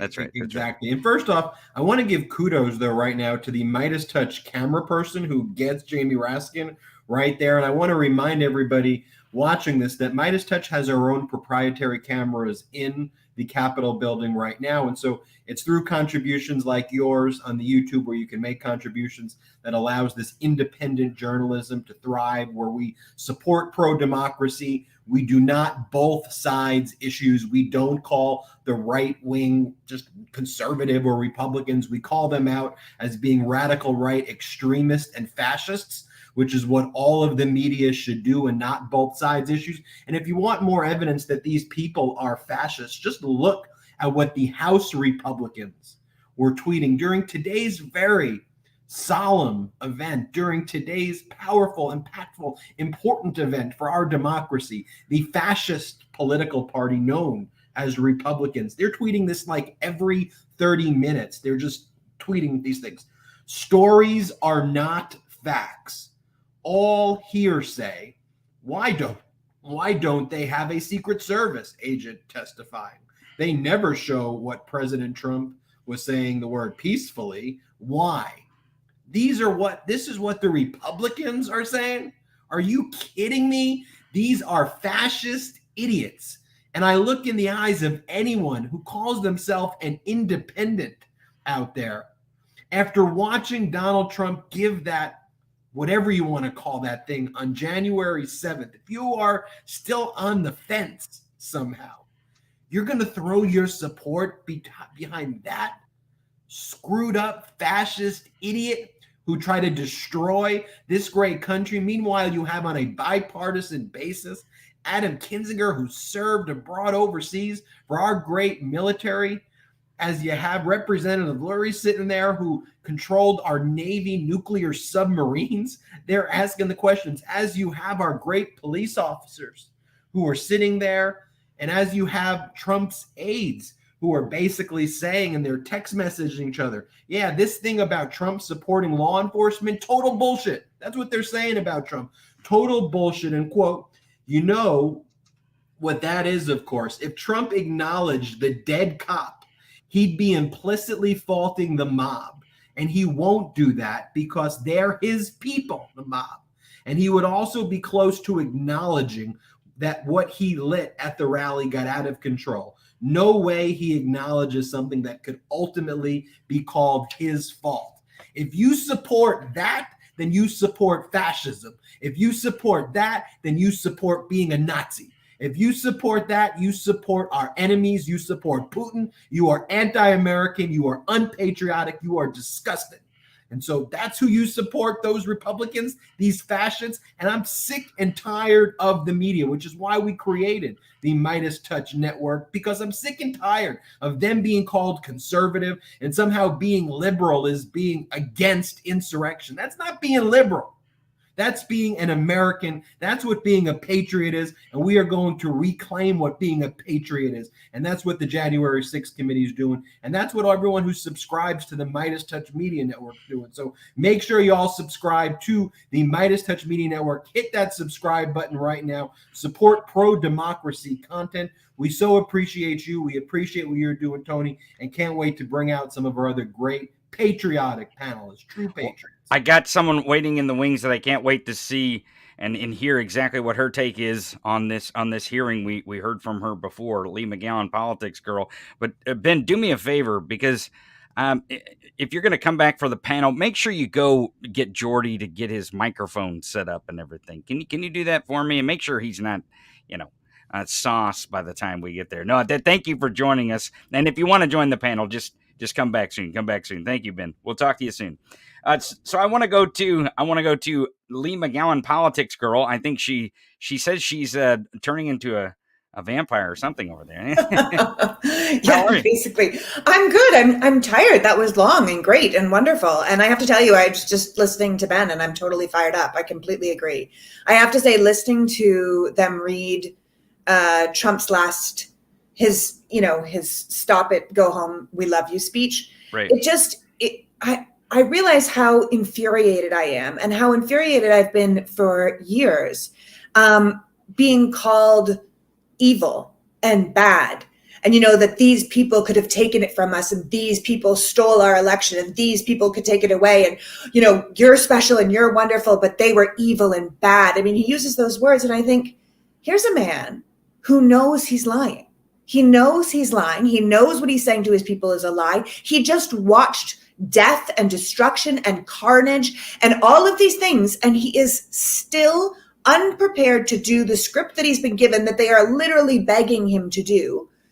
He has to go back to say it was a landslide election and everyone's a liar except for me. And I just think, I have to say, I'm so angry. And every single time I see those videos of those patriots attacking our Capitol, I feel sick to my stomach all over again. And I thought that they said it really well tonight, that Adam Kinzinger, he said, he turned people's patriotism against their own country. And he did it in a planned, premeditated way because he knew he'd get his people on board, and he knew that they would do whatever he asked them to do. And even as his own people were begging him to stop, he wouldn't do it. He refused to defend our nation. He refused to defend the Constitution because he never cared about our nation or the Constitution, right? It has never been about anything other than him. The law means nothing to him. Morals mean nothing to him. People mean nothing to him. So we're shocked the Constitution means nothing to him? Of course it doesn't. That never meant anything. The day of the inauguration meant nothing. There was no, wow, the solemn occasion of putting my hand and doing the thing and saying this oath that people keep talking about. The oath means something. The country means something. Democracy means something. But it never meant anything to this man. It never did. And so it's not surprising that, as they said, he didn't fail to act. He chose not to act. And exactly what they said at the end of tonight, they said it wasn't inaction. It was his final action to get the result he wanted, because it was never about anything other than him.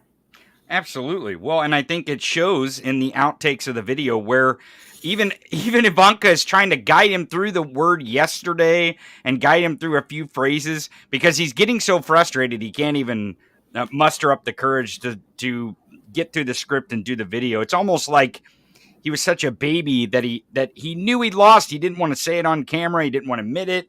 And now here he is. He's standing in front of a camera. It almost felt like he was going to walk away. Well, he might have. I mean, the thing is that it's easy to make fun of his childish behavior. It's easy to make fun of his idiocy and his inability to say words and his complete lack of courage, of course. But I mean, it was put really well tonight. He hurt us. He has hurt the nation. Literally every single person in the White House was like, please say something. And these are Trump people. These are people that have his back. These are people that were trying to get him elected again. These are his people. And they were like, please stop.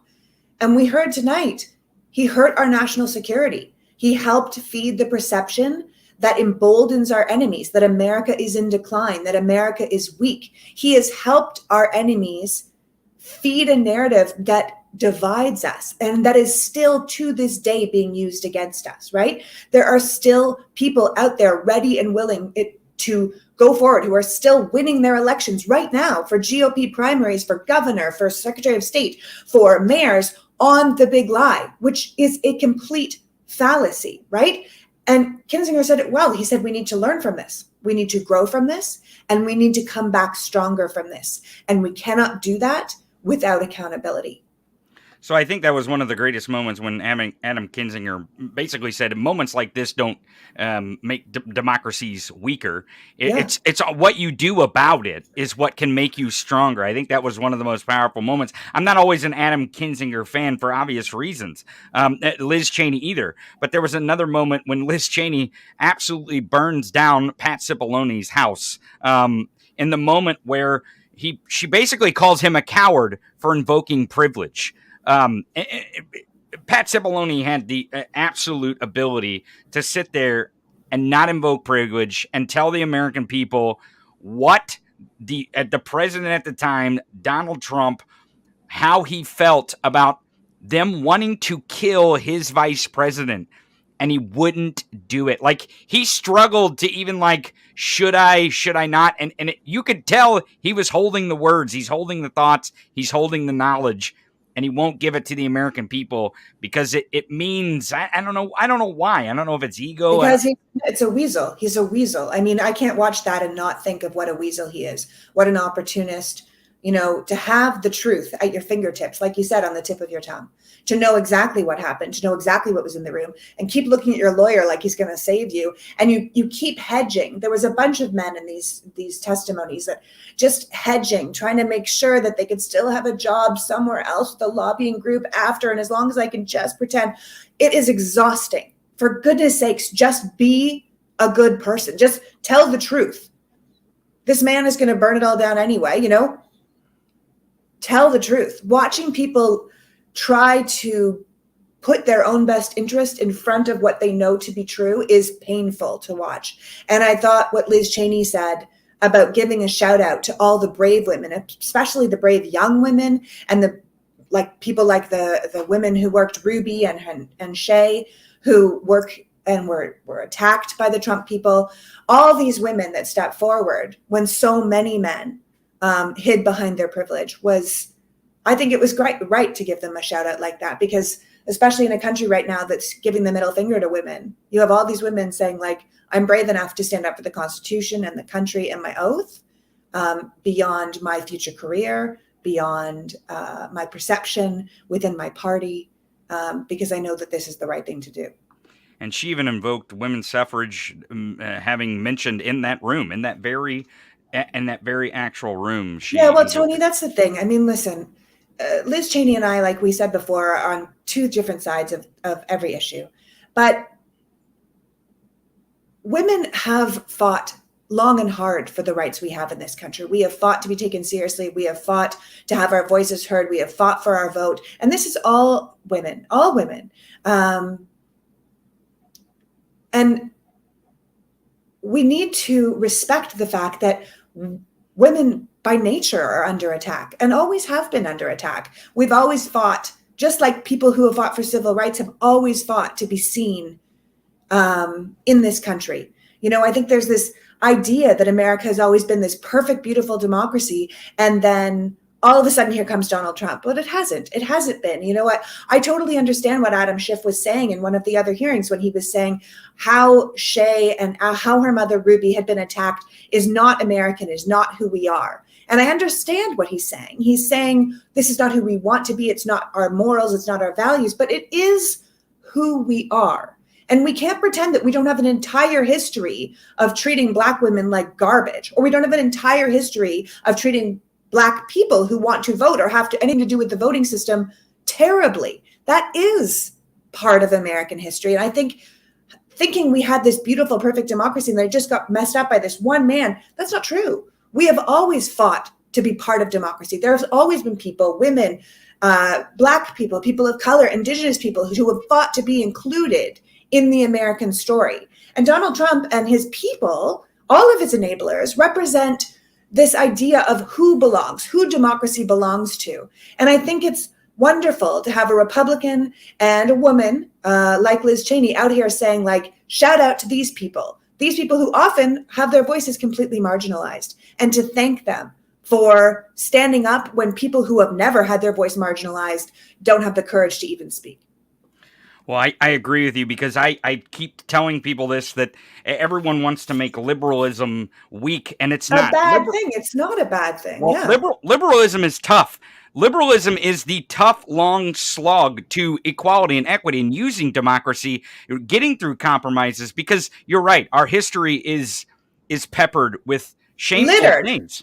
Right, it's everywhere. But we long as a progressive liberal democracy for a better place in the future, and democracy is hard. It is tough. Authoritarianism is easy. You give one bonehead the ability to have a magic wand and tell everyone what they're going to do. But liberalism is the toughest type of government. It is the toughest type of society. Lee, tell us about your podcast next week, because I know you're going to do a show. We talked about it earlier, but tell us before you go, about your show. It releases on Tuesday, so everyone. Yeah, we drop every Tuesday, and this Tuesday we're talking about all of the hearings. I'm having David Bender on. We're going to discuss all of the hearings, what's come out of it, where we think we're going next, what's coming up.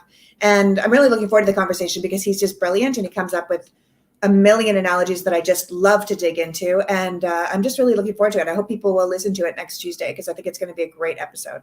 Well, subscribe here on the Midas Touch Network and catch the video version, but also go download Politics Girl podcast on Apple, Spotify, Google, anywhere you get your podcast. Go download it on Tuesday. You will get a synopsis with her and David Bender of the hearings, apparently. So thank you, Lee, for joining us. I really appreciate you coming and spending the late night in the primetime hearings. Yeah, well, listen, I appreciate what this committee has done, right? I think Kinzinger said it perfectly when he said you can't abandon the truth and remain a free nation. And we have to keep that in mind as we move forward. Well, thank you, Lee, for joining us. I appreciate it. Have You're a good welcome. one. We'll see you. Night-night. We'll see you soon. Now, I want to bring in our panel. We have a few people here waiting in the wings to give us their take on the hearing. I have some great questions, I think, in mind for two women on the panel. But I have a bone I want to pick with my co-host first. I'm not sure exactly where in the hell he is. He can't get his mic. There we go. Where am I right now? Yeah, I can't figure out where you are. I relocated to a more fitting setting. Okay. Which would be where Trump gave his attempt at saying the word yesterday. Speech. I see. So you're in the yesterday room. I see. Well, I'm in the yesterday room. Yeah. Well, but I'm thinking, but we got to keep moving for the tomorrow room, right? Okay. I got you. Well, let's welcome in our other guests, Jessica Denson, Heidi Felstein Soto, and Texas Paul. Of course, we got to have Texas Paul with us as well. We got to have a hat on the panel here. Yeah, of course. So our local hat there, Texas Paul. Jessica, I want to go to you first because Lee mentioned something, and I wanted to ask you, since Liz Cheney, it left her lips, was about Cassidy Hutchinson and Sarah Matthews and the courage that those two young women had and the shade that she threw on the 50, 60, 70-year-old men who didn't have the courage to tell the truth when the truth should have been told. What was your reaction when Liz Cheney gave those women that give us your reaction, because I believe it's an important part of this hearing. Like Ben said, it was not a subtle burn. It was not subtle at all, calling out the contrast between the courage of these young women with their entire lives in front of them, and all of the weight and negative attention that comes from doing what they did, in contrast to someone like Pat Cipollone, who, if you remember that clip, it was really stunning and awkward to me, where he was describing how everybody in the White House was wanting the violence at the Capitol to stop. And the committee questioners asked him, but was there anybody who didn't? And there was this back and forth. Well, you asked about the staff. No, I just asked about who's in the White House. And he said, he was like, yeah, I can't. I privilege. That lack of courage in this moment in history, this gravity that we are experiencing and witnessing, that he could not even just admit that simple thing, that he knew that Trump was the only person in that White House who wanted the violence to continue. But I want to pick up on some really important threads that both Ben and Lee have been talking about. And that is that there was so much filth under the rug prior to his presidency and just in our country for years, that this is kind of like a moral chemicalization that we are going through. That is always difficult. These experiences where we confront things that we have not been willing to face in the past, when they finally bubble up to the surface, they are very trying. They are very ugly, and they require great work on our part to overcome them. But this is an exceptional opportunity that we find ourselves in. And I say this very much from a personal, individual perspective too, because I most certainly have had that moral chemicalization in my own life, realizing the things that I did not see and I now understand. But we have this as a country, collectively, an opportunity to realize what we really need to confront, these fascist forces, these undemocratic forces that are at work in our country. And really, I think the greatest function that the Trump presidency served was to expose the dishonesty and bad faith of the Republican Party, just how anti-patriotic they are. I'm one who followed them for years, believing that they were the party of freedom, the party of patriotism. And I now realize they are completely the opposite. And I have lived how completely the opposite of these values they are. They are the anti-freedom party, the anti-free speech party. I mean, I lived almost the life of a political dissident during Trump's campaign for speaking my mind, and not a single Republican ever spoke out against his attacks on free speech. And he still gets away to this day as being hailed as some champion of free speech in the Republican Party as well. They are the enemies of free speech, enemies of choice, they are the promoters of government oppression and suppression. For goodness sakes, just look at what's being done with women's reproductive rights, and just, yesterday on contraception. Could not be clearer. And all of these things now are coming to the surface, in addition to handling, as we must, the first ever president in our country's history who committed treason. And I put it on my Twitter feed. I retweeted it right before I came on here, the definition, that the US Code defining treason. We could not possibly have this law on the books and not enforce it when it is violated, as it has been, as we saw so vividly today. And I want to we reference a lot of the former witnesses in the January 6th hearings, and one of my favorite, I love all the women too, but one of my favorite was Judge Ludwig. And remember his eloquent, slow speaking, but eloquent speech on the rule of law. If we don't utilize these laws, then we have nothing to hold us up anymore. So. Well, speaking of the law, I want to go to a top attorney, Heidi, who is running for city attorney in Los Angeles. She knows a thing or two about the law, I'm sure. So give us your take on the law part of it and the legal part of it, Heidi. Tell me, what is it that we are supposed to know about the law? I'm not sure there was a lot of law today. I mean, what I tended to see was a one-man manure pile of historic proportions. I saw a man who is an architect, strategist, commander, and cheerleader of an unprecedented effort to undermine our government and to take government by, for, and of the people by force, and to appropriate it for himself. And so, yes, Jessica's exactly right. That's one of the definitions of treason. It's at a minimum a definition of sedition, if it's not on behalf of a foreign power. And the difficulty, I think, is that the criminal courts have a standard of proof of beyond a reasonable doubt. And the criminal courts require a jury of your peers. And if you look at the hurdles that the Department of Justice will have to overcome in a traditional criminal trial, I understand why the committee is doing what it's doing. And I think that this is a much bigger service to the American people, because I don't think anybody watching today can conclude that this was anybody's scheme except Donald Trump's. I mean, this was his con on his followers.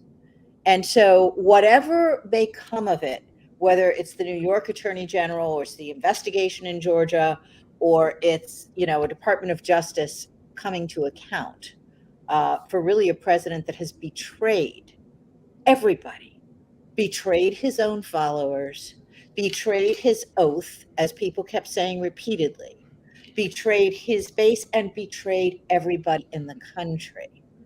I think that was laid out today in a way that just piece by piece, you could see it falling into place. And there's no other conclusion other than this man is unfit to hold office. This man is unfit to be respected. What I take away from it is I think that the political way in this instance was much better than the formality and the dryness of a courtroom with evidentiary objections and a burden of proof that's really much higher than common sense would otherwise dictate. I agree with you fully that tonight, Donald J. Trump was tried, convicted, and indicted in the court of public opinion tonight. And I think that is what everyone needs to understand. And I always hear this. Democrats are weak on messaging and they don't get out there and they don't say things. Well, on my show, Gabe knows this as my co-host, I say politicize everything. And tonight, the committee delivered you an entire mountain of politicization that you can go to your neighbors, your friends, your family, wherever you are, to tell them what you saw tonight on this broadcast and in the select hearing that you can use to politicize this. And politicizing it leads me to one of the best politicization machines out there, the guy down there in the hat, Texas Paul. Give us your first gut reaction, because what I really want, what I want to know from Paul is his reaction about the outtakes, mainly because I know we're gonna get a Texas Paul video of a reaction of some of this footage. But Paul, what did you think of the videotape, the outtakes? Not just the hilarity of it, but really to show that this guy was outside his frame of mind. Wait, you're muted there. You're muted there, Paul. Well, it just confirms for us what we've always known is the guy is actually an idiot. He can't read, he can't write, he can barely talk. You listen to him at his rallies and he just ambles on. There's no real, I don't understand the draw to this guy for people that follow him. I mean, I can't stand to watch his speeches for more than 5 minutes. He just annoys the piss out of me. And it's not just because we disagree, it's because he's just a moron. I mean, you can't, he has no consistent line of speech at all. He's just an idiot. And that outtake shows it. And he's a spoiled little child, throwing tantrums and stuff, slapping the desk. And, come on, man, just make your statement. Just do your damn job. What did you take, Paul, from the national security standpoint, though, also as well? I'd like to hear your take on that, of what, when they started to talk about how this has national security implications. This isn't just some fun and games that happened at the Capitol where a bunch of people in Trump costumes went and shit on the walls. Literally, they shit on the walls. This isn't just that. This had national security implications, especially when Matthew Pottinger, the National Security Council deputy advisor, said, "Hey, people from other countries are calling me and they're worried." What did you make of that?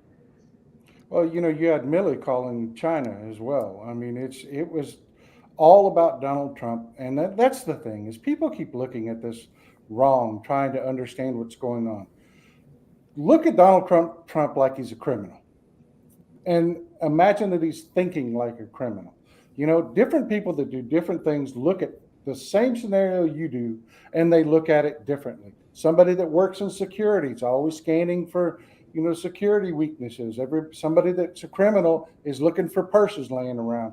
Donald Trump absolutely just cares about Donald Trump. And yeah, he absolutely put us in danger by weakening our democracy. I mean, hell, look what they've done to the Supreme Court. Look at what they've done to the Secret Service. I mean, the Secret Service looks as bad as the Russian military right now. I mean, everything this man has touched has been fractured and broken. And yeah, he left us in a real pickle there for, a couple months. You had Republicans attacking Biden from the get-go. They had no idea what we were doing. It took several months to pull our NATO allies back together. Donald Trump left us in a frickin' mess, And I will always say this. Donald Trump caused the invasion of Ukraine. Every life lost in the Ukraine is due to Donald Trump, because Putin was operating under the misconception that this damage that he had done was permanent.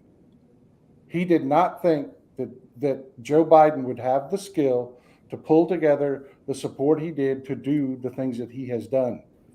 Putin deeply miscalculated just how much there is a difference between a Democrat and a Republican. He just totally did not understand that at all. Well, Jessica, I know Ukraine is an important issue to you, and you're always making sure that the audience does not forget Ukraine.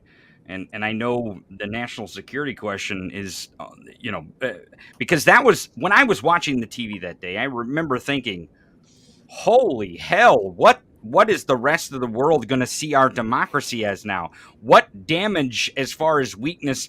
I mean, what missiles are going to start flying in because they thought it was over? I mean, it looked like as if the president of the United States was going to do nothing and our democracy could be over at any moment. Yeah, a couple things there. I'll get back to Ukraine for sure. But on the national security, crisis that Donald Trump basically started on by allowing this to go on January 6th. What struck me in the hearing was Labor Secretary Scalia. He talked about calling a cabinet meeting to steady the ship after January 6th. And all I could think of was, why the hell were they not calling a cabinet meeting to invoke the 25th Amendment? And we remember there was a resolution that the House passed to invoke the 25th Amendment, and it didn't happen, and it damn well should have happened. This man should have been immediately removed. How many times have we passed egregious behaviors from him and nothing has been done, and the state of our country and world has suffered for it? So just a reminder of all of these individuals, the cabinet members, who were empowered to invoke the 25th Amendment and did not. But going back to Ukraine, yes, absolutely. This is a global crisis of impunity for so-called strong men, flagrant criminals, flagrant dictators, the likes of Putin and Donald Trump, that we absolutely must face now. Yesterday was actually the 100-day mark of imprisonment for a heroic Russian dissident. Many of you probably know him, Vladimir Kara-Murza. Not long before he was imprisoned, he's, by the way, been twice poisoned by the Kremlin, survived poisoning attempts, and this time returned to Russia, which is such a brave thing to do. Individuals like him and Navalny have said, this is our country. If there is going to be a change made here, we have to be the ones to do it from our own country. And, we hear a lot of discussion these days about leaving the United States. I'm telling you, if you're a patriot, if you're an American, you can't leave. It's ours to fix. We're the living. We're the Americans. It's our job to do this. Let us do it. Let us be the brave ones, the heroic ones that set the course of history for the future, and stay in our country. But going back to Vladimir Kara-Murza, 100-day mark yesterday of his imprisonment, of course, unjust. And I will tell you, I am always flattered and humbled when people retweet me on Twitter, but never more so than when Vladimir Kara-Murza retweeted me. And what he retweeted was a clip that I put up of him speaking to Jim Acosta on CNN about the frustration that he was experiencing in the early days of the war on Ukraine, just because he has seen the impunity that Putin has enjoyed for decades. The impunity for his actions, the impunity for his terrorism of the Chechens, of the Syrians, of his own people, the oppression of his own people in Russia, and the effects, the obvious, predictable effects of impunity. And I put in that tweet, end impunity now, charge Trump now. And Vladimir Kara-Murza retweeted me. He knows. Let us honor the sacrifices and the bravery and absolute heroism that many of us have never come even close to put your life on the line like that. He knows the consequences of impunity, and we are, it's right here in our face for us to handle right now. So let us handle it. Well, Heidi, you put it so well. The architect, the strategist, the commander, and the cheerleader. he does kind of this outtake. I know it seems hilarious, but he does seem like he wants to be Putin. Like, you know, as Jessica puts it, this impunity, like that's embodies him. That's what he wants. That's what he wants to be. He wants to be a dictator. He wants to be king. He wants to be the murderous person that can say this or that. Putin, Kim Jong-un, all kinds of people that he got along well with. And who on earth, what other president in history has ever taken his translator's notes or had a meeting just between himself and, you know, the leader of Russia or someone like Vladimir Putin? But I will tell you, I want to leave with a little note of hope here, Tony, because the fact is a friend of mine put something, I think it was on LinkedIn, but it stuck with me because he was talking, he's a great lawyer, has taken a lot of cases to the Supreme Court, and he's fought a lot of civil rights issues. And he put up there a quote that was something along the lines of, most people say the glass is either half empty or half full. I have written about this, and I'm now going to tell us all, whether it's half empty or half full is not the issue, because the glass is always refillable. So let us dedicate ourselves to refilling that glass instead of, you know, worrying about how bad it was. Let's look forward to what we can do now. And I do agree with Jessica that some of what we need to do now is hold people to account. There have to be consequences. If there are no consequences the next time it happens, we're not going to be so lucky, and we're going to wind up with a broken glass instead of a refillable one. I also wanted to take one quick minute for anyone who was interested on my comment earlier about the fact that Liz Cheney and Adam Kissinger are necessary to the committee's ability to issue depositions and subpoenas.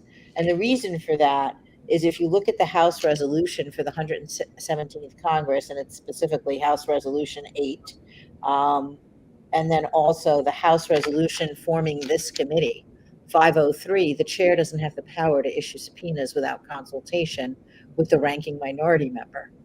So if you didn't have a ranking minority member, you would call into question the legality of the entire procedure by which they've been going. And that's one of the reasons why I, at least, have been very grateful to the two Republicans who have stepped up to be brave. That is not to say that I'm not equally grateful to folks like Raskin, okay, and you know, Adam Schiff and our heroes, because those are my heroes. But I'm also realistic about the fact that part of the reason why we have a refillable glass is that a couple of folks on the other side of the aisle stood up for what was truthful and what was right. Well, you have a great way of putting it, Heidi. I do appreciate it. So tell us about your campaign out there, and tell us where we can find you. Tell us where we can find you. I spell my name funny. It's Hydee, so I apologize for that. But once you see it, it's memorable. And my website is Hydee, the word for FOR, cityattorney.com.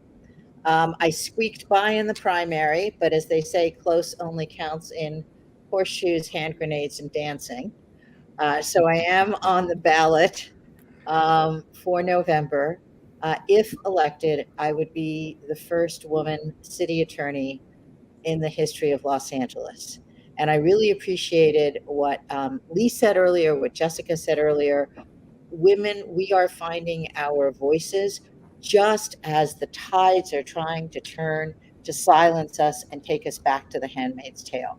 And so I do feel a bit of a mission and a bit of a need to use my voice in podcasts like this, and then hopefully once in office elected, to stand up for women, for people of color, for indigenous folks, for the LGBTQ community, for all of us who have been marginalized and have been fighting for our place in society and are now watching that at risk.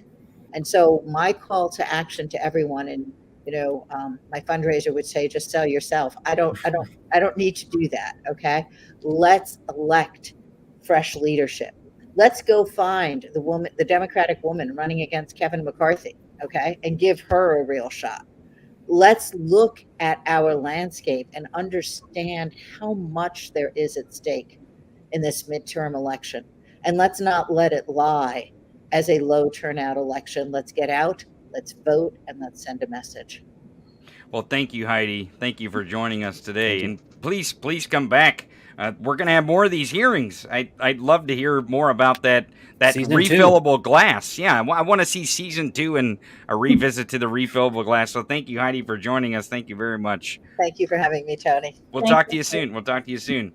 So, Gabe, as you are there in the yesterday room, hopefully tomorrow will come. What do you think this country is going to take from the what we saw tonight? There's going to be part of the country that didn't watch this, and they're going to wake up tomorrow. They're going to go to work, and they're going to hear the president of the United States, Donald Trump. He tried to overturn the government, and he was a baby.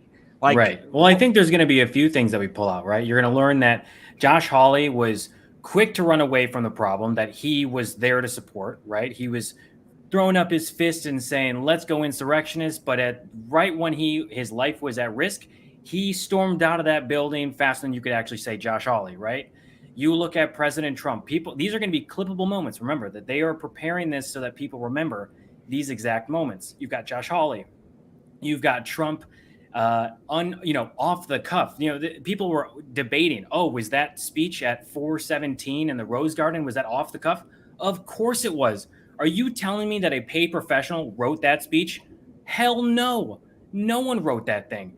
He was there just feeding off to say, in a very long-winded answer, to not, unable to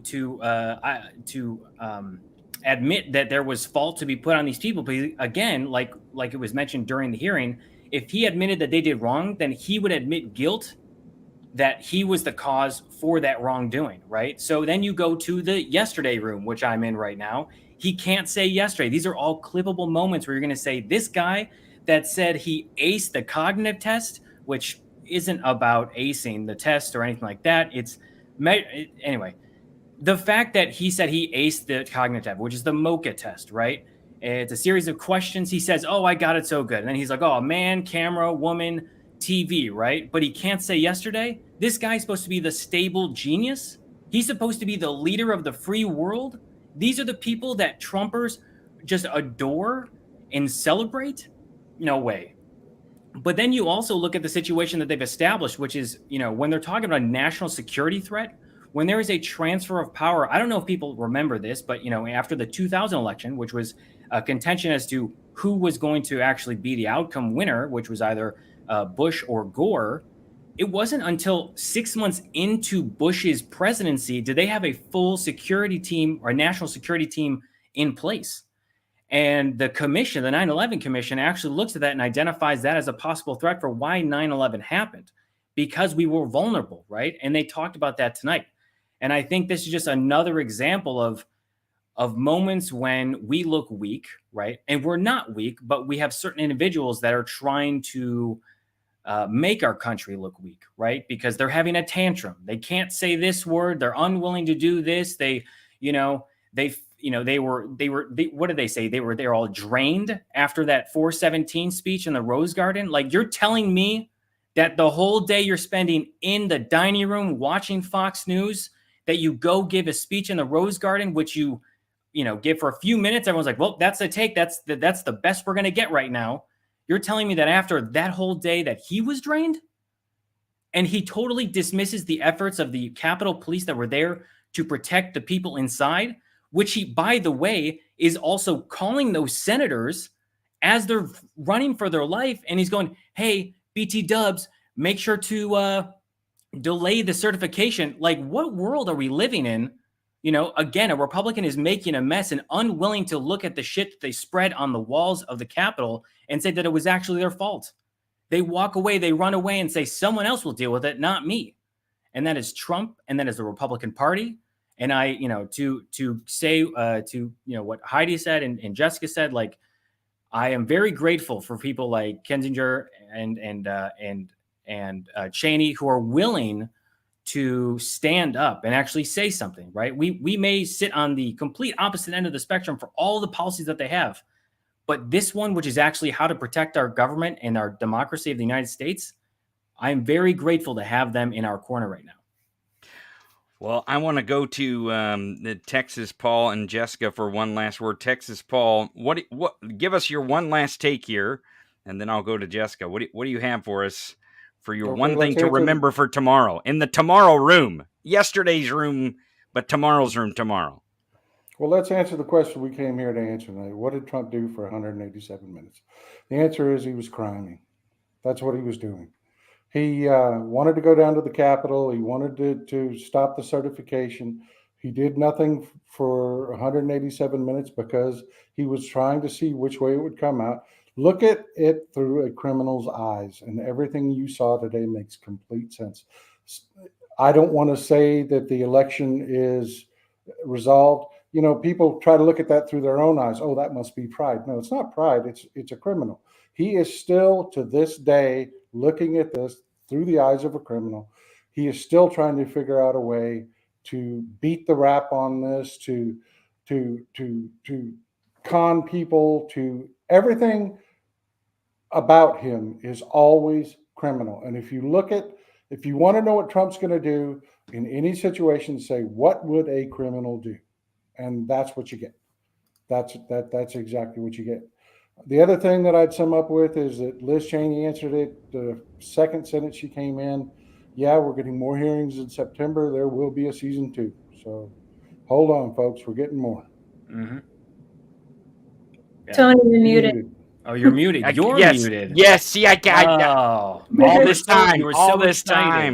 all this time, and I finally mess up my mute. But I am very excited for season 2 as well. I think it's going to be, you know, I've talked about this on our daily show, but like season 1 of the hearings is very much a world building. You're setting up what happened during and around January 6th. And I think season 2 is very much going to be the character development and us identifying specific Republican lawmakers who helped Trump, especially those who are running for the 2022 midterms, right? I mean, you got September, October, November. You've got all that time to add content to call out these fascists and these traitors who are trying to help Trump stay in office. And I think that's what we're really going to see in season 2, because we've, you know, as we come to the finale, we've led up to January 6th, but now there's hours of footage. We only just saw Don Jr. We just saw Stephen Miller last hearing. There is tons of footage of this hearing that we have not seen yet from the depositions that I think will be very revealing in season 2.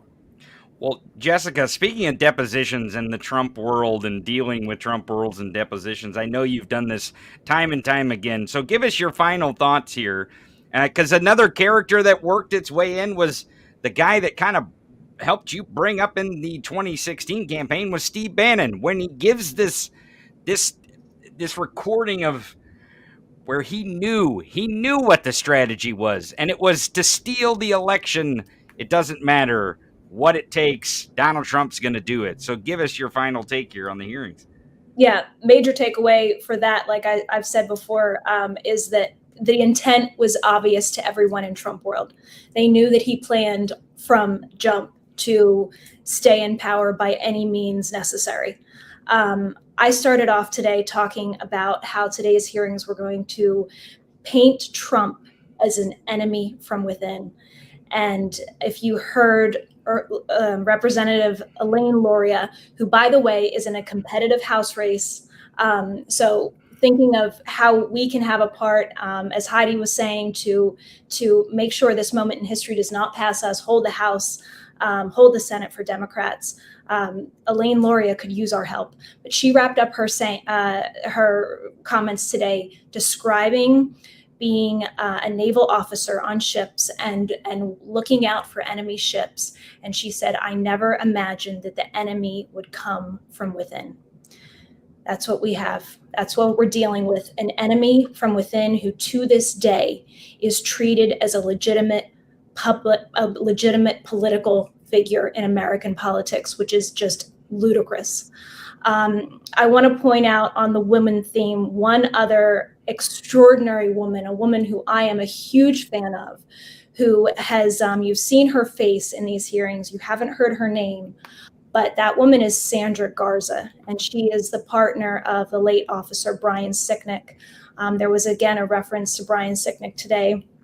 in bringing up the disgusting fact that Trump never even his so-called care for the men in blue and law and order. He never even acknowledged Brian Sicknick's death, and the camera went over to Sandra Garza sitting between Officer Gonell and among the other Capitol Police officers.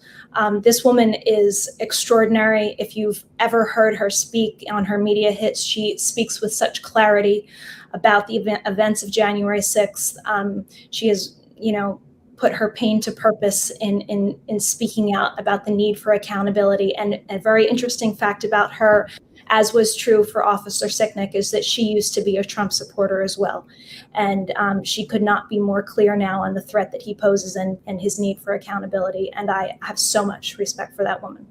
So, Jessica, tell us where everyone can find you. Give us your shameless plug here at the end.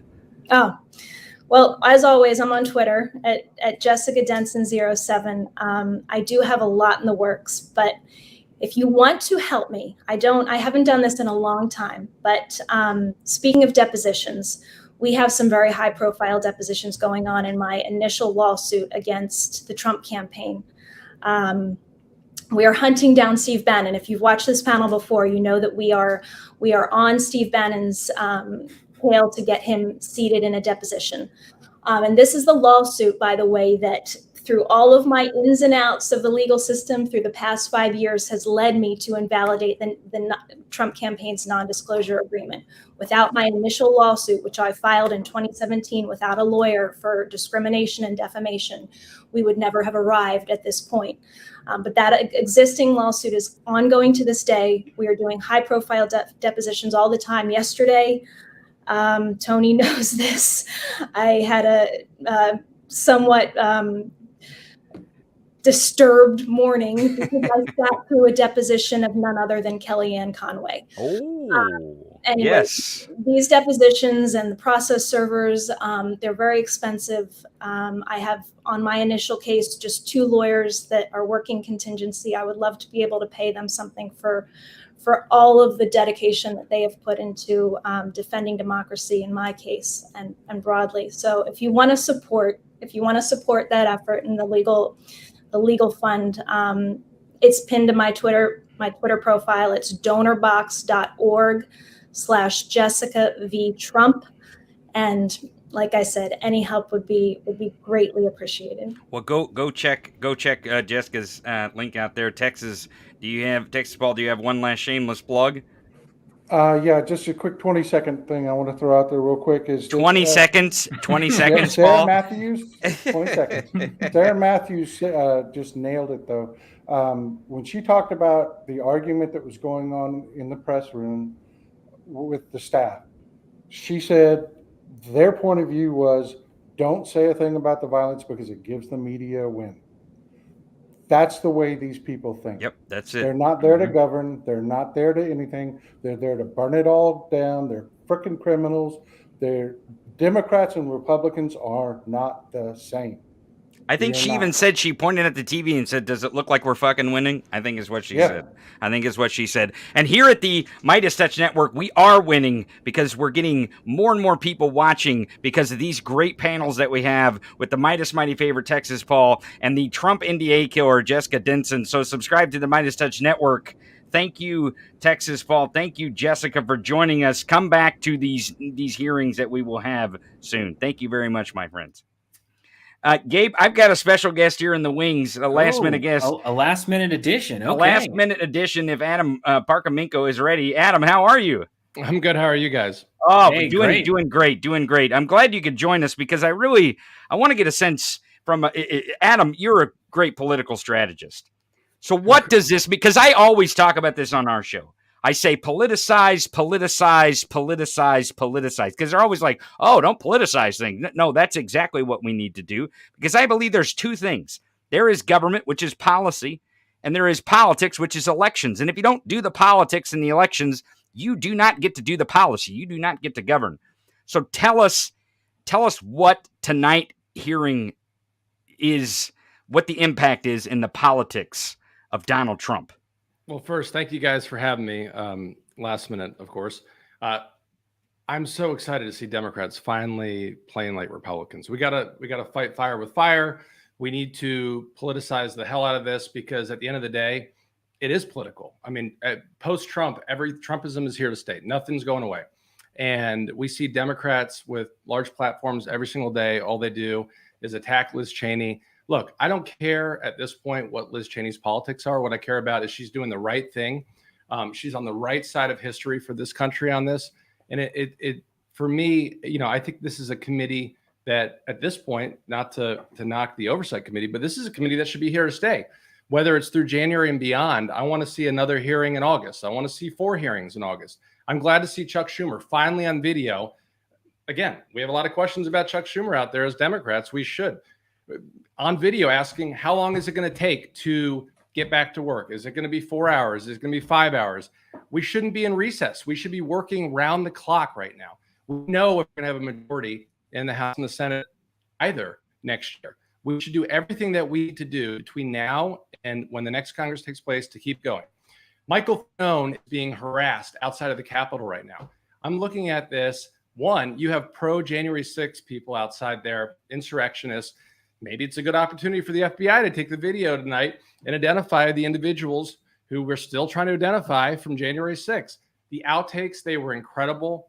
I think they're more than we asked for. We're finally putting on a show. Trump put on a show with a bunch of bullshit. We're out there actually putting on a show with facts. The people that have put their time and energy into making each one of these hearings what they are, the outtakes alone should be enough to put Donald Trump in handcuffs. He isn't. And then I think the final thing is Cassidy Hutchinson was right.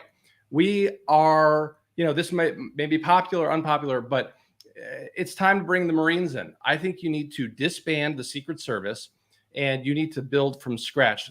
From top down, Secret Service is totally corrupt. Cassidy Hutchinson has been proved correct every single time. And tonight, of the 3 individuals in the Secret Service who got private counsel, one of them is not only the former Deputy Chief of Staff under Donald Trump, who is currently the Deputy Director of the Secret Service, an individual who should have never had that position.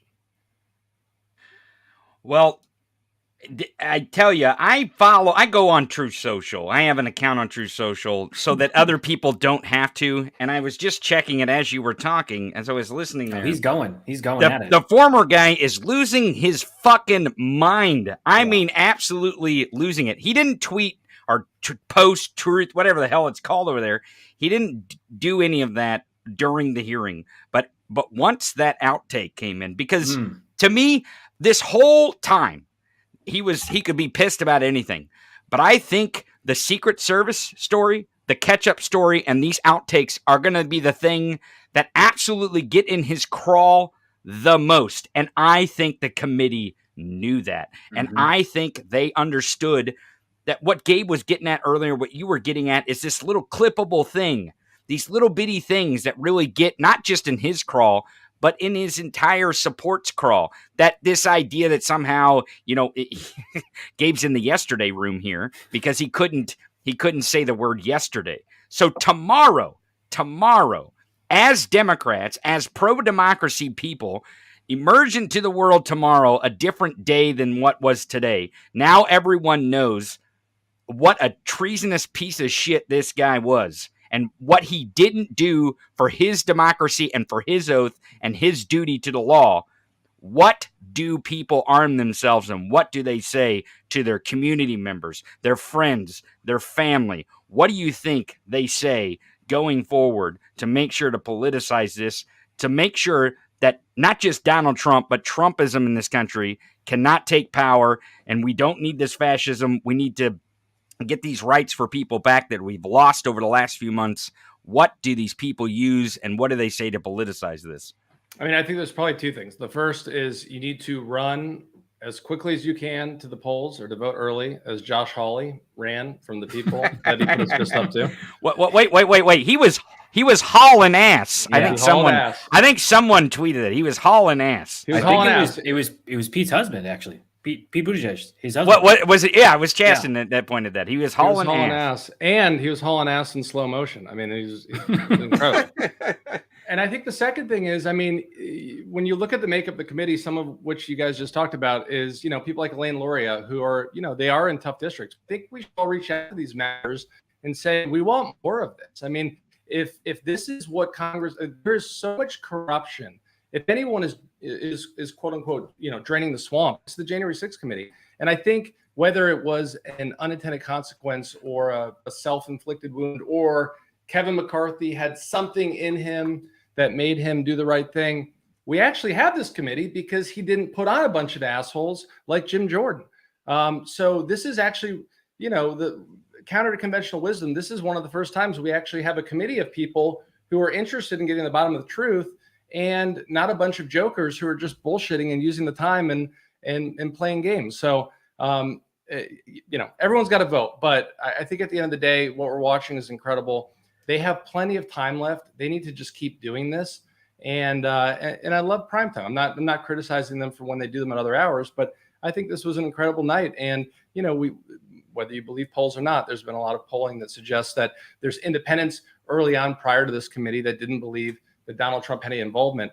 I mean, it couldn't be further from the truth if anyone's paying attention at this point. Right. Well, I think the hearings are definitely, I was going to say that the hearings are definitely doing the intended purpose of moving the needle, right? You had people who either one, didn't know what happened on January 6th and were kind of out of the loop, or you had people who lived in denial, right? But having these hearings and exposing all of these key players for the cowards and the fascists and the traitors and the liars that they are, have been very effective to get people to say, I actually don't think that he should, Trump, run again, or I don't think that what he did was good. I mean, the downside is there are some people who are saying, oh, Trump shouldn't run and we should go for DeSantis, for 2024, which isn't the greatest outcome. But I think the first step in breaking through that wall, I forget who's it was Liz Cheney talked about, the cracks through the dam, right? And these are the cracks that are beginning to break apart this dam to let the floodgates, come through, which is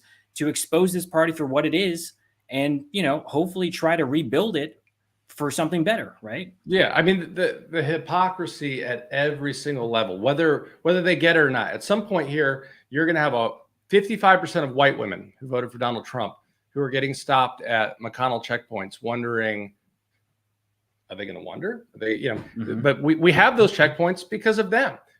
You've got Donald Trump who is telling people privately in Florida that he doesn't want DeSantis to lose, but he doesn't want him to win by a lot, just by a little, because tax evasion. He moved to Florida and he is a resident of Florida and he wants to make sure there's a Republican governor. So, there's corruption at every level, but I think that this committee's been incredible. And I think that between now and the end, they've just got to keep this up. You've got Republicans out there who want to, one, deny that a 10-year-old was raped. Two, once the truth comes out and say, oh, okay, she was raped. However, she still has to have that baby. And then they go and they're focused on the doctor as opposed to the rapist. Right. It's just unbelievable. The Walgreens story today about denying, condoms. I think this is stuff we should talk about. Wait. I've been focusing on the hearing. What the hell are you talking about? Walgreens doesn't have condoms anymore? Well, so the news of the day is the three of us and others are no longer shopping at Walgreens. Walgreens had a staff member who denied condoms to some individuals that came in, customers, on religious beliefs, and Walgreens is siding with their staff. And this is just one more thing. So this is like the cake thing all over again. Exactly. Pretty much. Wait. So a dude walks into. I want to make sure I track this down. The dude walks into Walgreens. Yeah. The dude walks into Walgreens. He goes to buy condoms, and the clerk won't sell him condoms because he doesn't agree with the condoms, or he doesn't agree with the way. I'm not even sure if it's a guy. It could be a girl. I mean, at the end of the day, I think people are either proud or embarrassed to go and buy condoms. Whatever it was, they were denied getting those, and Walgreens sided with their staff. Well, here's the thing, Adam. It is when the first leak of the Supreme Court decision to overturn Roe v. Wade, I on my show predicted, and my audience knows this thing I say, doubt me, because it seems as if I have a crystal ball, and it really isn't that complicated to know where these people go and what they think. You just like kind of like Texas Paul said, you got to think of them as criminals and think like a criminal, and boy, you'll get there. If you just think like a fascist, boy, you'll get to where they want to be pretty damn quick. Right. And I said there is going to be a moment in this country where a trumped up white dude in a rural state or a blue state is going to walk into a gas station somewhere to buy condoms and the clerk is going to say, condoms? We don't have condoms. Condoms are outlawed. And they're going to say, what the hell? What do you mean condoms are outlawed? Well, didn't you hear? They overturned Roe v. Wade and they're banning contraception. Like, who's banning it? Republicans. Like, wait a second. I vote for Republicans. And we are at those moments. We are at those places that they just take shit way too far. And it actually played out tonight in the select hearing where Trump took this idea that his supporters, his crowd, the Oath Keepers, the Proud Boys were going to come to Washington and they were going to save him from not being president of the United States. And that's not how it turned out, but now we're seeing the aftermath of it. And I think if everyone in this country can just hear the voices out there, and I appreciate you coming on the show because I know you were one of the early ones in the Midas Touch movement to believe in the Myzelis brothers. And we're building this network here of folks. So subscribe to the Midas Touch Network if you're still here with us late tonight. Don't forget to subscribe. And again, this independent journalism, this across the table talk, as we were talking earlier, I think is very effective in the realm of media because people are so tired of getting talked to. They want to have a conversation. I think that's what this network is about. And I know you've been with Midas Touch and the Myzelis brothers from the beginning back in 2020, I believe. If I don't have that wrong, you can correct me. You got it right. Well, and so tell us what you think about that. Tell us how you think that independent media is so important and people to take independent media seriously and really look at it and give it a hard look. Now, seeing that we're trying to build something here that people can come to and hear a pro-democracy message from front to back, as opposed to the both sides crap or, well, let's hear from this person who's a fascist, who's obviously just going to lie to us, or just straight up be right wing. Tell us why that's so important. Yeah, I mean, it's incredibly important, especially because this country is still an experiment that is, hanging in the balance. But I think what, Ben, Brett, and Jordy have done, and all of you that have been part of this Midas Network, is incredibly important for a number of reasons. One, you can always tell, I'm right outside of DC, but you can always tell when you're doing something right when Washington, DC, and New York, and LA, and others start attacking you. And there was a hit piece in Rolling Stone and a number of other individuals that attacked Midas, the Midas Network, because they're doing really great work. And anytime that you shake up something, people get upset. There were a number of stories that never even came out because the facts were just bullshit. And it was a bunch of bullshit that was pitched against them because they're working really hard. And one of the things that I respect more than anything else is the first thing that they did when they started prior to the media network is they launched a super PAC. And with the super PAC, you share everything, every expenditure and every contribution over $200. So not only were they transparent, but they were getting attacked because they were transparent and shared what they were doing. And they moved past that. They didn't let that, put them aside. I think they released over 504 videos, maybe to be exact, in 2020. They got millions and millions and millions more video views than many of these PACs have been around for, years that weighs 10, 20, 30, $100 million. And yet a number of old school reporters who just don't like things to be, switched up that were saying, oh, you only got this many points on TV. Well, that's actually not the truth. They were really smart and creative, and they got millions and millions of views, and they got tons of earned media that's worth millions of dollars by only doing a $10,000 spend. From there, they expanded and they look for talent all over the country. They are building, with you all and many others, exactly what the left has needed for years and years, and we've never had. And it continues to expand each week. I mean, Texas Paul is a great example, but I talk to the brothers every single day, and there's not a week that goes by that I don't see that, there's someone new that's part of this network who is getting out there, and you all are building off of each other and able to help expand the platform and the voice that you guys have. So I'm proud to be part of it. I consider myself a stepbrother, but I love the work that you guys are doing. Well, we appreciate it too, and we won't tell anybody that you're a stepbrother. We promise. No problem. We promise. It's a great movie, though. Well, that is a good movie. Yeah. That is a good movie. Gabe, did you have any questions for Adam? I didn't mean to monopolize. No, his time there. not at all. I think Adam, he came in. It was a nice addition to the panel. Yeah, slide in right there at the end, Adam. Right, yeah, boom. But I think everything that Adam has said so far, talking about how Democrats are finally doing what they need to do, right? They need to step up to the plate and call this shit out for what it is, right? And they need to, take a page out of the Republicans' playbook, not so maybe aggressively in some ways, but they need to do what, I know that many people say the Democrats need to be the moral high ground. Well, times have changed, and we do need to confront what is in front of us. And we can't play nice ball all the time.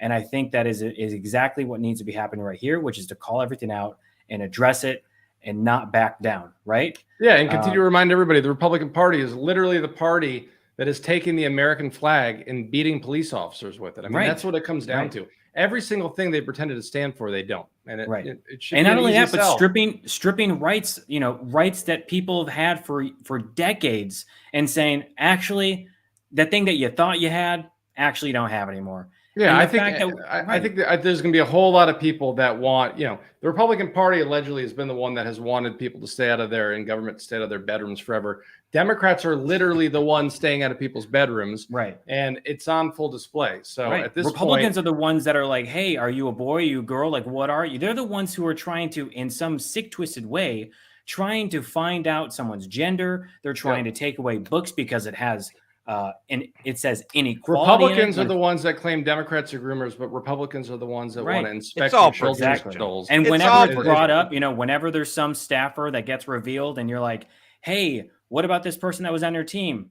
Just nothing. No acknowledgement, obviously. And then the very next day, it's the call out. It's all projection, right? And I actually think the media, there's a whole bunch of people the media should be quoting and reaching out to for interview on some of these things like the Marriage Act. They should reach out to Denny Hastert. They should reach out to Mark Foley. There's tons of Republicans that are no longer in Congress, that have shown who they are, that should go on record how they vote if they were in Congress. Right. Yeah. I think you're right. And the other thing I want to close with here, besides, again, subscribe to the Midas Touch Network here. Do us that favor, and you do yourself a favor, because these hearings are going to keep coming. But Adam pointed to all the personalities and all the videos and all the updates, especially ones from Jordy Meiselas, the younger brother, the favorite brother, as he so self labeled himself earlier. But here's what I want to say. I want to tell the audience why we still have them here before we leave, is that this idea, and I've been saying this for weeks, that this idea that liberalism is weak, and this hearing proves that liberalism isn't weak. Liberalism stood against a mob. Liberalism stood against a person who wanted to overthrow our democracy. Liberalism stood against all those things, and it still survives today because liberalism is tough, because democracy is tough. Equality and equity is not achieved just lightly. Mm-hmm. It is a hard-working piece of history that it takes, just like Lee McGowan pointed out earlier. Yes, our history is littered with vile things to get us to where we are today, and we must move forward. And we cannot let these fascists that are at our front door take over our institutions and our government and our democracy, because the thing that they want the most is to take it away from us, because democracy does not serve them well. Democracy does not give them the ability to push their fascist ideas. Equity and equality is the exact opposite thing that they want to achieve. That is pure-blooded fascism. And we need to stand against them. We need to be tough, because liberalism is tough. And I get sick of that liberalism is weak. It is really weak and really tired and really, it's just pathetic to point to one person and go, I want that one person to tell me what the hell I'm going to do, what the hell I'm not going to do, and let them decide for the rest of the people what the hell they're going to do and what the hell that's easy.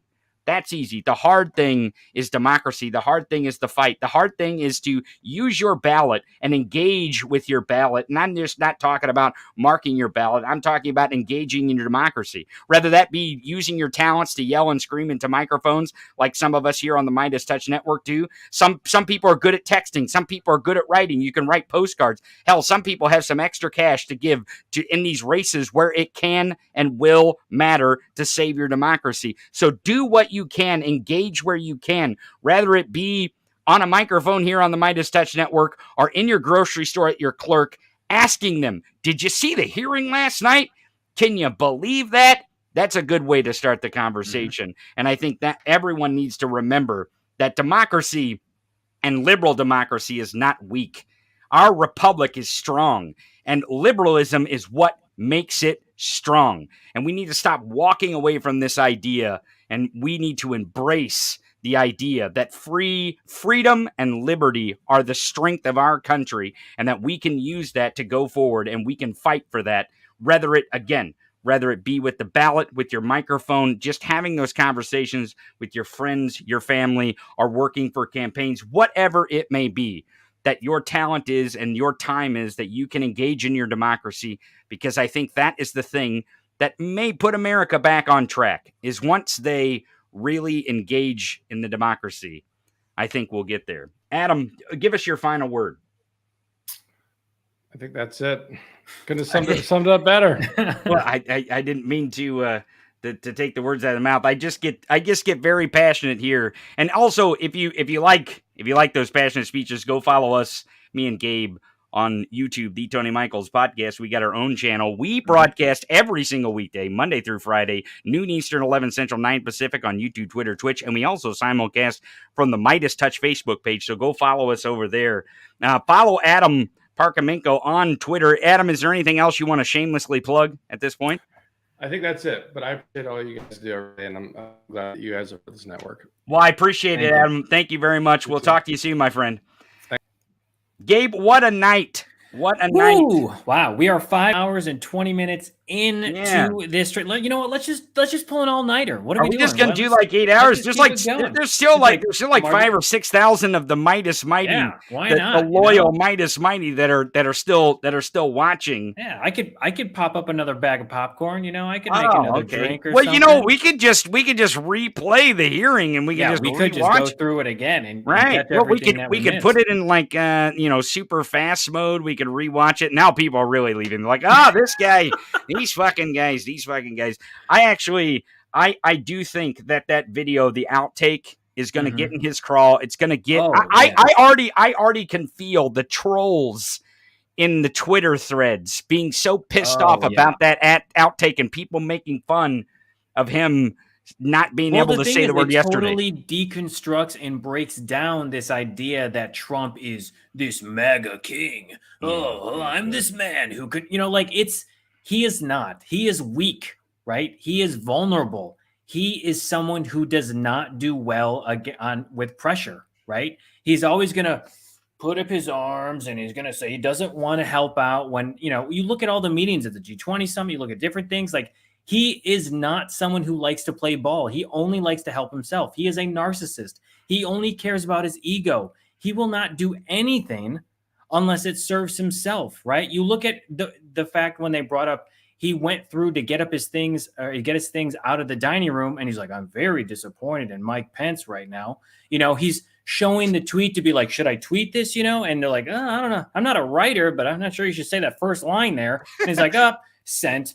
Like, this guy doesn't care about anyone. He only cares about himself. And he and Josh Hawley and Ted Cruz and all these other people are incredibly weak. And when they have to actually, stand up for what they believe in, and they're proven to be cowards and traitors and everything and liars, they will back down, right? They're like, we'll never back down. They will back down. Well, we saw that today with Steve Bannon. Right. He acted like he was going to go in. He was in the courtroom hearing, he was supposedly going to bring war with him. Well, he said, and I quote, it's going to go medieval. Medieval. Okay. Now, I don't know if he has a hard time saying medieval or understanding the definition, but I can tell you for a fact that if you don't bring evidence or other witnesses or going to go up on the stand to actually, address the jurors, that doesn't seem like you're going medieval. That seems like you're cowering, and it seems like that's your go-to play when you're up against something that is pressuring you. You just give up, and that's what they do. Definitely, he doesn't understand what medieval is, because what he did today was not medieval. He didn't do anything. I mean, he looks like he has the hygiene of someone from the medieval times. Well, it could be true. It looks like he's got the plague on his face. Right. Yeah, he is decomposing before he goes to jail. The craziest part is this chaos machine, right? Mm-hmm. Because he goes in the courtroom, and Steve Bannon knows, because his lawyer's looking at him and go, if you say anything, if you try any tactics or any bullshit in this courtroom, when you are sentenced, because you're going to be found guilty, Our sentence, that judge is going to use every bullshit thing that you tried to do in this courtroom against you in your sentence. So Steve Bannon heeded the advice of his attorney, and then when he went outside, he got in front of the microphone. He's like, blah, blah, He's blah. like, oh, Benny Thompson has COVID. Like, doesn't want to address Right. anything. And then I'm a Nazi. I'm a Nazi. I'm a Nazi, and I'm a Nazi. Right. And then you've got the guy who's blowing the whistle, which, you know, again, like, crazy. how That is effective is a piece of plastic that probably cost 25 cents? fantastic. It worked on Marjorie Taylor Greene. It worked on Matt Gaetz. It worked on Steve Bannon. It will work against fascists. Well, you know, we actually watched that video on our show today, so I'm going to do another shameless plug here. Go over to our channel, We the Tony also- Michaels Podcast on YouTube, and we reviewed that video. We reviewed that video today. Hey, your dogs is the dog at the White House there with you? Is the dog at the White House there with you? Yeah. Is the dog? Yeah. Well, let me do another shameless plug while the dog's still barking. While you're subscribing to YouTube channels, go ahead and subscribe to the Midas Touch Network. Also, if I would be derelict in my duty, that's what the overall theme was tonight of the hearing for Trump. I would be derelict in my duty if I didn't bring up Jordy's pens here, the unapologetically pro-democracy enamel pens. Those are going quick, huh? Union made in the USA, baby. Yeah. And you get 10% off these great pins and everything else in the merch store. If you go to store.midastouch.com, use the promo code Justice. That's store.midastouch.com. Use the promo code Justice for 10% off. I don't know if Jordy's still awake. He might be asleep. You know, he might be asleep. He is. He had his wine earlier. Yeah, no. I don't know. I don't know. Yeah. Well, we do appreciate all the Midas Mighty joining us here on the Midas Touch Network. And I will give one more plug. Yeah, okay. Because on Fridays, we have a special edition of our show, which is called Bonehead of the Week. Bonehead of the Week. We support democracy. You can go vote on our channel on YouTube at the Tony Michaels Pod. You can vote on Twitter as well. And on Friday in the second hour from 10 to 11, we go over who the Bonehead of the Week is. And this week, it's a family affair. Who did you put on Bonehead of the Week? We got Donald Trump. We got Ivanka Trump. We got Donald Trump Jr. Oh, my All God. three of them are in the running right now. I'm pretty sure which one. I know which one's going to win. Yeah. But we've also got other people that we present after the whoever the winner and the contestants are during the show. But for those who are still watching, I don't think you're going to want to miss it. It's going to be good. There's tons of material, and we clearly saw a good portion of it during the hearing tonight. So go to our Twitter account at Tony Michaels Pod. You can vote there, or go to the YouTube channel, The Tony Michaels Podcast, here on YouTube. You can vote for Bonehead of the Week. You decide. You get to vote who the Bonehead of the Week is, and we break it down on Fridays because, Gabe, we broadcast every single weekday for 2 full hours, Monday through Friday, noon Eastern, 11 Central, 9 Pacific on YouTube, Twitter, and Twitch, and we simulcast from the Midas Touch Facebook page. But we're going to come back for more of these hearings, so don't forget to subscribe to the Midas Touch Network. Gabe, I normally say surf's up, but have a great night. Thanks for joining us. Thanks for being here with us. Don't miss thank the everyone who is here and who stuck around, the 5,400 and so people. Yeah. There's we are incredibly grateful for the people that have stayed through and that learned some new things, some embarrassing things about Trump. But some new things. And we wouldn't be here if it weren't for the people that were watching. And so I just want to say thank you for the people that are supporting independent journalism. Like we said so many times on the show, we wouldn't be here if it weren't for you all. So thank you and good night.